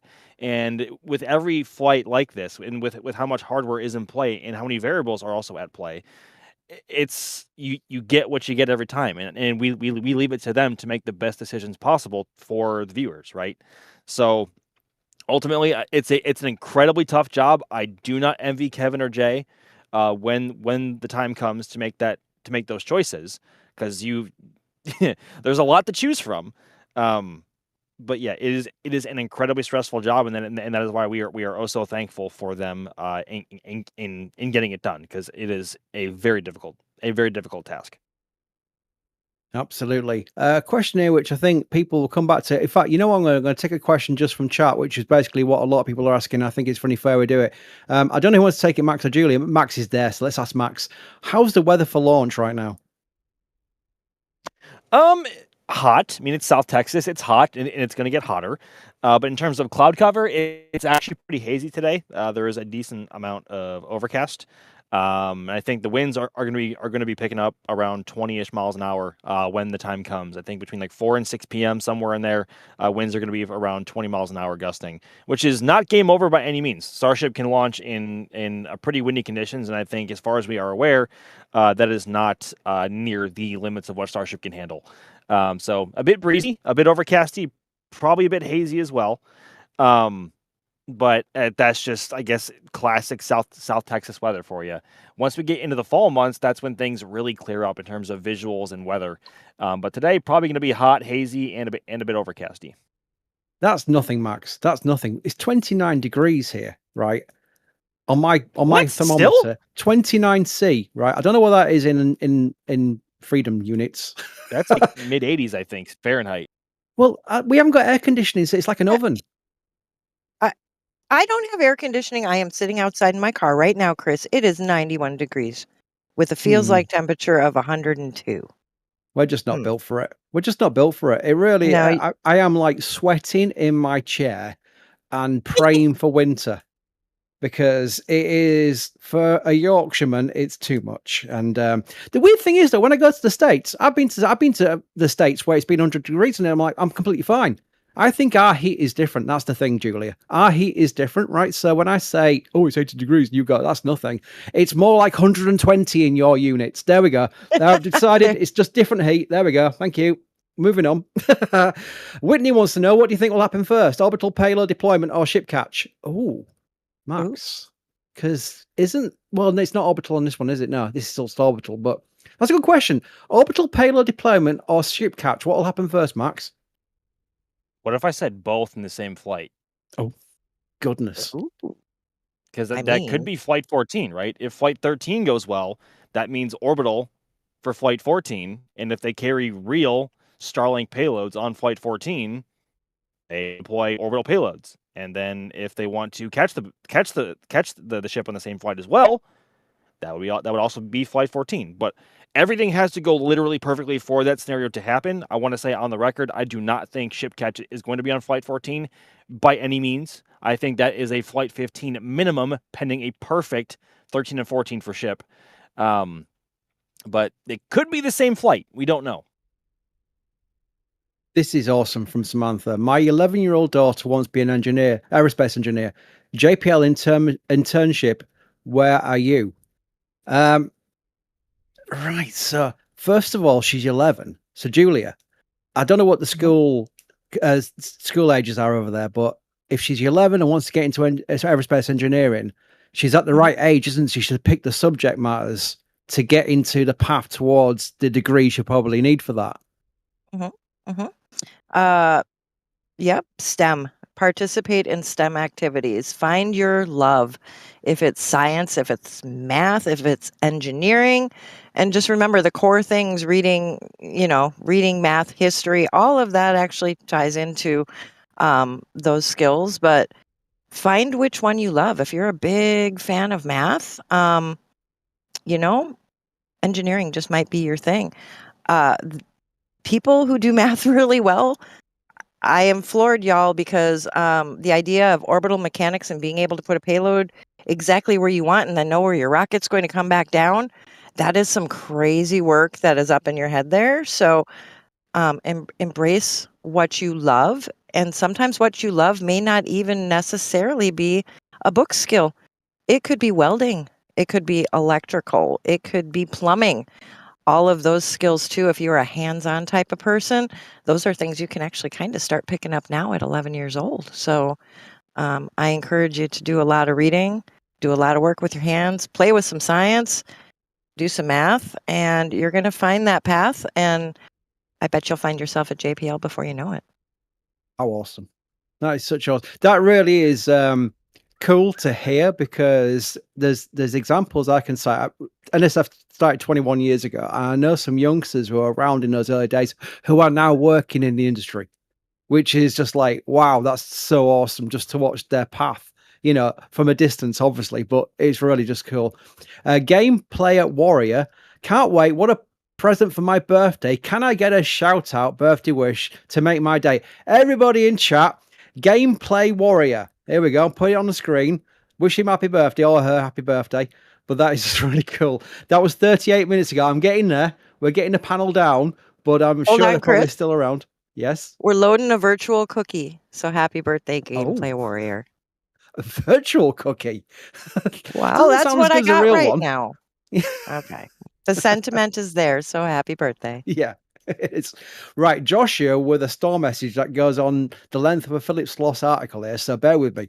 Working on open up a rocket space themed pizza shop in my hometown of Bremerton, Washington. My ulterior motive is to get my community interested in spaceflight. Well, that's very noble. Planning to project your live stream into the restaurant on launch days. NSF crew, stop by if you're ever in Seattle area. For some free ZAR. Thanks for all you guys do. That is awesome. First of all, yes, absolutely. Put us on a monitor. That'd be superb. That's really cool. Also, Seattle is on my to-do list because I want to go and see a Seattle Sounders game in the CenturyLink Field. They keep changing the name of it, but it's the big stadium where the NFL team plays as well. So I want to see Seattle Sounders play. So that is on my to-do list. There we go. That is awesome. Negative specialist says, putting all my resume into your dirt word expert. This looks like it could be a bribe, but it is because I didn't question any info about how hard it is to get a campsite in South Padre Island ahead of launch. Max, the viewing area on SPI, I think I've seen many a photograph of it. It might be Isla Beach as well, so maybe you can help with the bearings here. But if you were to go into the area for viewing a Starship launch, what are the campsites like? I've definitely seen campsites from our hotel camera. So, full disclosure, I have actually never been to the either the beach right at SPI or the jetty or Isla Blanca Park proper. I've never been there. I have friends who have been there multiple times. It is a wonderful view. A wonderful, wonderful, wonderful view. Anywhere in SPI, don't think that just because you're not over here at the Outpost or Port Isabel that you have a bad view. SPI is incredible. It's a bit farther away, but you are north of the launch pad, and that is unique in itself because you'll have a better view of it going down range and pitching off to your left. Because obviously at that point you're looking south and it's going east. So I've watched launches from there. I think, let's see, I watched flight 1, 2, and 5 from the roof of the Margaritaville Hotel, which is about a mile away and change from Isla Blanca Park, also in South Padre Island. And it is incredible. It is an incredible view. Although, because you are farther away, you are more subject to atmospheric conditions, either hindering or enhancing your experience. And obviously at this time of year, I would say more hindering depending on time of day. But it is what it is. You will still see it. You will still hear it. You may even feel it as well, obviously, at that point, given the winds and the humidity. But yeah, South Padre Island in general is a wonderful view to watch a Starship launch. And that is north of the launch complex. Very cool. We've got a few questions I can answer here. The flight manifest is from Alan, by the way. The flight manifest doesn't mention it, but you lot bet on a catch, maybe even on this flight. Is it so possible? Right. So basically, you're asking us catch. No, I don't believe they're planning for a catch on this flight. I think the goal here is for a successful boost back burn, unlike Flight 12, and a soft splashdown, a targeted splashdown, simulated as if it was coming back to the pad in the ocean. If that all goes to plan, then maybe we can start hoping, and that Flight 14 with its booster 21 will be the next catch, because we're all looking forward to the catch returning. But right now, we do not expect any catches on Flight 13. It'll be a repeat of Flight 12, but with the objective complete on the boost back and return of the booster to a soft splashdown. Anthony says you can only collect this super chat if Starship launches a day. Oh, I should have left it then. Oh, well, too late. I've displayed it. Tinkler with a big tip, by the way. Thank you very much for your generous support here for the NSF helicopter camera. maybe not during the launch day. I think the only helicopters allowed round right now are the ones you're seeing here from the range. So that's not really something we could do. But thank you for your support. But that actually, we do use a helicopter for the Cape flyovers, don't we, Julia? We absolutely do. Very safely outside of range bounds, of course. So, if you want to do something on a launch day, just make sure you go with a reputable provider who is very, very well aware of the keep out zones. Okay. All right. It's a great experience, I've been told. Right, Max? It is a wonderful experience every time. Yeah. Well, loved it. Some rides are more bumpy than others, which I'm not the biggest fan of, but they are fun every time. I'm not a fan of helicopters, personally, from experience when I was younger. Which was Doors off as well, Chris. landing. You would hate this. Well, it was called auto rotate or something. He had a problem with his engine and he auto rotate Yes. landed. It was quite hard. It was quite a hard landing, Wait, but everyone walked away. You experienced a full auto rotation? Yeah, Yes. Oh my god. yeah, it wasn't. He will fun. not be going on a helicopter flight with us with the doors off. Let's just put it that No. way. It was a little That is scary. why we make sure we wear all of our PPE while we are on our helicopters. Yeah, I will say everyone walked away though, and apparently, usually the best you can hope for is that everyone survives. There'd be some broken bones. So the fact that we all walked away from it was just credit to the pilot who really did a great job. He didn't panic, and everyone else was panicking. That was a long time ago, though. Anyway, Michael, you guys are the best coverage around. Thank you, Michael. Looking forward to back-to-back Starbase and 39A launches. Keep up the great work. Right, that's a question within the support there, so I wanted to bring this one up. 39A, Julia, how far away do you think we are from a launch from 39A? Oh, okay. We were thinking maybe October. I don't think October because, as you can see, you'll thank me later, hasn't brought us a Starship or a booster yet. So, I bet you by the end of the year we could pull this off if everything goes well here today for this launch and probably the next launch as well, because I have a feeling that the folks out at Kennedy Space Center would like to see the ship at least be caught before we come play, where a lot of rockets launch multiple times a week sometimes. So I'm gonna say I am 95% certain we'll see one at the end of the year, and I'm talking close to the end of the year, because I still see a lot of work going on. I actually have eyes on that pad right now, y'all, across the Indian River Lagoon for me, and I still see cranes. And I really haven't seen the chopsticks do much yet. So if I base it off of that, the pad's not quite ready. Maybe the pad is ready for fit checks, possibly, right, Max? I think. But I need to see something go to port in Texas to make its way here, and we're not there quite yet. And the Giga Bay, though, might have a crane in there. It has a crane in there that could probably help with other things if we get a Starship here. So this year, end of year, 95.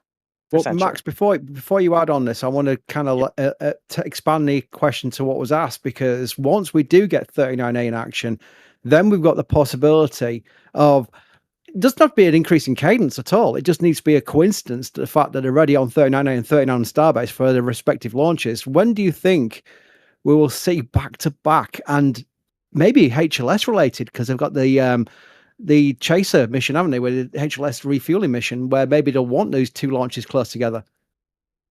Well, not just HLS. Obviously, you have the depot and all the tankers needed to launch to fill the depot, which fills HLS. And at that point, I think our current measurement is around 12 tanker launches to fill a depot, not to mention the launch of the depot and then the launch of HLS. So they're going to need a high launch cadence to make HLS do what they want it to do with NASA. So that is a requirement. It is not a bonus. It is a requirement to make HLS do what they want it to do.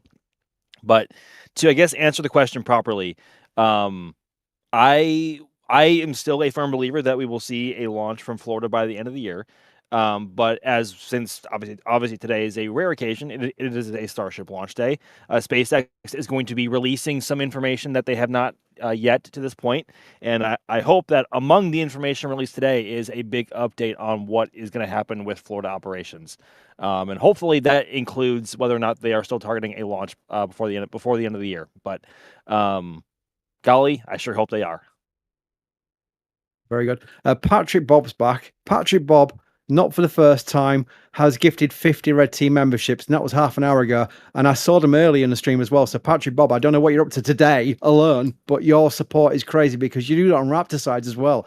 So you must have generated so many members. And the cool thing is, I can announce that the member multi-screen is now live. I will do a community post to members so they're all informed of it, but you'll find it if you're at any member level, pad rat or whatever, it doesn't matter. Any member level will have access to the member multi-screen, which is like a producer screen where you get every single camera we've got live, not where we're putting a foot, like right now we've got a full screen on one camera here. You have multiple boxes that rotate as well, because there's that many cameras where you get all those views. So that is a real cool thing. And I also find a little bonus point about that and Starbase Live, if you're not a member, is that when this chat gets really fast, which it will do close to launch, you may think, I can't read this because it's moving too fast. Go on either the member multi-streams or Starbase Live. The chat is a lot more calmer, so you can talk on there a lot more easier while everyone rushes in for the launch itself. So that's a little tip for you all there. But thank you to Patrick Bob. It helps you put it on screen. There we go. Thank you, Patrick, as always. I don't know if it's the same Patrick, but a storm message, keep up the good work. When I heard the announcement of Flight 13, my first thought was, where's the patch? Well, there it is. There's the patch. You've got it. Evan says Elon was able to build this on a beach with a box of scraps. And Iron Man reference there. Also sending my love for Thomas. Have we heard anything from Chris G? Yes, Chris G's at Starbase right now. Thomas is at Starbase as well, working. You saw him in the video of the latest SpaceX video they put out, which is a very good video, by the way. But Chris G is there as well. All very happy working for SpaceX. We're very proud of them, of course we are. Back to the see Julia here, and I can't resist it. When I see anything with Cape in a question, I'm thinking Julia. MS Studio says, could SpaceX catch a booster at Starbase and catch a ship at the Cape? So launching, I would assume, from Starbase, the booster and the ship. The booster comes back to Starbase. The ship goes on its orbits and comes back at the Cape. What do you reckon? I know it's unfair, Julie, because it's a question we don't know, but just take it your personal preference. Okay. So wait, so we're launching from maybe here? Starbase. Yeah. Starbase. Yeah. Okay, if we're launching from Starbase, yeah, but it's a yeah, but I think no matter how you swing that orbit, you'd have an overflight issue going over west to east to get to the pad to land. And you may be coming down a little bit too close to, say, where I live in Titusville. That range may not allow that. Now, with that being said, if we go back to that idea of having landing sites offshore, so a little bit farther east, because one of the concerns for the communities, probably both in Texas and in Florida, is the noise, primarily of, believe it or not, reentry vehicles. So what about the idea of tossing some landing platforms, not too far off the coast, but far enough off that that landing approach would be safer for residents? Then I could see yes. And with cadences ramping up, could that be a possibility for them in the future? Probably. But as it stands right now, I don't think range safety and orbital mechanics would allow that, unfortunately. So, Max, let's flip it. What about the other way around? Like launching booster from Cape and catching ship at Starbase? Yeah. 100%. I mean, as long as they are launching in an inclination where the orbits line up for both the Cape and Starbase, 100%. I would counter Julia's point to that of, like, they're going to have to recover ships at the Cape eventually, and if they launch from Starbase and recover a ship in Florida for whatever reasons that may entail, they're going to have to at some point, right? So yeah, that is. I would believe that is firmly a possibility. Although why they would need to or why they would want to remains to be seen. But just in Ship terms of delivery? is it physically possible to do so? 100%. So I mean, but again, as long as they launch in an orbital inclination that allows them to fly over the Cape in a reasonable amount of time, and not having to wait like 3, 4, 5 days. 100%, because right now ships only have a 48-hour on-orbit capability, but as version 3 design evolves, and certainly onto version 4, we expect that to lengthen dramatically. So in both accounts, I would say yes, those are very, very possible. Very cool. Fair enough, Max. Fair enough. Lucas says the name of the first starship should be To the Moon, Alice. Well, it depends really, because the moon is now the focus, and I will say that I am rather happy with the redirection, because Mars first was a massive challenge. I'm sure they'd have pulled it off, but Moon to Mars was always on the ConOps, we called it. ConOps was concept of operations. NASA used to do a lot of them. Ironically, there was one which suggested Moon Phobos Mars. Would you believe? I'll dig it out. It's an L2. A full massive NASA PDF of a ConOps where they were looking at the Mars transportation system, and they were looking at the hardware they needed. And for some reason, I'll have to go back through it, why the explanation was, they were looking at doing the moon first as a stepping stone to Phobos, a moon of Mars, and then from Phobos to Mars.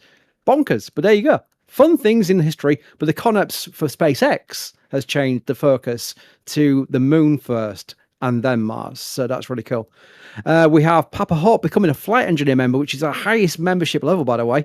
So thank you for your support. That is incredible. We have lots of people who are saying, hi, Miss SpaceX. It's kind of funny because SpaceX are hiring. Let's face it, it is a great place to go into. If you think about the future we've all been talking about, which is really, really crazy. There's so much going to be coming up as well. I'm going to go back to trajectory with Max. This one, Flight 13.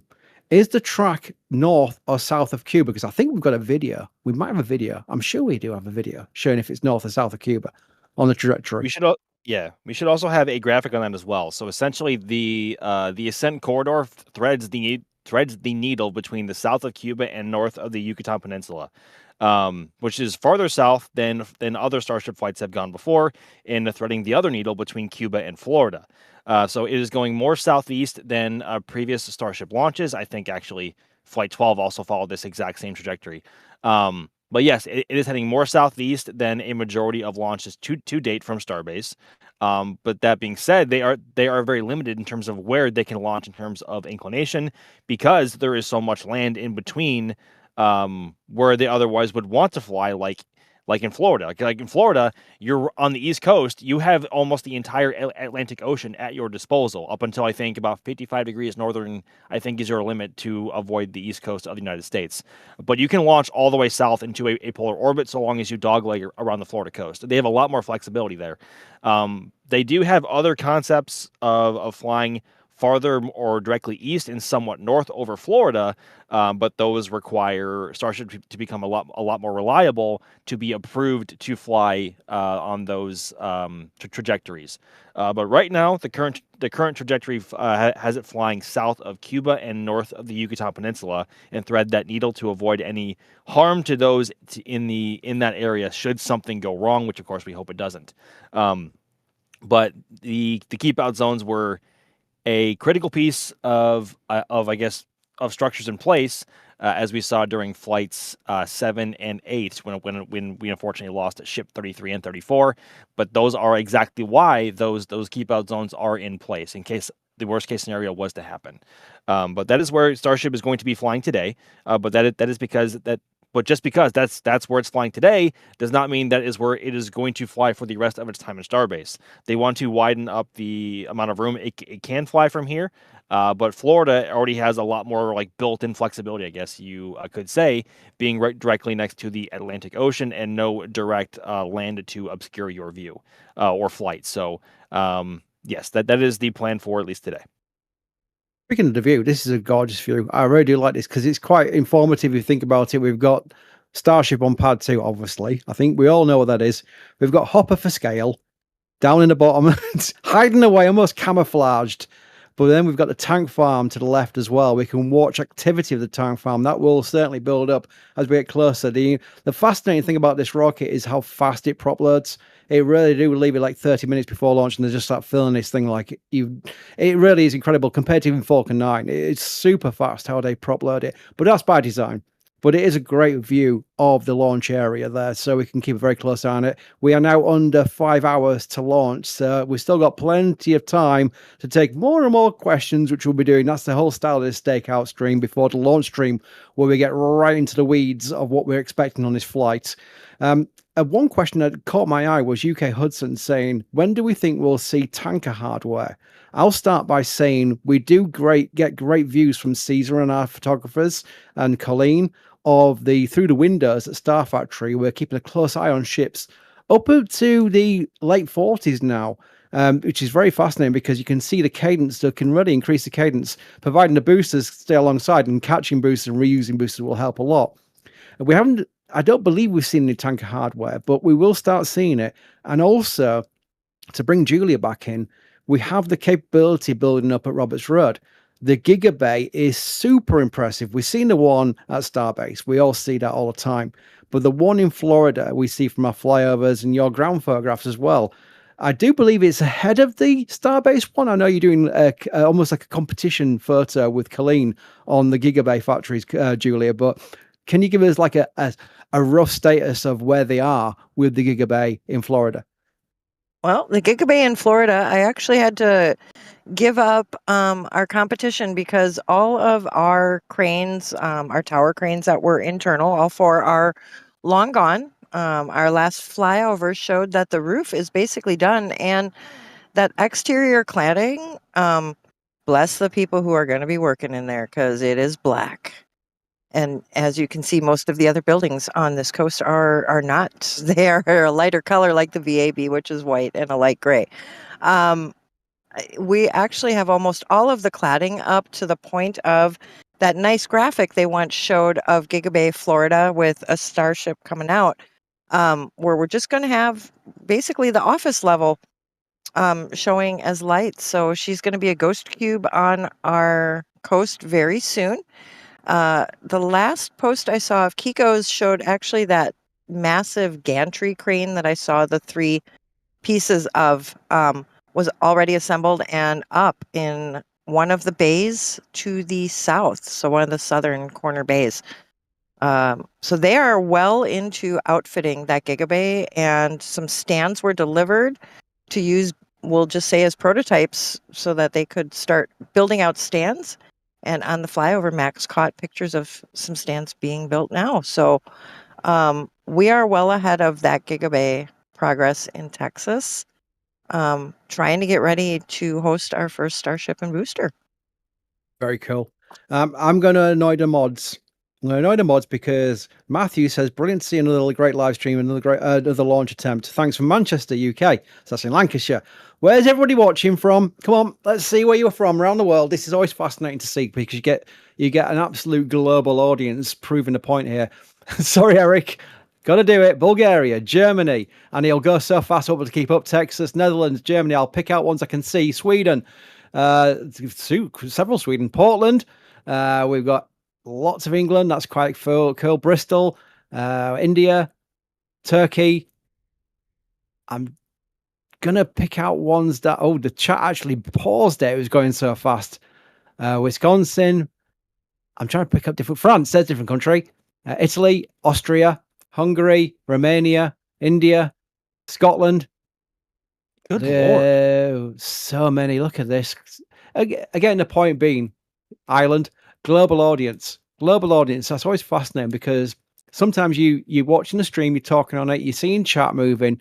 It's moving at a decent speed, but then you ask people where they're from, and chat just absolutely flies, which gives you an appreciation. How many people have got watching right now? 12,400 people with just under 5 hours to launch. 12,500 people are watching this. Now, you can imagine all of you can pat yourself on the back and say you're a bit of a hardcore audience, because I guarantee you, if you just got a passing interest in rockets, you'd probably wait till T-minus 10 minutes, wouldn't you? So to be in a live stream, a dedicated live stream, with 5 hours to go for launch means you're well into rockets. Pat yourselves on the back, everybody, because I think that's really cool. There we go. It's still going. Look at this. It's still going. Absolutely bonkers. And it is global. It really is like South Africa. Look, there's an example. It's around the world. Really cool. We've got Shane saying, thanks for coverage. If it doesn't launch today, when is the next window? So, Max, can they launch tomorrow with 24-hour turnaround if it's like pending the issue, of course, but is there a window for tomorrow? There is a window for tomorrow. It was listed as a backup window for today, and a majority of us. Well, I shouldn't say majority of us. A lot of us were like, maybe they'll wet dress today with a chance of a launch and really try Friday. But they do have an actual backup window tomorrow should they need it. Now, obviously, if they do not end up launching today, depending on what the issue is, they do have the ability to refill the tank farm and turn that back around in 24 hours. So if they don't go, depending on what the issue is, and how quickly they're able to mend it, they should be able to try again tomorrow. But that obviously again all depends on what the issue is at hand. But yes, they do have a window tomorrow should they need it. But obviously, all of us hope they don't. So also at the same time as well. Thank you, Max. I was listening to Max, but then Simon caught my eye saying the home of football, England. Not really right now. That's too soon. Too soon. We'll leave that, Simon. We won't go down that rabbit hole. Not after last night. Could Starship, Ethan wants to know, could a crewed Starship with solar panels become a Skylab-like space station? Possibly wet lab. I like that. Because Skylab was fascinating. It was kind of like the transitional period after the Apollo missions were put on hold. Well, cancelled, in fact, let's face it. And let's face it, Julia, I mean, this is museum history stuff, right? So correct me if I'm wrong, but Apollo kind of met its objectives and it really didn't. So like Von Braun was wanting to go to Mars and what have you, but it was, am I right in saying it was lack of public interest that pretty much killed Apollo? Yep. The public got bored with it.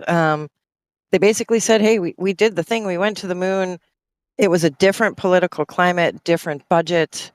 So Skylab was kind of, let's salvage and do what we can with what we got and start moving on to the next phase. And well, we know the next phase ended up being shuttle, which wasn't quite how it was originally imagined, but you know, budgets and politics and things.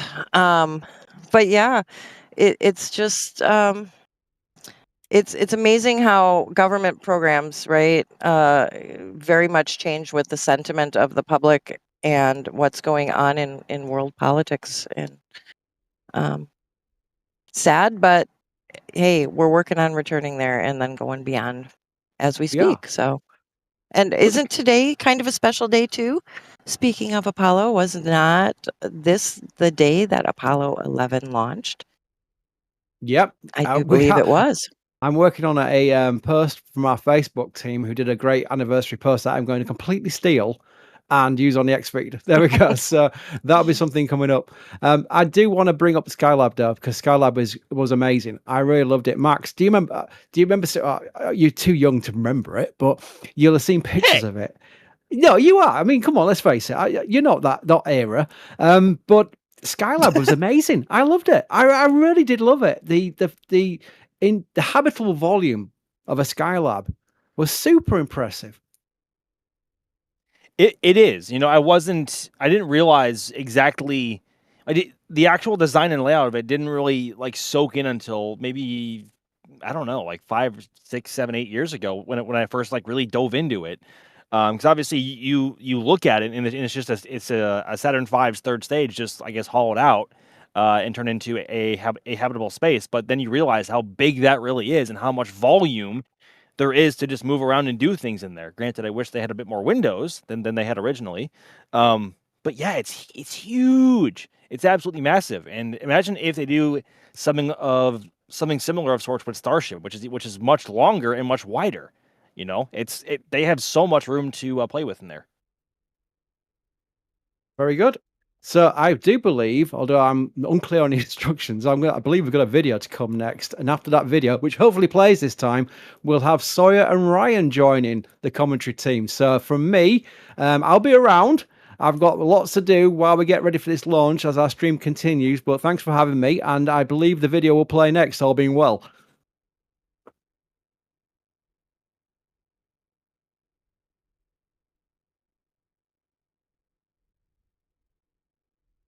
Nope.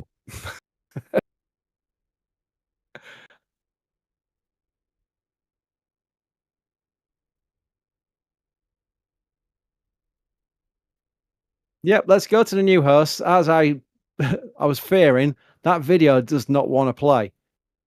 I hope it's not the most epic video ever, because if it is, we're all going to be really... I'm going to have to put it on my X feed or something like that. That's what we'll do. But let's just introduce who we got on next. Let's introduce Sawyer and Ryan. Hello, Sawyer. Hello, Chris. Fellow shuttle lovers unite. Again, as we've talked about before, when it comes to Starship, it essentially is what shuttle has always wanted to be, something that was fully and rapidly reusable. And we are getting close to that point now with Starship as we get to the 13th flight test today. But yes, those who don't know, I am Sawyer Rosenstein, and I will also be your host for the foreseeable future here on the Stakeout stream. And as you heard, not alone. Also joining now is Ryan Weber. How's it going, Ryan? It's going fantastic. Just woke up, ready for another flight of Starship, and yeah, pretty much that's where I'm at. God, There we Webby's go. here. Oh, Webby is here. it's We're in Max. trouble. Oh no. Oh no. Which, ironically, we pretty much have most of the Cape team on the call right now, and Ryan. So, right, with Julia, Max, and myself. And yet, Julia and I are the only two that are actually here in Florida right now. Max over there at Starbase. Man, I can't wait for the launches to happen from here. As we Soon. see another range Yeah. helicopter making its way back out to the range. Sorry, what were you saying, Max? That was no, Ryan. That wasn't me. Oh, Ryan. Sorry about in that. relation to the Starship launches of the Cape, I said soon, TM. Soon. Yeah, hopefully we see it soon. I mean, I think we will see it by the end of the year. And I know you were talking about when we might see launches and things like that. I'm wondering, Julia, when do you think we see the first Starship vehicles arrive? Because, I mean, just recently we did see them bring a booster and 2 ship transport stands over. We did. And my answer to that is I hope to see You'll Thank Me Later leave this port after this flight of Starship. But the question is, which vehicles would we get? And is it going to be one that's already used, has flown? Because then obviously it's not going to be one of these. So will we get a flight proven one? And that means we have to wait for another flight out of Starbase, or do we get something new? I don't know about that one, but it all depends on when You'll Thank Me Later leaves here.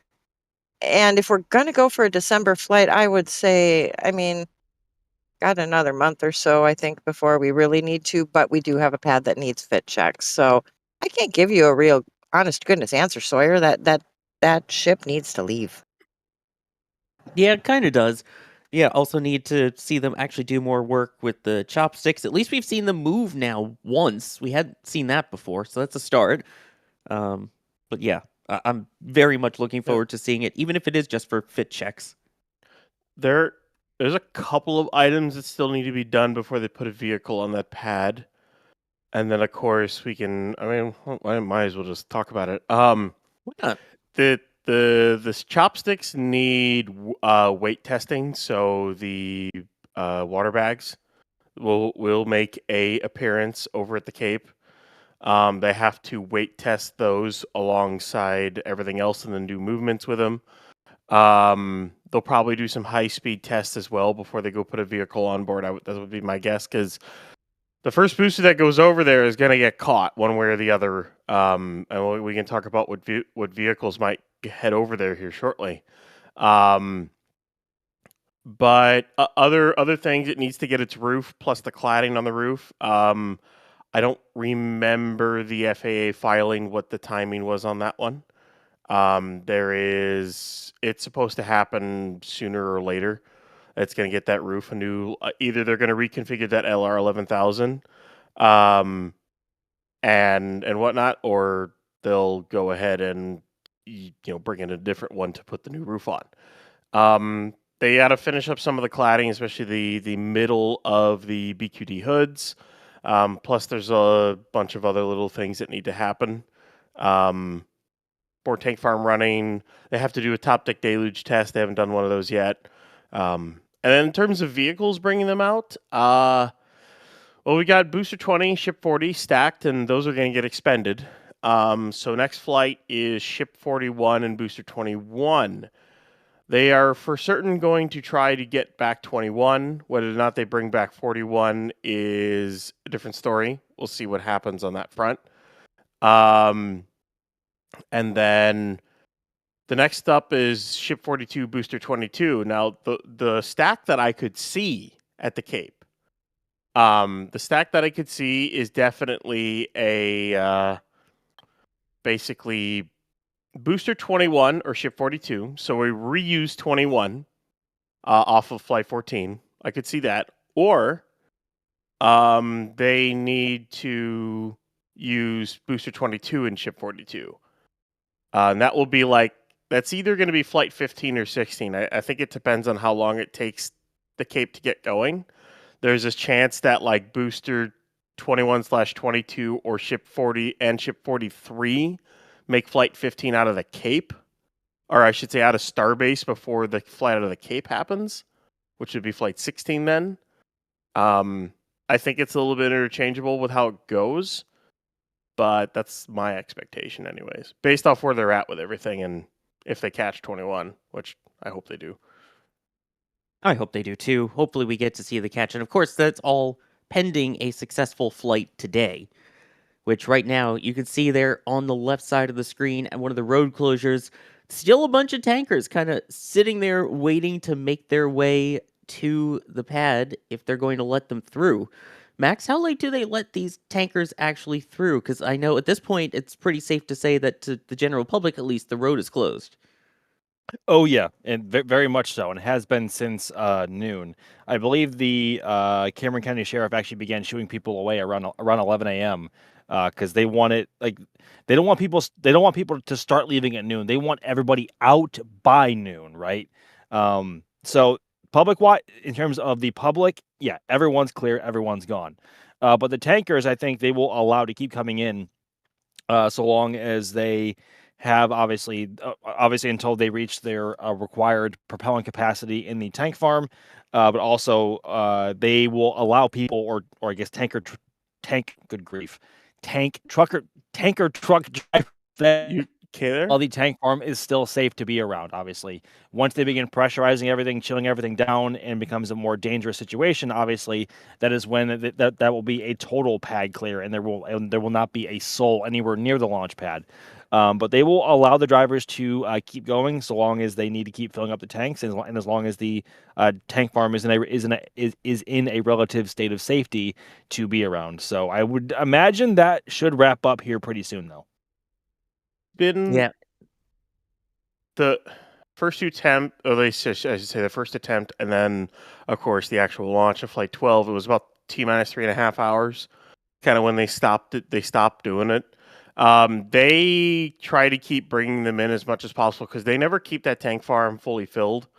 They keep it filled enough to what they need to, and when they have an event coming up, they come in and fill it up. And then when it's launched, they try to fill it up as much as possible until you can't anymore. Because the more you fill it up, the less you need to do it again. If there were to be, and I'm trying to say the word, but an issue, and you would have to recycle, basically. But yeah, that's kind of what they do. That's been the practice that they've been doing for a while. It should stop within the next hour or so. Well, in the meantime, we're still seeing a couple of vehicles roving around there, including those tankers, and starting to see some of that venting over there at the tank farm, or at least some of that plumage, for lack of a better word. The box fan that's running. It's they're mostly just doing pressure building gas at this point. They're not really into chill down. So that's kind of where they're at. Yeah. Yes, beautiful plumage, as Monty Python might say there. Jeez. I couldn't think of a word for it, but so that's what we got at this point, with 4.5 hours to go now until the opening of today's launch window. We've all been up late, we've all been running around, and the hype is real, for sure. Let me thank some people here really quick, and then we'll get back to more of your questions, tagging us at NASA Spaceflight or at NSF in chat to hear them pop up. To have them pop up in the back channel, excuse me, that we can then see and put them on the screen. Steve, following watching almost daily since SN3. Wow. Window into the future. Keep up the good work. That's going way back. The tank collapse one. Yeah. And then we also had, I believe this is Jen Shaselhyun. I'm sorry if I'm butchering that, but becoming the highest level of support that we have here at NSF, a flight engineer. Not only do you get the member perks, not only do you get access to the NSF Discord, not only do you get your name at the end of Flame Trench and NSF Lives, you get it in the largest font that we have on that end card, and when we eventually make an NSF parking lot, you will get a reserved space in it, if that ever happens. So thank you very much for that extremely generous support. Also saying, just upgraded to Flight Engineer. Love your streams. Here since Star Hopper. Thanks for all you do. Well, thank you. We genuinely appreciate it. Enjoy the perks. And always stop in and say hi to us if you're in the Discord. Bideford with the countdown super 4321 saying happy launch day. And to everyone on this stream, please like NSF. Okay, 21 years, not 20. Hope everything is going well with you today over there, Bideford. Great to see you. Thank you for that. David saying best channel ever. We appreciate it. Steve also saying hi to you. Steve and Bideford both in here saying less than 5 hours to go. Fingers crossed. Philip, another launch, another patch. Also asking, at what point do you guys not do patches anymore with Starship Cadence ramping up? Julia, I don't know if you remember. Oh, yeah. I'm sure Max and Julia, you both remember SpaceX used to hand out patches all the time to us out in the field, and then randomly they're just like, yeah, we're not doing that anymore. Yep, I look at my my Starlink patch fondly because I remember getting, I think there's 2 versions of that, and when I got that last one, I'm like, oh, it's generic, so this is it, no more. And in fact, we very rarely even get like color badges because, you know, they launch so much. But I don't know, patches are cool. We'll see. Maybe SpaceX is just going to go to generic Starship as well. Well, that was back more. That was back more in the days when missions were more novel, I think, for them in Falcon. Obviously, if SpaceX wants to keep progressing towards airline-like operations, you don't have patches for every single flight that takes off every day from an airport, right? So that's essentially what it's kind of evolved into. And they only make patches for the super special missions, i.e. Starship, even though actually I think they stopped doing Starship mission by mission now, and they're doing an annual patch unless, again, something super special and novel comes up, like HLS, like orbital refilling, like ship catch, something of the sort, right? But again, for airlines, there's nothing special per flight because that's just how it's supposed to be. And that's the direction SpaceX is wanting to go and pushing to go, not just with Falcon, but eventually with Starship down the line as well. So, yes, it is a bit sad that we don't get a whole bunch of patches and mission or media accredited events anymore. But that just means that we can cherish the ones that we do get all the much more.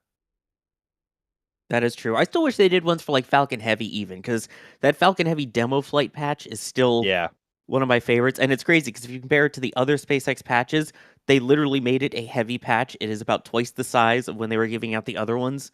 So they should bring those back. Just saying. Here's one from Shooter, and I'll throw this one to you, Ryan. Would there be any kind of benefit to use the grid fins in the early stages of Ascent?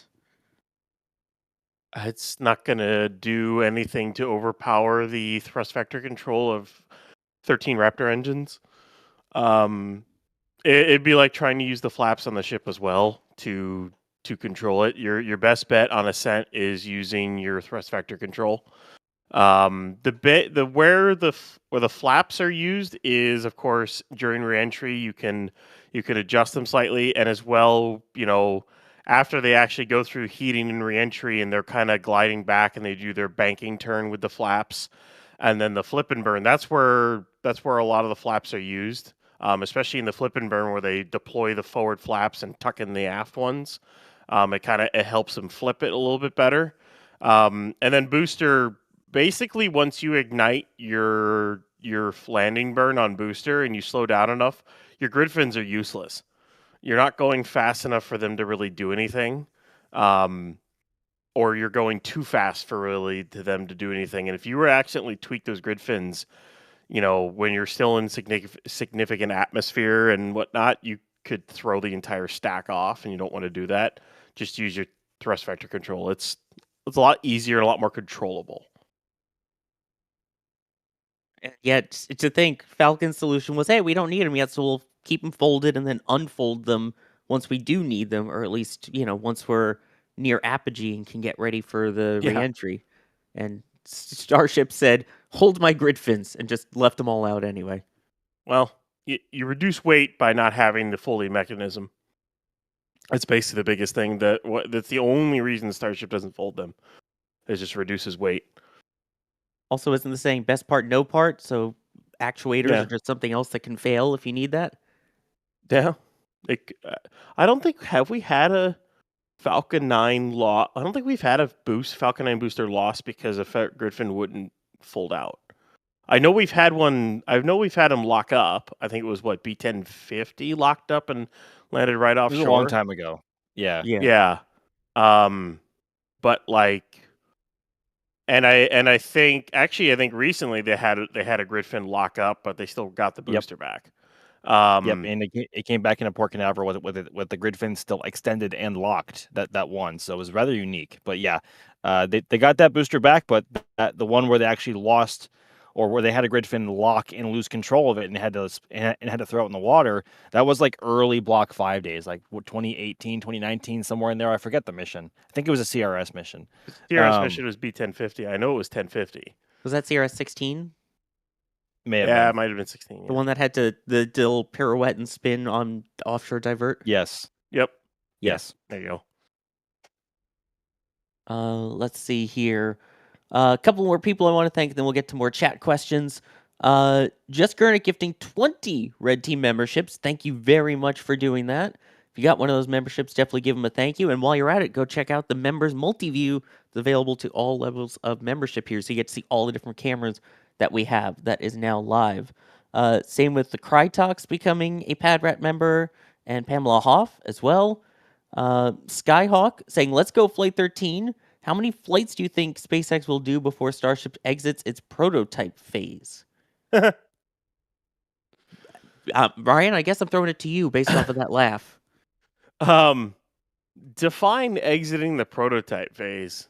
That's like Falcon 9 finally got to Block 5, and then a little bit into Block 5, they basically more or less froze the design. They've still made small changes, but no wildly big changes. And then they got certified for crew and NSSL off Block 5. At some point, Starship will have to hit the same point where you freeze the design, or at least somewhat are comfortable with what you've got, to where, all right, we're going to put this in for NSSL. We're going to start doing this for crew. I don't really, and Alex saying for reference, the first Block 5 was Falcon 9's 54th launch. I could see Starship taking much longer than that to get to that point. It could definitely be a while as they tweak little things on the booster, tweak little things on the ship. Remember, both the ship and booster are going to get extended there. They're getting a Block 4. And if they go to Block 4, now the question becomes, is that what they're flying overall? Because you can't fly a Block 4 and a Block 3 out of the same pad. It doesn't work that way. The SQD arm has to move up for a Block 4. So I don't know when that will end. It is likely to be a long time from now. But at some point, they will hit a point where they go, okay, we're comfortable with what we've got. Let's now do crew and NSSL launches. But I wouldn't be surprised if that's 100 to 150 launches in. It would not shock me. I mean, Space Shuttle was operational on its 5th flight, even though it totally wasn't basically an experimental vehicle for its entire 135 launches or anything. No. Oh, boy. And then we also had Gary W. Fuller with a $100 super chat saying, been watching for 5 years. A big hello from Ecuador. Go Flight 13. Well, greetings from Space Coast and Starbase. And thank you again so much for the generous support and for watching. We're glad to have you with us. And then Plated Tech upgrading to Launch Director, the second highest level of support that we have here at NSF as well. You get all the other perks that we talked about. Thank you so very much for doing that. It is appreciated. Here's a question that I'm pretty sure Chris Bergen put in the queue because it's point-to-point-esque. But I'm going to throw this one to you, Julia. Fred Jones is wondering, when they get Louisiana land, will the booster save fuel landing in hops? In other words, would it hop maybe from Texas to Louisiana, Louisiana to Florida? Do you think we'd see these point-to-points to Florida? I mean, I think that kind of goes on what Max and I were talking about earlier. Oh, the sticks are open. Sorry. Oh, no problem. No, I'm glad you mentioned it. Could they save fuel? Well, maybe they could save time. So instead of something being transported via a barge, you could possibly hop, supply over, even supply over in a ship, right? If you wanted to airdrop something. Depends cost-wise, though. What's the cost of fuel versus the cost of a barge trip? So it would be faster, though. I think you could do it. It's not out of the realm of possibilities when we're talking about, point to point. So could be a way to test point to point even. But what about the residents? Do you think there would be complaints of, oh, they're just going to keep hopping stuff over from Louisiana right over our houses here? Yeah. As a resident of one of the places that would impact, I'm not in a place to answer that yet until we experience our first couple launches here, and I can make a determination on how much sleep I may or may not lose with daily operations. So you're going to have to revisit that one after we start launching here. Oh, absolutely. Yeah, because, I mean, you still have the random rumbles in the middle of the night of the Starlinks going, which aren't as bad depending on where you're located. You still have the sonic booms that the shuttle announced at any hour of the day for its flights returning, and then also for all of the RTLS missions for Falcon 9 at the Cape. They have their sonic boom announcement that sometimes can be heard an entire 2 counties away. So... Yep. And honestly, a downrange Falcon going to the northeast points the engine end right at my apartment. So a 4 a.m. Starlink does wake me up. I imagine a Starship launch would too. Very much. Oh, goodness. Oh, that would be wild. Let's see here. Here's a question from Stephen Lewis, and Max, I'll throw this one to you if you know the answer to it. They're wondering, how do they keep the cryo from outgassing, and how do they keep it cold in the tanks? Well, in essence, it's basically down to, obviously, Starship does not have any thermal insulation of any kind. No foam, no anything. So it's kind of like Falcon in the sense that the actual tank structure also doubles as a sort of insulation of sorts, just to try and keep propellant where it is, but they low propellant as late as physically possible on Starship because they super chill both the LOX or liquid methane or oxygen, and obviously the methane, as it is mentioned, because the colder they are, the more dense they are, and the more they can fit in the same size of fuel tanks as they otherwise would at their more quote unquote standard temperature. So they in essence they load it as late as possible to keep the propellant as cold as possible, because otherwise it is in a constant state of warming up. That is why SpaceX chose to go down the route of load and go with Falcon 9 all those years ago, because Falcon is even more susceptible to that, because it's much smaller and doesn't have as much propellant on board the Starship. The advantage that Starship has in its hand, or has to its advantage, is that the amount of propellant it has on board actually keeps it at a oh, goodness gracious, keeps the propellant on board at a usable temperature for longer, just because of how much is in the tanks. So in essence, they really don't. It's in a constant state of warming up and trying to boil off and try and get out of the tanks. But that's why they load as late as possible on Starship. Obviously, they have to prevent boil off down the line for longer in space missions, but here on the ground, there is no way of doing that. Yeah, and again, a part of it also with keeping it cold is in the vehicle, especially, is the load and go. You know, you only start loading the propellant 35 or 37 and a half minutes before launch, and that way there's less of a chance of it to boil off. So basically, once the vehicle's fully loaded, it's like 90 seconds to go to launch or 2 minutes to go until launch. So you also have less in that instance. Here's one that I will throw over to you, Ryan. And Black Shadow is wondering, with the all-33 engine boost back burn for V3, what kind of G-forces is Super Heavy experiencing? What even could be the stress of slamming that much thrust into a near-empty tank? It's a lot. There's a reason. It's one of the reasons why for the new addition of that transfer tube. That definitely helps structurally. As we saw, it kept booster 18 from collapsing after the LOX tank ripped itself open. So we know how strong that is. Can do that, and it can also tank that. I trying to remember what someone put in. It's like 20 plus Gs when they go to ignite all 33 for that boost back burn. That's insane. Or something along those lines. I have to double check to see if that's correct or not. It's been a minute since I've looked, but it's a significant amount of force that's put and G load that's put on that booster, because you just spent a like 3,800 metric tons of prop or more. You spent nearly 4,000 metric tons of prop, or whatever, to get to that point. Basically. So you spent a bunch of prop to get to that point. Now you have to flip the booster around and spend a bunch more prop in order to get it back. Because basically because you're putting it down range and now you got to bring it back to the launch site. So you need to counteract that velocity vector you just imparted on it. So that's a decent amount. It's kind of nuts they're doing the 33 engine one.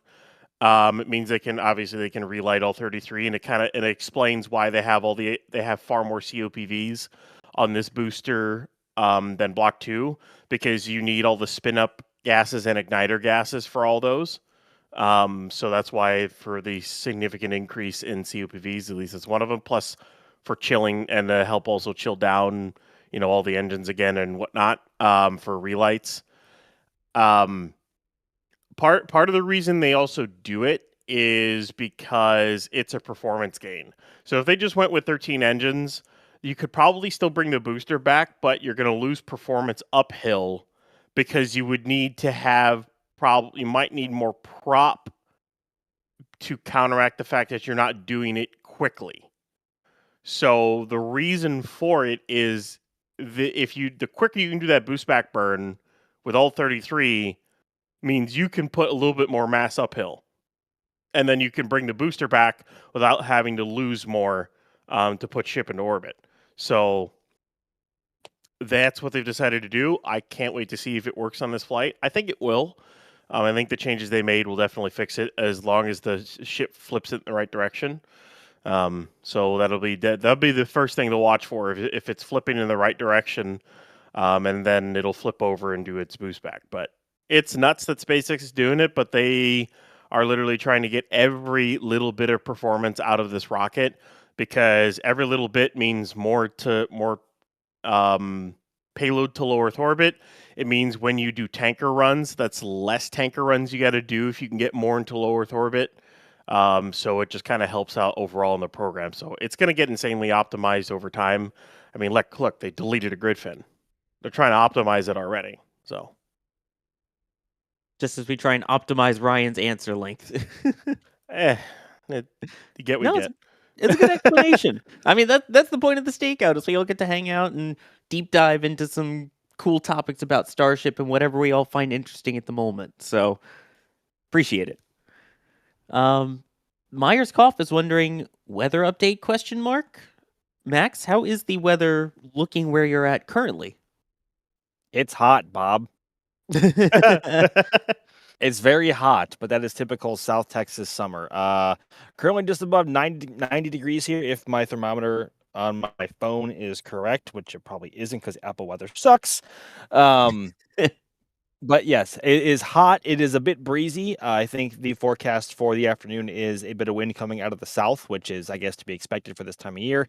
But it's also kind of hazy, and there is some overcast in the area, but it's high altitude stuff. It's not like immediate, like it's going to rain or get in the way of launch, but it might get in the way of launch viewing once it reaches higher altitudes, which is a bit unfortunate, but nothing we can do about the weather, right? It's out of our hands.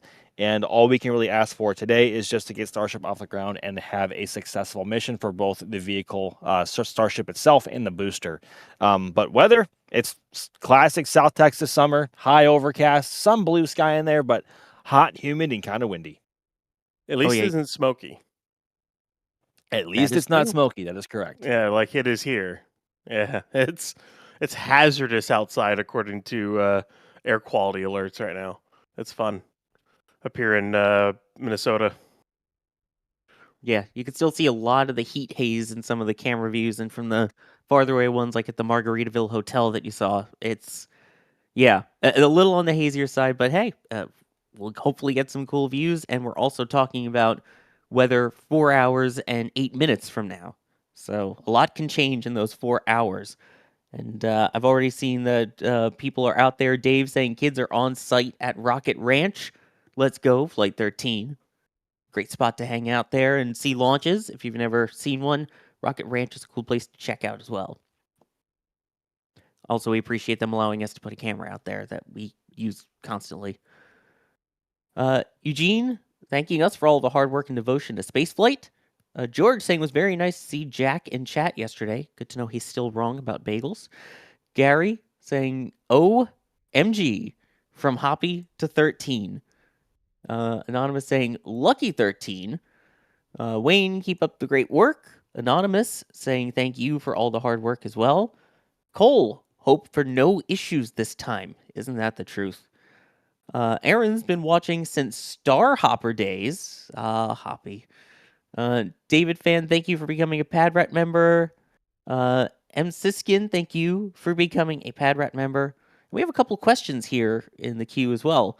Lucas saying, I think if Ship can do a relight, I think they will do a catch on 14.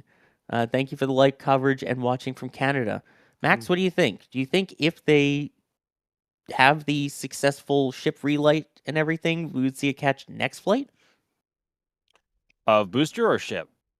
They're asking about Ship. So where I stand on the Ship catch question is net Flight 15 at this point. SpaceX still has Max realizing mid-answer. I love the real-time thinking. You know what? I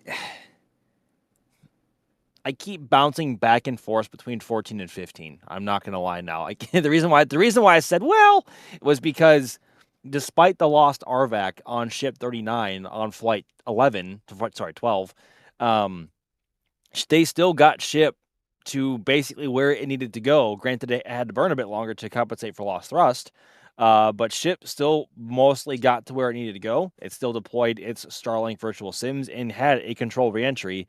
And I still don't know if that pirouette at the end of the burn, the landing burn, was planned or not. So I can't really say it was a completely controlled landing burn, but it still got to the surface of the water at the speeds that it was intended to, right? And who knows? Maybe that pirouette was intentional, and that was mostly to get a view of the heat shield from more than one camera. I don't know. Just spitballing. What are you hunting about? The landing rails are up, which they weren't last flight, if I remember correctly. Might be doing a simulated catch of the booster on the way down. They Somehow. could. I wouldn't be surprised. And then see the deluge fire off too. Yeah, for maybe. that. But to get back to the question, though, I think, golly, I go back and forth. Obviously, it all depends on how flight goes today, right? If ship has a perfect, and I mean perfect flight in terms of accuracy and performance, both on ascent, in flight, and reentry, SpaceX might just send it for Flight 14 and try and bring the ship home.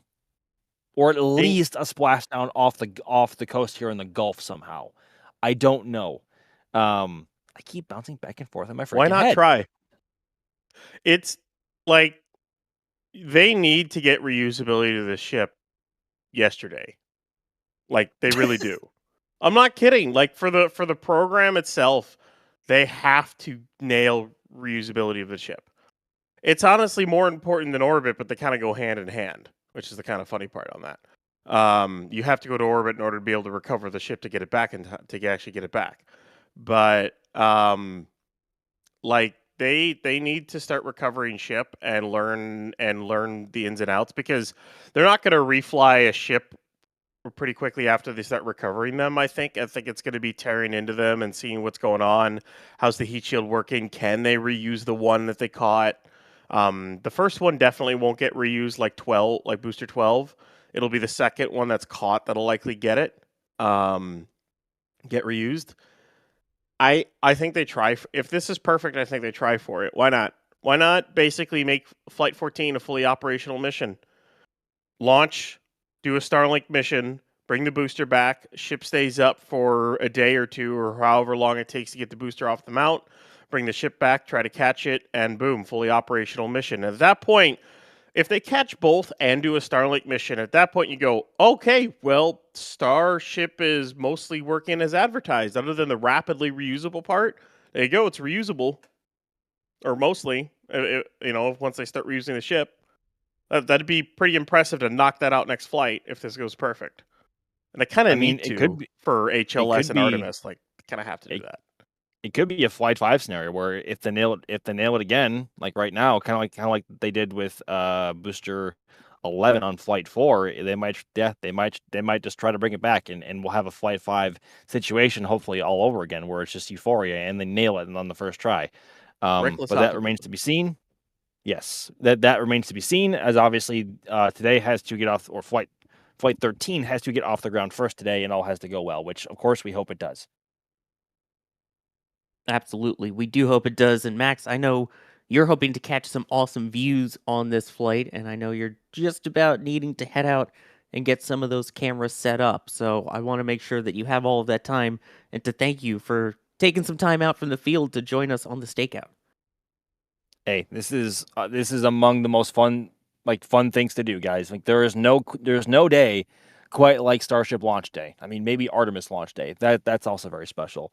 But Starship launch days are very, very special. They are among the most fun we can have in the field, in this industry, and it is an absolute treat every time. And even better being able to share it with everyone who comes to hang out with us.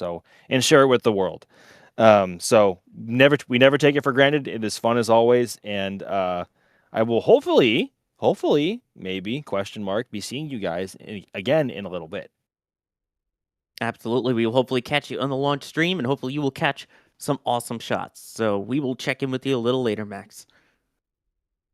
Sounds good. Thanks, everybody. Well, let's continue on here with more of your questions. G. Romeo is asking, what are your thoughts on a double catch? Wouldn't the shockwaves be dangerous? I'm going to throw this to both Julie and Ryan, because Julie, the part I want to mention to you is that SpaceX does do dual, well, not so much catches, but dual landings, right? We haven't seen any issues with Falcon Heavy. Yeah, no, that's kind of a, rare occasion, but,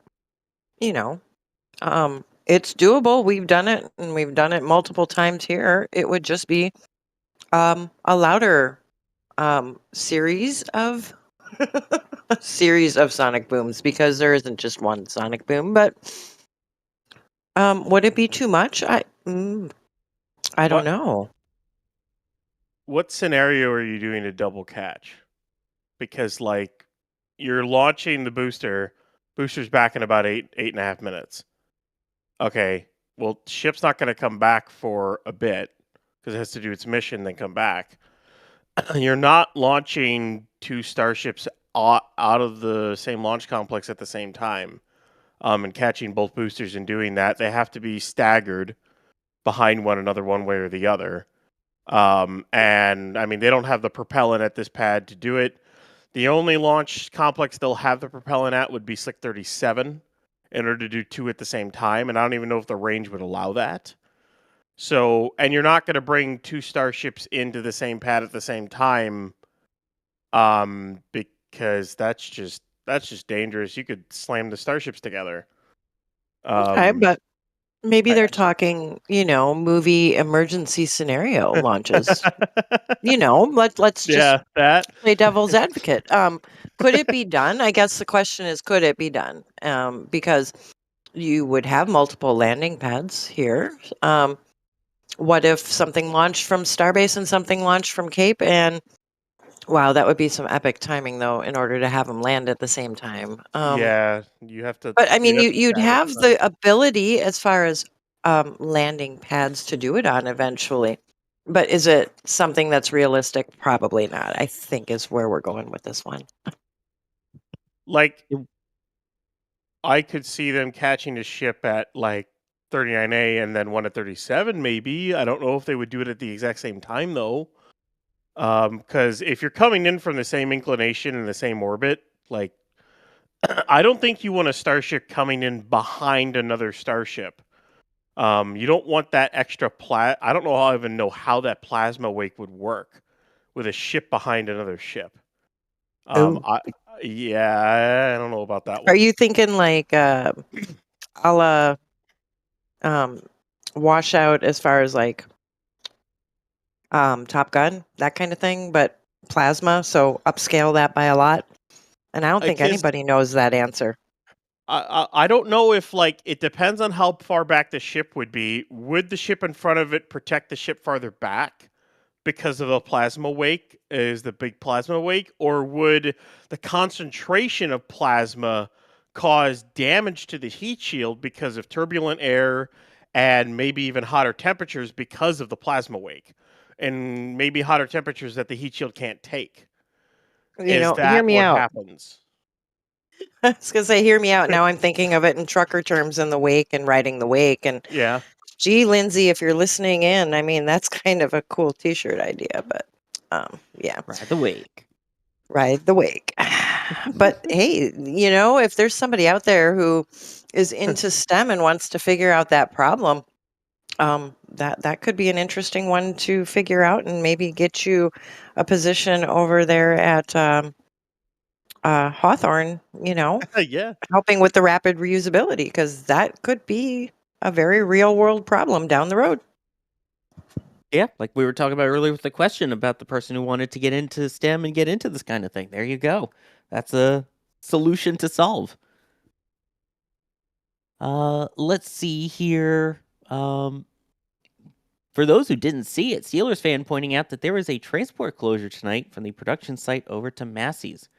What do you think is rolling? Could we already be seeing 21 or 41 rolling out there tonight? Either or.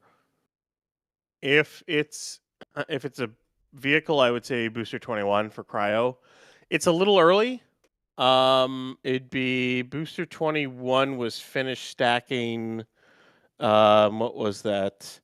6/28/2026 is when they did the final stack of that vehicle, which would put it at like 2 weeks earlier than the last few, which would be impressive.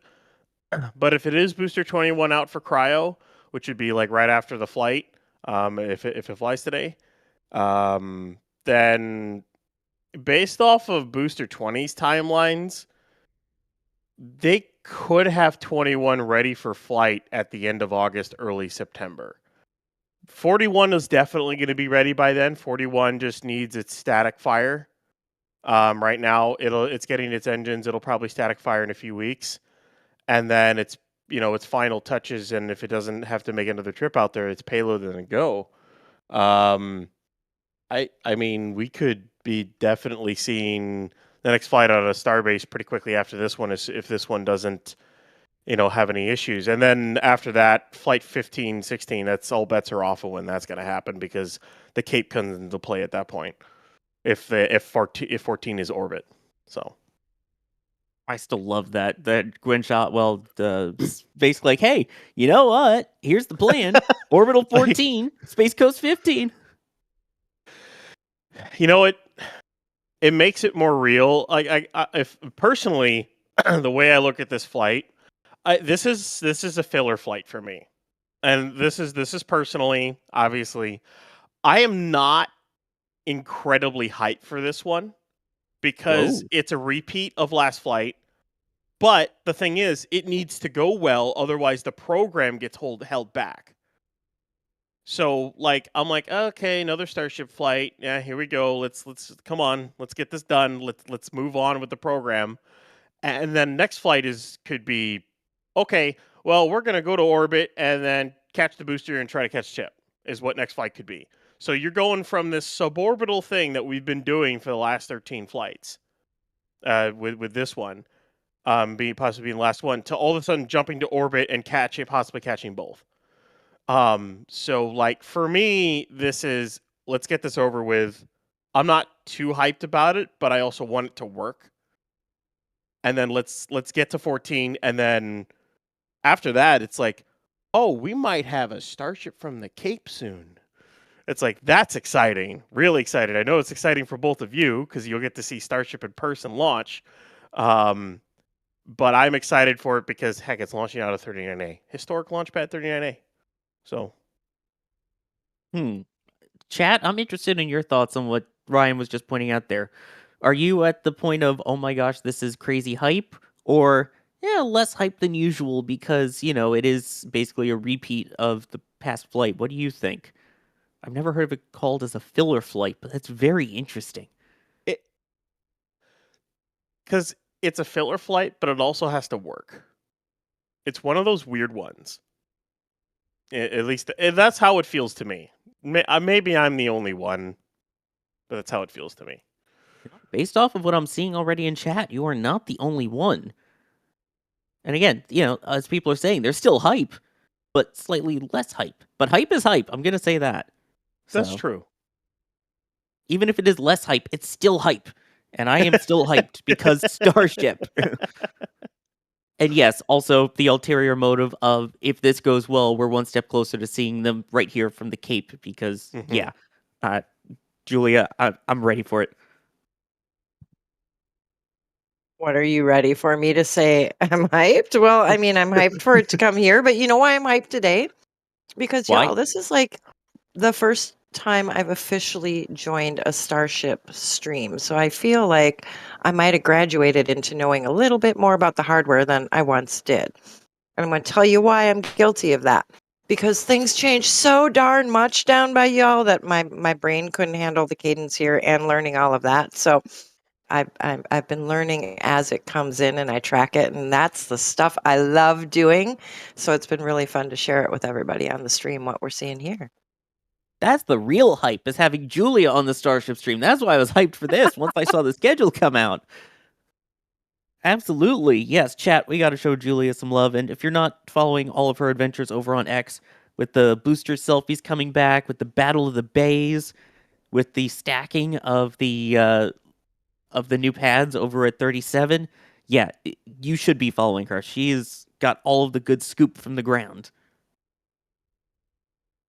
Let's see here.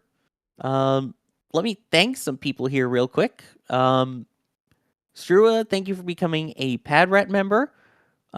Craig saying thank you for continued awesome coverage of all things space. Great team. Really appreciate that. Anonymous, thanks for the coverage of this and other space-related events. Wesley becoming a Red Team member. Wariolinth saying been around from the days from before all this tank watching started. Still not bored. While ITAR keeps me from working there, I at least watch closely. That's so cool. Anonymous saying full send 13.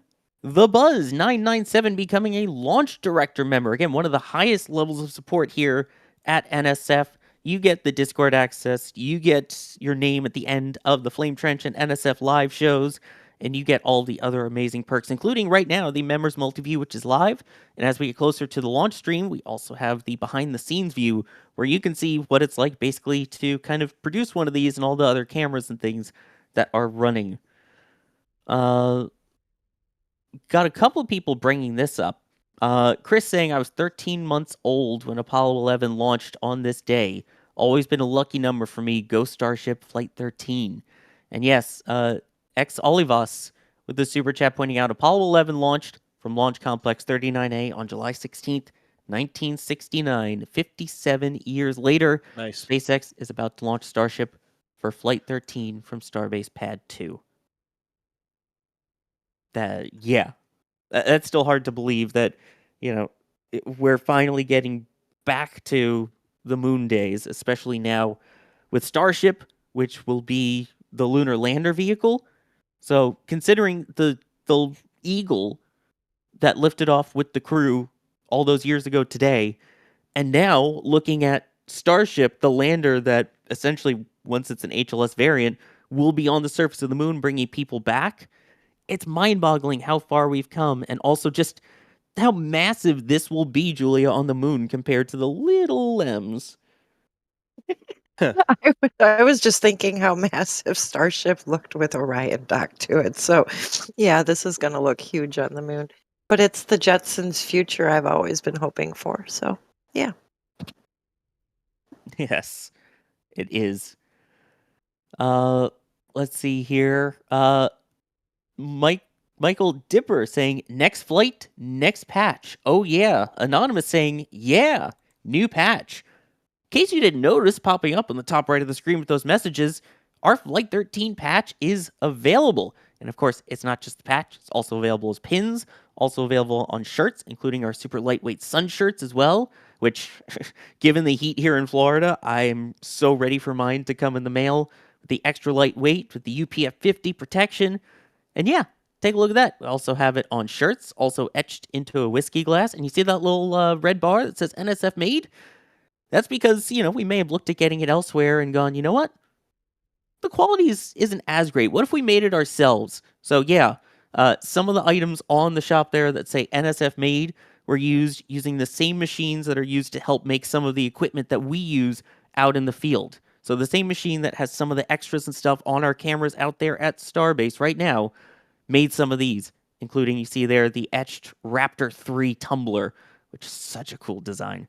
So this is all at shop.nasaspaceflight.com. Make sure you get your patches, because once they are gone for good. We do not restock them. So I do love the design, and also the little subtle 13 in there, not just being Flight 13, but the 13 engine landing burn that we'll hopefully see with the soft splashdown this time. And again, the frost lines. That's still my favorite features. Jock put in the frost lines on it of what it'll look like coming back for reentry. So shop.nasaspaceflight.com. Check out the entire Flight 13 collection. All right. Let's see what else we got in here. Here's one from Marcus Marcuson saying, could a booster without carrying a ship reach orbit? Flight around, boost back, and be caught again on a different location, maybe with an arrow cap? Ryan, do you need a ship on top to launch that thing? You could launch a booster on its own, but as for putting it to another launch pad, it doesn't have heat shield. It's not going to survive a reentry because in order to get to the KSC, you have to get high enough in order to do that ballistic trajectory. Booster cannot survive the reentry of that. It can't. It'll burn up. You'll either burn up or you'll melt the engines. You would it's and not only that, I don't think people realize how far the Cape is in relative to Starbase.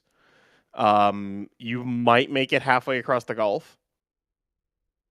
Like that's a long way for it to go. That's a long way for it to go. It wouldn't make it. And even then, you think the FAA is going to allow that, like a booster to do that? You're out of your mind. Just barge it. Just barge it. Just barge it. Let's see. Astro95 Media, Nate, how's it going? Saying, any thoughts on how they'll land the booster today? Will it be a soft landing like flights 4 and 6, or will they drop it like 10 and 11? Good luck today, y'all. I'm guessing all the boosters on the landing drop it like it's hot. No. I mean, the whole point is not only to test the hovering capability, but Ryan, it seems like lately they, have it hovering higher so that when it does come down, less of it remains intact. I think it'll cut it. It'll do a landing burn. It'll cut its engines pretty high up. Might have to be higher up than last boosters because of the stronger transfer tube. One of the biggest things that would always doom the other boosters, and what actually doomed Booster 14 on its higher G return, was they snapped the transfer tube inside. Well, this one's not going to snap very well. It's a much more robust transfer tube in many different ways. My guess is that they do a landing burn and they cut it at high altitude and then drop it to blow the booster up. But otherwise, they have to go out and get it. There's larger chunks, and then they would have to try to sink those chunks or go get those chunks. I don't think they really want to do that again. That's kind of a pain. But they definitely want to get the landing burn done, because that's one of the biggest components they need to test before they catch, because it's a brand new propellant distribution system. You now have the LOX landing tank, so you got to make sure everything works just fine. Especially after the glide back that they're going to do. So, yeah, I wouldn't be surprised if it hovers, drops, and blows up. They didn't say that, but I would not be shocked if they do that. As long as it doesn't torpedo the camera floating buoy cam again, that would be nice. There's a lot more COPVs on this one, so more torpedoes. Oh, goodness, yeah. But hey, as they pointed out in the Critical Path video, some of the ones that are out there, those buoys have been the same ones out there since Flight 5. And they've just been patching them up, although that probably needed a much larger patch if they reused that one. If you haven't seen the video of the landing and then the torpedoing of one of them, it's hysterical. You should check that out at some point. Caboose. Is that the plural of caboose? Is that cabooses? Caboose? Asking a question here that I'm going to also tie in with another one. So they're saying, are the main body TPS tiles slightly curved, or are they flat like paving stones would need to be if the Earth were not spherical? And Yoda also asking about the heat shield as well, saying that they see what looked like 2 tiles missing. I don't remember seeing it during rollout. I'll take that part, and then Ryan, I'll let you take the next one. With the 2 tiles missing, they are not missing. You can see one right there on screen, that little white splotch. That is actually a white painted tile. So it's very similar to the tiles that you see all around it, but it's being used essentially as like a camera marker. You know how you see all the random black squares and cubes and things on the sides of the SRBs and the markers on SLS for Artemis that they use for camera tracking? It's kind of a way for that once they deploy those Starlink satellites, 6 of which will have cameras on them. It's a way for those 6 satellites to kind of orient themselves and have like a little marker point as they're studying the heat shield and the vehicle itself. Now, as for whether they are flat or curved, that's a Ryan question.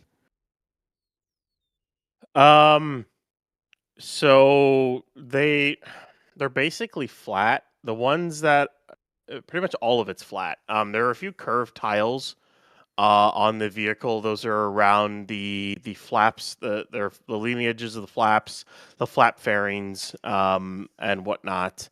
That's where you have your curved stuff as well as on the catch points. And then, of course, there's a few curved ones on the tip of the nose cone. Otherwise, every single one of these, the rest of them are all flat. They're pinned in and they just kind of cover the whole vehicle. You have to remember 9 meters in diameter is pretty wide. It's a pretty big surface area, so you should be able to, put it in without too much issues. And, you have the gap filler, which is the well, they call it crunch wrap, but it's felt basically rather than RTV. Is they basically take the felt and they fold it up in a crunch wrap style, and then cover it between the tiles, which helps with the gap clearance and everything. There are some wavy tiles that recently got installed, and it was only on ship 40. It's the very, very bottom of the ship aft skirt. There are wavy tiles, which is new. I think those are for helping with gap sealing and turbulent flow on reentry, is my guess. But SpaceX did say they were trying modified tiles and new attachment mechanisms, so there you go. There's a lot of modifications to some of the aft tiles back there, but mostly they're flat across the whole board. And the other nice thing compared to shuttle, like I was discussing a bit last night, is that these are pretty much universal tiles. There's not as many like on shuttle where they all had to be specifically cut. In fact, every single one on shuttle was specifically cut, and they weren't really interchangeable between orbiters either. So every single one had a number on it that indicated which orbiter it went on, which location it went on, which spot. And basically, if they needed to have a new tile, I mean, at least they could go into the computer, pull up the number, and have it cut the new one to the right size. Although it's a lot easier when all the tiles are basically just the same. So if you need to replace one, you take one off, put another one on. Boom. Yeah, these are much easier. There's a lot of specialized tiles. There are just different sizes and stuff, especially when you get around the dome welds. But for the most part, they're all just the same hex size. Again, the whole fewer parts. If you don't have to get complicated with it, just go with something simple. Here's one from Metamatics saying, what is the status of HLS doing the translunar injection on the Artemis moon landing missions? I know that's something that was discussed, and I mean, I don't know if we know fully on that, but Julia, we at least did see an update yesterday, a little bit on the status of HLS and Artemis that is in the form of a render. Oh, we did. I was so busy with work yesterday and trying to get it I thought you to were my pointing it out spot to earlier. do the weekly. The image of Orion docked to Oh, that the one. Starship. Okay, that Yeah. was yesterday. I don't know. Every Yeah. day, it's like all blended together now, y'all. Yes, we did get that render, and I did get to peek at that one. And that's the one that stuck out to me, Sawyer, is how tiny does Orion look even with the solar panels? Oh my gosh. It looks like a little gnat, okay? It's cute though. It's very cute. And the ability, for up to 2 astronauts, I believe, to egress Orion and go onto Starship, I believe was the update, correct? Right now, these starships won't have the people on it yet. Fortunately, it's kind of just pull it off the line and put a docking port on it. But okay, then that was a downrange goal apparently, because I know I saw that somewhere. But okay, that's not that mission then. Okay, well, eventually we'll get to that. But I'm just excited to get to the point where we can dock 2 of them together, because that's very reminiscent of the Gemini program, or Gemini, depending on who you're speaking with. So as we talk about SLS and Starship and milestones, it feels like to people that we're repeating, and it's because we are. And we have to, even though we've done these things before, we haven't done these things with these vehicles. So as Starship's gone through its iterations, the HLS program also has to do those foundational stepping stones to get to the moon and Mars. It's amazing to see those stepping stones finally happening at this point. We've seen renders and talks about it forever, but now to have a date on the books of next year, we will see Orion with one or both, hopefully both, of the lunar landers in Earth orbit doing their thing. And we get to see that render that came out of the teeny tiny Orion with the giant massive starship. Orion for scale, I guess. Let's see. Let me take a couple of questions that we had in Super Chats, and we'll get back to more chat questions. A reminder, if you have one, tag us at NASA Spaceflight or at NSF. It makes it easier for us to see them and pop up in the software we have in the back, because there's, how many of you here? 14,000 of you? It can be a little tricky to catch all of the questions sometimes. Here's one from Rorschach. Ooh, this is a real test. Following question. Since volume to surface area dictates prop boil-off, odds that SpaceX revisits the 12-meter concept for tankers and fueling depots? Question? What do you think, Ryan? If they're going to go to 12 meters, they have to literally redesign everything. Literally everything. Their launch pads, their Star Factory, their gigabays, everything. Everything has to get redesigned if they're going to go up to 12 meters. None of their infrastructure is built to do that. So yeah, that's kind of on that one. I think eventually Starship, or it's not really even Starship anymore, they do make a bigger vehicle, because at some point Starship will reach its limit. I don't know when that is. I don't know what that looks like. And that's a whole other design that has to happen at some point. But in terms of, boil off and whatnot, they'll be able to mitigate that on depots with likely insulation and whatnot. We don't really know what a depot is going to look like overall, but I expect it to have some kind of insulation on it. I don't know if they'll do it like the external tanks or something like that. That'd be kind of funny. If they did something along those lines and then painted it white. So welcome back, STS-1 tank. Yeah. And then in terms of tankers, I mean, you're not really going to be too worried about boil off with tankers, because the mission's going to be so quick, you're not going to really boil off too much. And I'm seeing it looks like they're chilling down subcoolers. That's a good sign. Methane subcoolers too. Yeah, which, along those lines, SCJDG is wondering, when should we be seeing the prop farm in full mode? Can you kind of walk us through what we'll start seeing from the tank farm as we go through the next 3.5 hours? So I would expect shortly, because we're reaching reaching T-minus 3.5 hours. I would expect that transport stand that's way over on the right there. That transport stand is going to leave, and so is the ship one that is likely behind it. That'll be pad clear. I don't know how many tankers are left. I'd have to go look. There might not be many left or any left at all. But basically what's going to happen is they've been in the process of just kind of generating gas and kind of starting to chill down vaporizer systems and stuff like that. What they're going to start doing now is they can start chilling down all the subcoolers. So your ship and booster LOX are liquid oxygen subcoolers, and your ship and booster liquid methane subcoolers. So you're using liquid nitrogen and nitrogen gas, cold gas, to chill those down to the correct temperature needed to subcool the propellants. In the process, they'll also start chilling down the pumps. They'll activate the methane reclamation system in about an hour or so is when they'll activate that. Hour and a half from now is when that'll turn on. Once that turns on, they are kind of not really in a set time, but we can usually determine on what the T0 is going to be when that turns on. So that'll turn on. I don't know if it's changed since last flight, because they didn't do a wet dress rehearsal, so we don't know if it's changed or not. We'll have to wait and see.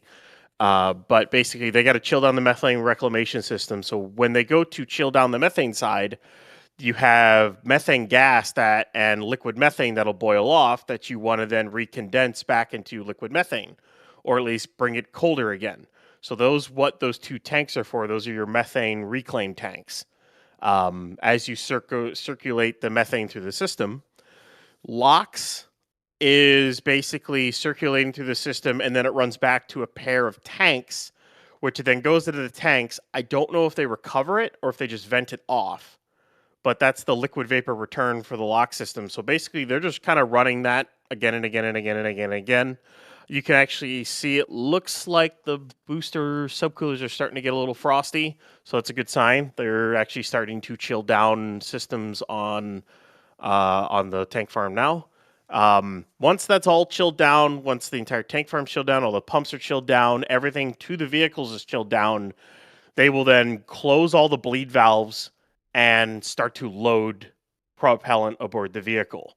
And of course, that happens in about, I think it was just over 34 minutes. Or no, just over 35 minutes is what it takes them now, because they got a little bit quicker since the last flight. So they're almost like quicker than Falcon 9 to load this stack, which is nuts. But I was going to say, which, by the way, blows my mind. 10 times the prop in about the same time, basically. They could do Falcon 9 quicker if they wanted to. That would be a significant change, and then there goes crew and NSSL launches until they get it pre-approved again. So that's why they don't change Falcon 9. So that's kind of what they're doing with the tank farm right now. It's in chill down mode, waiting on the methane reclaim vent to turn on. That'll be the biggest sign for when they're starting to do methane stuff.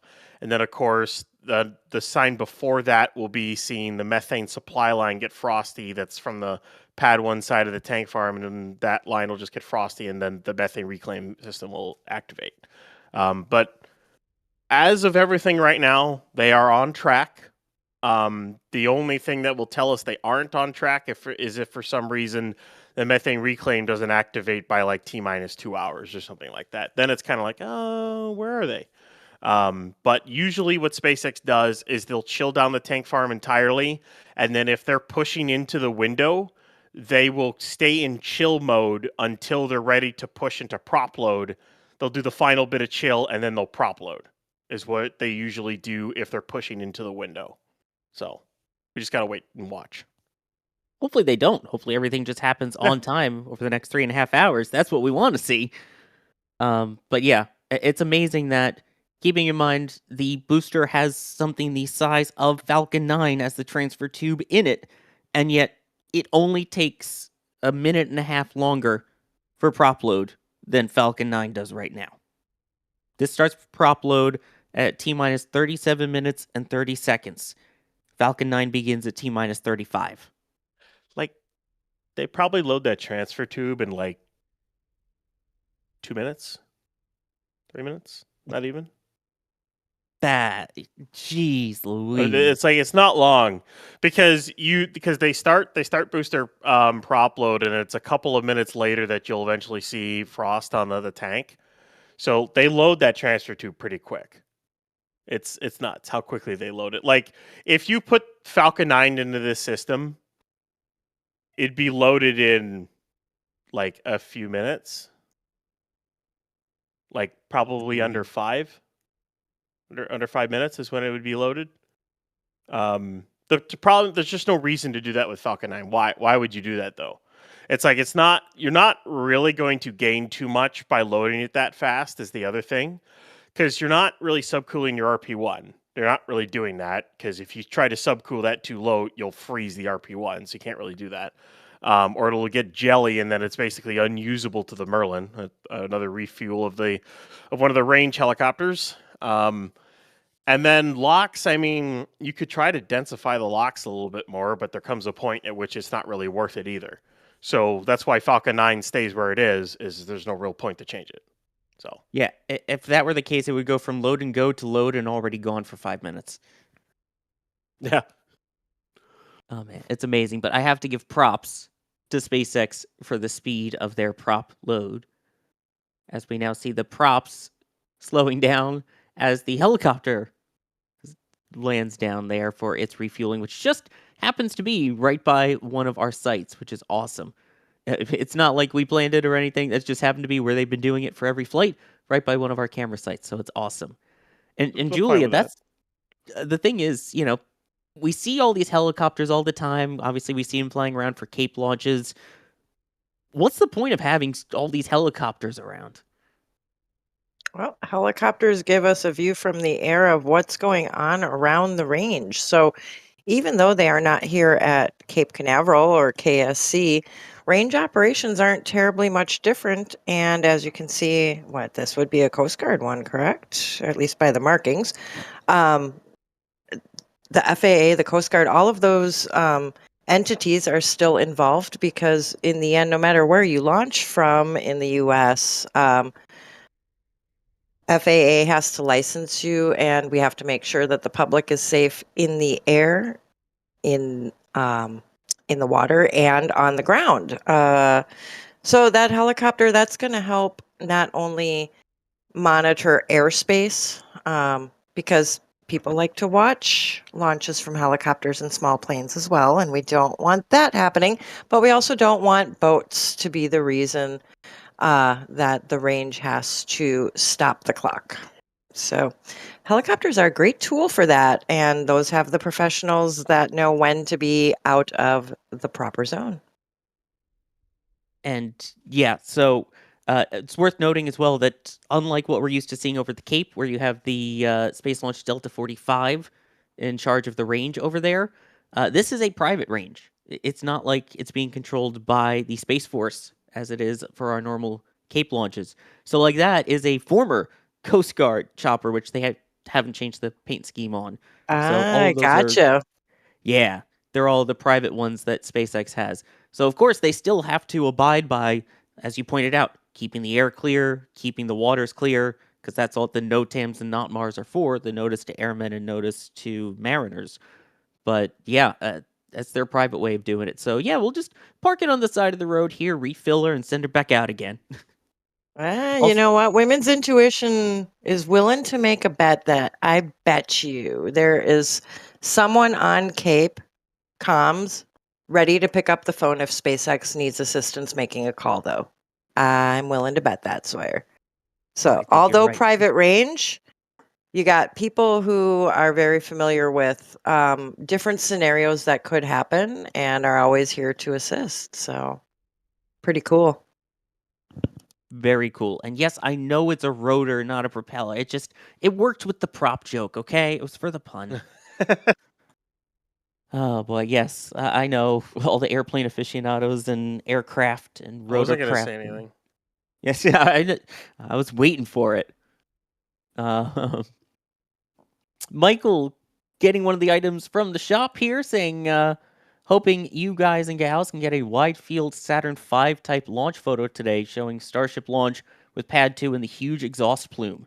I mean, to have, I want to see a side by side of on this day with the July 16th Saturn V launch and the July 16th Starship launch. Oh, that would be cool.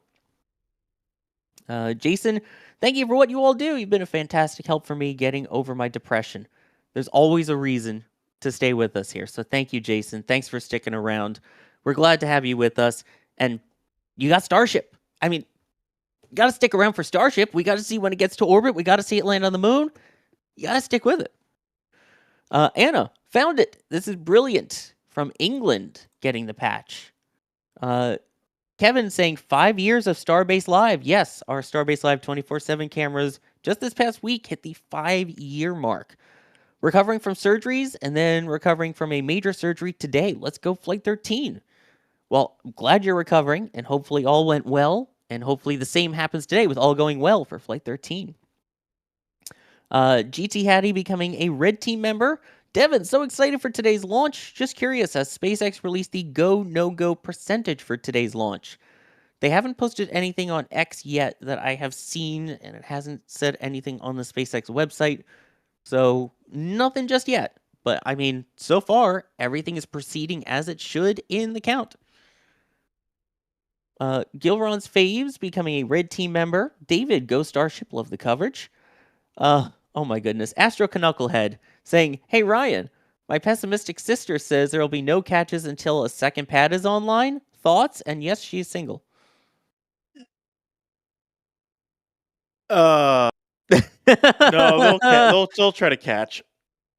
There's no reason not to, and it's mostly because SpaceX is going to push hard to try to get Starship reusability up and running as quick as humanly possible. They literally can't afford to wait. If they go to try to catch Ship 41, I mean, the Cape pad is not too far behind from being operational. If they take that out, if they were to take out pad 2 with this because of a Starship catch attempt, well, then they just don't catch Starship for a while, and they just launch out of the Cape and only catch the booster at that point, which would stink. But maybe that's about it. So, You know what is really cool though? Is hearing you say that it's not too far off that the Cape pad is operational, because I was flipping through pictures, and I kid you not, I was almost crying because we've been through iterations upon iterations, and we started things and we stopped things, and I saw a picture of the skate ramp version of a flame diverter that I took maybe roughly 2019, and it was right next to the ramp to 39A's current pad. And look how far we've come, baby. I love calling it the skate ramp design. I've never thought of it that way, but if you've seen what it looks like, that is the perfect description of it. A very big skate ramp. Yes. Yeah, you don't want to be riding on that when there's a launch happening, though. Let's see here. Liam, thank you for becoming a Red Team member. Steve saying, send it. David, love you guys. The host banter, the community, the coverage of history in the making. Looking forward to seeing an incredible Flight 13 with the NSF fam. I love that. Julia saying hello from Germany. And then we had Luke, another for the collection, getting the patch. Catlin becoming a Padrat member. Slepko saying, let's go Lucky 13. Rebecca coming in as well with the kind words. I'm going to kind of speed through these a little bit because we've got a lot, and I want to make sure we still get to questions as we get to 3 hours and 18 minutes to go till the opening of the launch window. Richard, thank you as well. Anonymous getting the whiskey glass, saying, I'll be drinking in style. I like that. Robert, go Flight 13. Kukik becoming a Padrat member. Anonymous continuing their dual patch collection. Goblism becoming a Padrat member. Thank you, Mikey C, as well. I'm going to keep on clicking through some of these as we get going here, but I want to make sure we also get to questions. Terrence Hughes saying, thoughts on China's catching method? Is that something you think SpaceX would ever consider, or do you think China would consider the SpaceX method maybe? I mean, you're not landing Super Heavy like that. That's not happening. Super Heavy's landing works just fine the way it is right now. They've shown it 3 times in a row, and it'll work with Block 3. I don't really have any doubts on that one. Catching ship, I think I remember at one point in time, Elon talked about catching ship with a big net. Way long ago. That's one of those harebrained ideas that likely would have never worked. Because what happens to the heat shield when you do that? Your catch or your landing mechanism or catch mechanism, whatever you want to call it, will fit whatever rocket you're designing. For Falcon 9, landing legs works. For Starship, catching works, which I think the actual ship is going to have landing legs at some point, because I don't think you can catch with crew on board. I think that's a very dumb idea. But besides the point, whatever works for you, I guess. It's impressive. I will give them that. It's impressive, and they now join only one other rocket who's ever been caught. They join, I think it's 3 or 4 other rockets that have been landed on a hard surface or been landed / caught, which that is Starship, Falcon 9, New Glenn, and now Long March B. So that's 4, unless I'm missing one there, but that's it.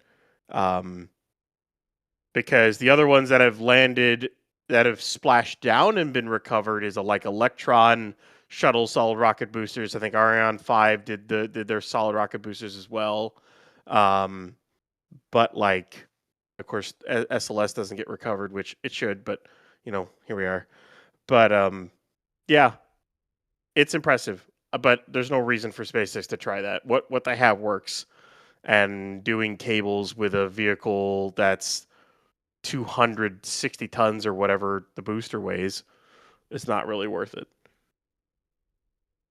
Yeah. And we're seeing more tanker trucks leaving the area. I know this is something we kind of talked about before, but for those who missed it, at what point do they basically say all of the tanker trucks have to leave and get out of the way? Because the road has been closed now since noon Central, and it's now 2:30 Central. So at what Let point me do they say see no more here. tanker trucks? Because if you look there in the view, it looks like there's still some kind of truck over there, but don't know if it's one of the tankers. It looks like there's still 3 that are unloading, but you also can look that there are no more in queue. So my guess is when those 3 leave, that'll be that. So it'll be around T-minus 3 hours, a little bit after that. And then once the last tanker leaves, they will do one final check of that side of the launch site. And then once that is complete, they will go ahead and the transport stands will leave. They'll be parked basically right at the roadblock, which they will take the place of the roadblock at that point.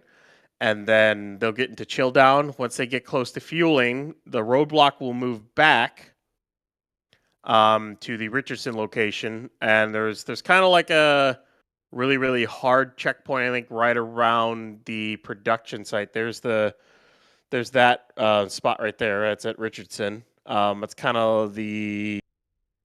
a hard checkpoint for anyone who's not a SpaceXer at that point. And then there's, of course, a soft one way back in Brownsville just before you get onto Highway 4 where there's nothing off other than like the Port Connector Road. But yeah. So basically, that's kind of the progression of things we're looking at right now over the course of the next 2 hours, give or take, 2.5 hours, when they then get into fueling and whatnot. So we're on track right now. I don't see any reason why they wouldn't go in 3 hours, 12 minutes, and 57 seconds. But, of course, anything can happen, and we'll see if it goes. I mean, That's why we stay live for all of it, because you never know what's going to happen. Yep. And that's why we're grateful all of you are hanging out with us here for the Stakeout portion of the stream, too. And will hopefully join us for the launch stream coming up shortly. And there you go. You can see that range helicopter on its way out to go back do range things. All right. And off it goes. That's so cool. It just happens. They just happen to set it up in front of our cameras and we get that view every launch. See, with the stack in the background, with the tanker truck on its way out. Talk about active time at Starbase ahead of launch. Let's see here. Let me thank a couple more people. We'll get back to more questions. Steve, kind of sad those first ever V3 Starlinks will have a short lifespan of about 40 minutes, probably even less, before re-entering. But hope we get better views of Starship in space. Praying for this flight to go well, so Flight 14 goes orbital, Godspeed. I mean, Julia, it seems like at this point, with the number of Starlink satellites that SpaceX just puts up between Vandenberg and where we're at the Cape here, do you think they just have enough satellites where it's the point of, we can get rid of a couple for testing? Yeah, I mean, we've launched less than we were on track to do earlier this year, right? Because we had 2 drone ships. So I imagine there is probably a surplus right now. I know Vandy's doing a good job getting them up there. So still, I'm betting that they can, yeah. But the new ones are kind of cool, and they're going to do something really neat this flight, right? I'm looking forward to seeing these satellites on this payload. doing some imaging of the heat shield and using those white painted tiles. That's what I'm looking for. This flight. But yeah, I think in a weird way, Starlinks have become kind of a dime a dozen. They kind of, which is weird because it used to be, oh, if you're taking a trip to the Cape, as long as you're there for at least 3 days, you'll probably see a launch. And it's kind of slowed down, but at the same time, if they're going to be switching to V3s and can get Starship at a operational pace, why not focus on getting the ones that are supposedly upgraded and better and get those up there? Plus, I'm sure you'd be able to get a lot more of them up at once, given, how much Starship can carry. Exactly. That Pez dispenser is something else. It really is. Let's see. Daniel, could a cockroach survive re-entry on Starship? Maybe a tardigrade. On the outside? On the inside, it should be fine. Well, I mean, there's no air. It's going to die with no air. That's probably the one way to No, kill a cockroaches, if they get them from Florida, are pretty sturdy. So I was gonna say, try palmetto bug. Yeah, see how that goes. Yeah.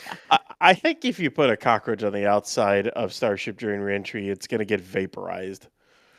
Well, yeah, it's kind of hard to survive. Much like plasma. Blue's pad. Yeah. Ooh. Ooh.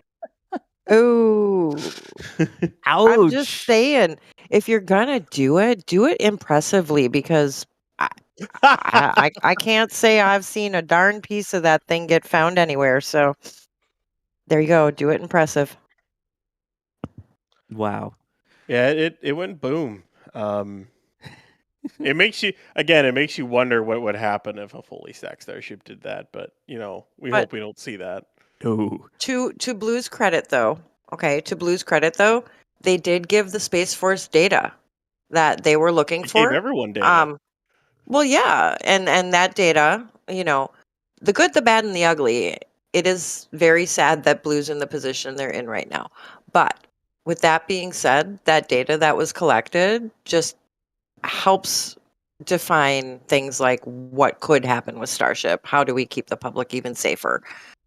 What does that look like on the range for closures? All of those things. And believe it or not, I bet you the closures that they had in place actually were pretty accurate. So data is data. No matter what we're doing on our flight, good, bad, or ugly, we're going to get data, right? And we can always look at that as a positive side. Gotta find some leaving. Yep. There's another one on its way out. Getting that much closer to everything being fully loaded up on the tank farm and ready to go. Let me keep thanking some people here because we are getting that much closer to our launch stream beginning. Paul, I thank every one of you for your endless dedication that allows us all to be together as we watch the future become reality, one launch at a time. All of you, in a way, become like family to me. This channel, your dedication, your endless sacrifice is extraordinary and demonstrate a selflessness that stands on its own. I thank you all from the bottom of my heart. Well, thank you, Paul. Thank you so much for those kind words. It means a lot. We do it because we love it. It's for the love of the game. Kenshaw becoming a Capcom member. Capcom above gets the NSF Discord access, so hopefully we will see you in there. Anonymous, is the pointy side up? I mean, take a look for yourself. That looks like pointy end up, and hopefully it'll be flamey end down. Gabriel Rhodes saying, you remember when people were saying they could build a deluge on pad A by using the chopsticks to lift the OLM ring to build below it? You remember that, Ryan? I remember the crazy ideas people had, and I don't know if you realize how heavy that OLM ring was. You would have broken the sticks off the tower if you tried to do that. And I could go on for a very long time about how that straight up cannot work and would never have worked. But that is no. Joshua, get an item from the shop again. Flight 13 patches are there, and once they are gone, they are gone. Always love your coverage. Been watching and listening to you guys for a long time with my family and watch the live streams daily. Hoping everything goes like they expect today. I'm ready to see all engines light up. Need some new backgrounds for my phone. Oh, don't worry. Our team is going to be out there getting the shots, and I'm sure some of them will definitely be phone background worthy. Sherry saying, your coverage is absolutely the best. Building my patch collection today. Nicely done. Market is saying, how do they want to load payload like Starlinks to Starship at the Cape? Is there something prepared? I mean, I would imagine it's similar to the loader that they use here at Starbase, that they would have something similar or literally ship one over to the Cape. And once the Gigabay is up and running, load it that way, right? Yeah, it should be a speed loader. In fact, they've been building a second speed loader for a little bit now, and they literally just installed a PEZ into that speed loader like this morning.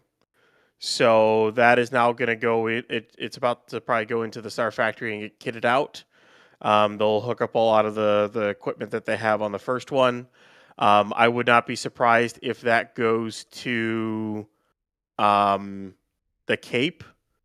The thing is, though, in order to load a full batch of Starlinks inside Starship, they basically have to do that speed loader twice. So they need 2 of them to load a full Starship.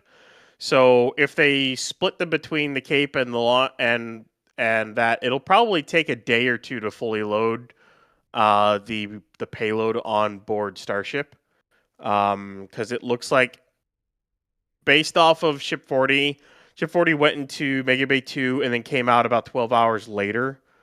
We don't know how much of that time was spent loading it, but if that's any indication, along with having to reload the speed loader, it could take like 2 or 3 days to fully load a ship with a full batch of like 60 Starlink V3s or more.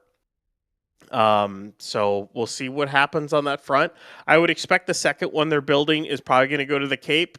They probably need to build more or build bigger ones in order to load them faster. So that'll be interesting to see what they do on that front. Absolutely. I'm excited to see what they end up going with. Dylan, Flight 13, this is going to be huge. Glad I'm off work for flight. Replays are not the same as watching it live. Isn't that the truth? But, still got to love seeing it.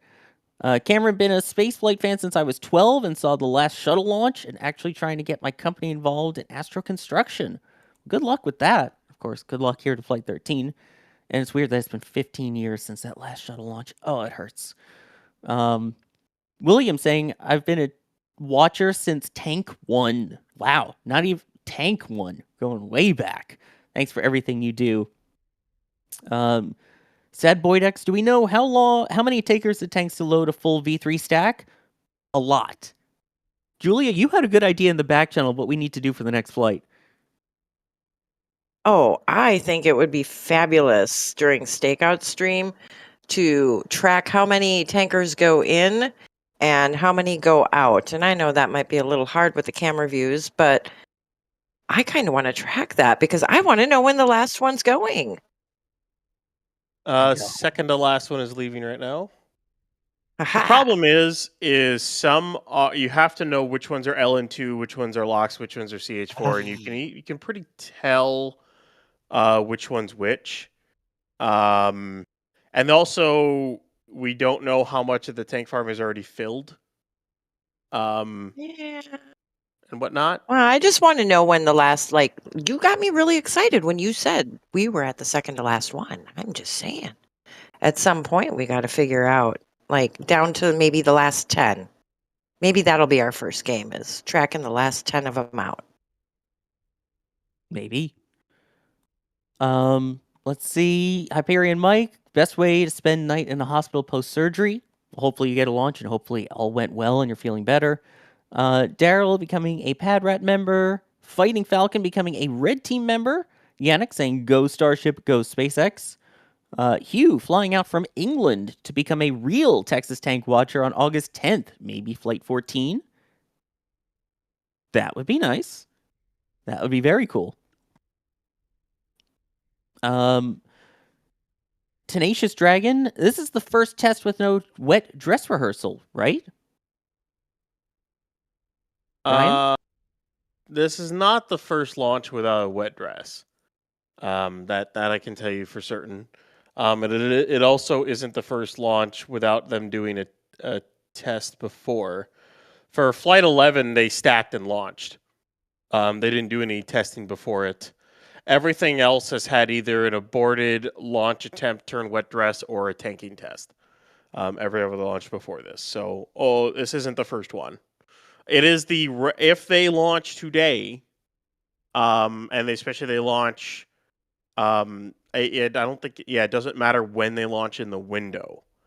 But if they launch today at all, they set the record for a quickest rollout stacked launch for any flight so far. So they will set that record.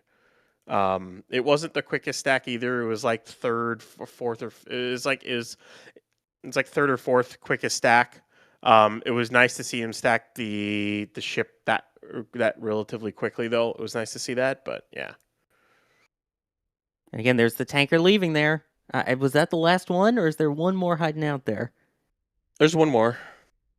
Oh, man. Almost there, as we now pass the 3-hour mark to go until the opening of today's launch window for Starship Flight 13. Oh, this is exciting. Let's see. Cody just secured, collection secured 5:30 a.m. in Queensland, Australia. When, if ever, are we likely to see a Starbase in another country?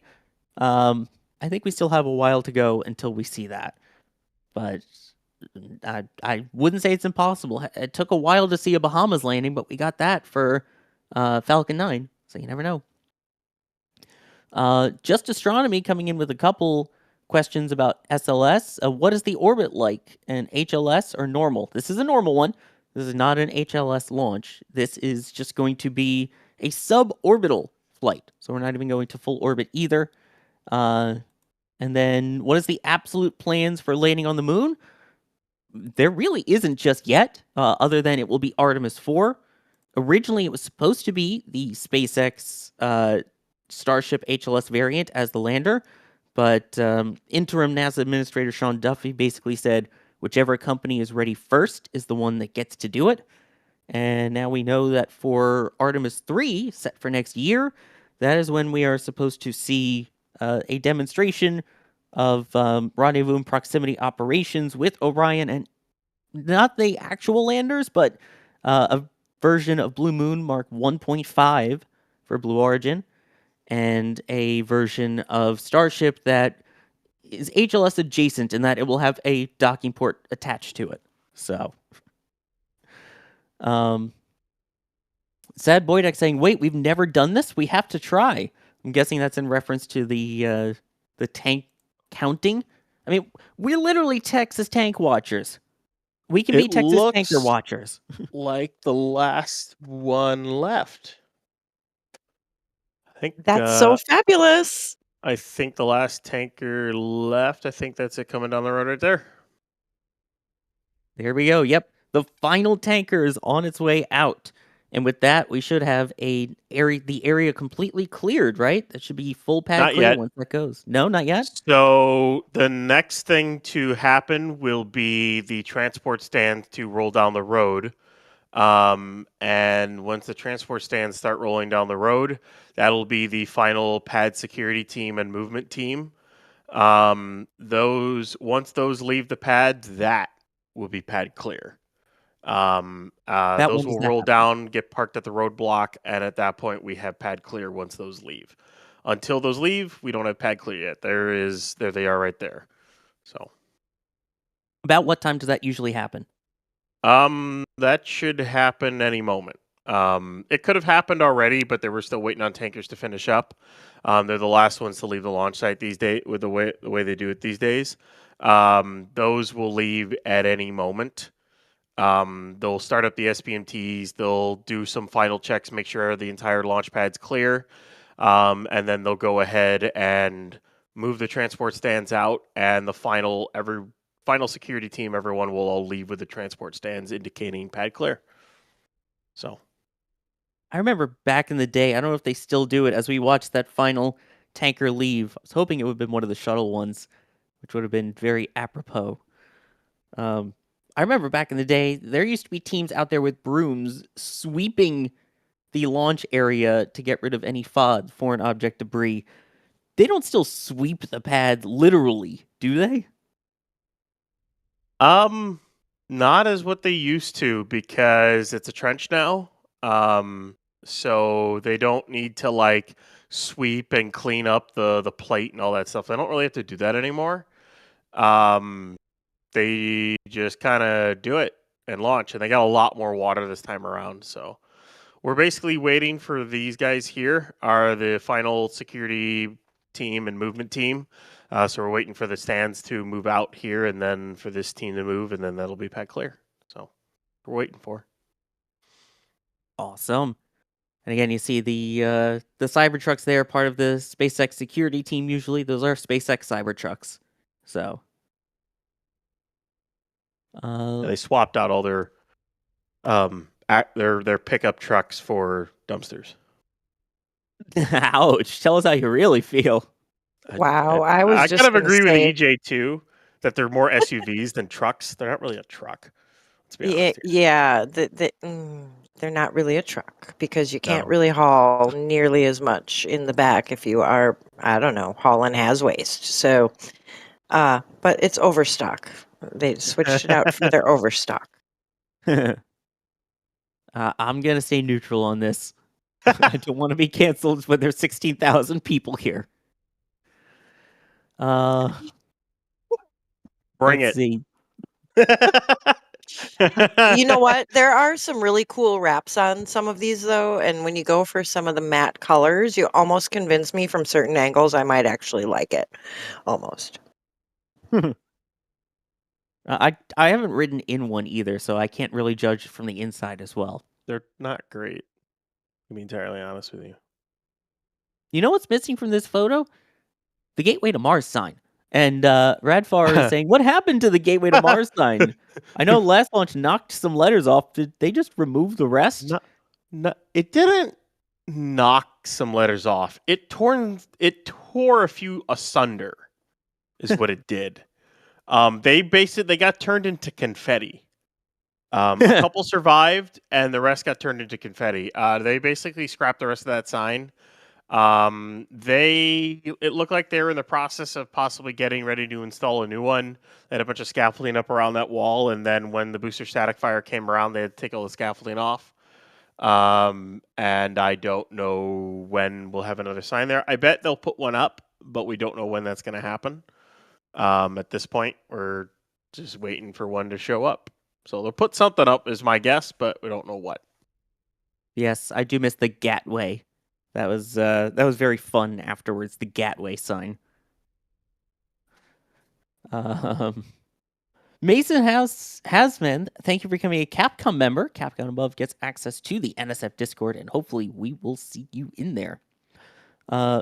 Windnull K saying, I've been watching since before Starhopper. You are all great. Do you think they'll eventually launch starships and catch them at other sites, quote-unquote, downrange, like from Texas to Louisiana or Florida or others?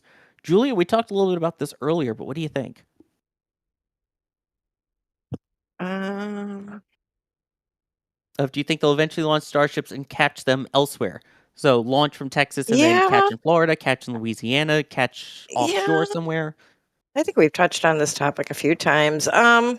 Okay, after what Max said, it could be done. The question, though, then being, is it necessary? If you're just doing point to point for travel, then sure.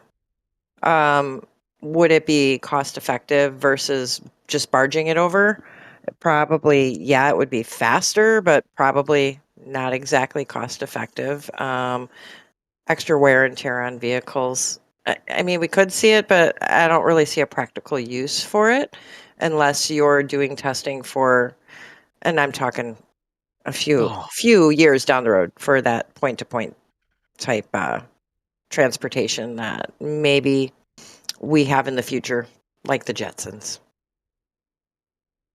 That would be awesome.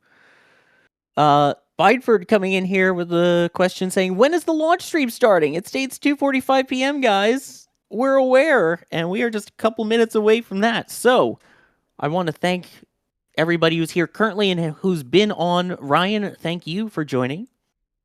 Pleasure as always. And right as we were about to end, SpaceX puts a post out, and it's for Falcon 9. It's like I got excited for a second. But anyways, it's a pleasure as always. And I will see you guys another time. I have to work tonight, so unfortunately I will not be on launch stream or anything. So, because SpaceX likes to launch when I work, it's annoying. Anyway, Julia, it's been amazing finally having you on a Starship stream. Thank you for joining. Well, thank you for having me, and thank you all for making me feel so welcome out there in chat today. I look forward to doing this more. Absolutely. We've had Ryan Caton and Daniel Brock been producing the stream. Of course, we also had EJ, who was on earlier. We had Chris B, NSF official himself, on. We had Max in there from the field. I'm trying to look at the schedule to see if I missed anybody else. We had Alex. We had Magnus. It's an amazing team happening here. We thank you all for joining us. A reminder, we will be able to send you right on over to the launch stream.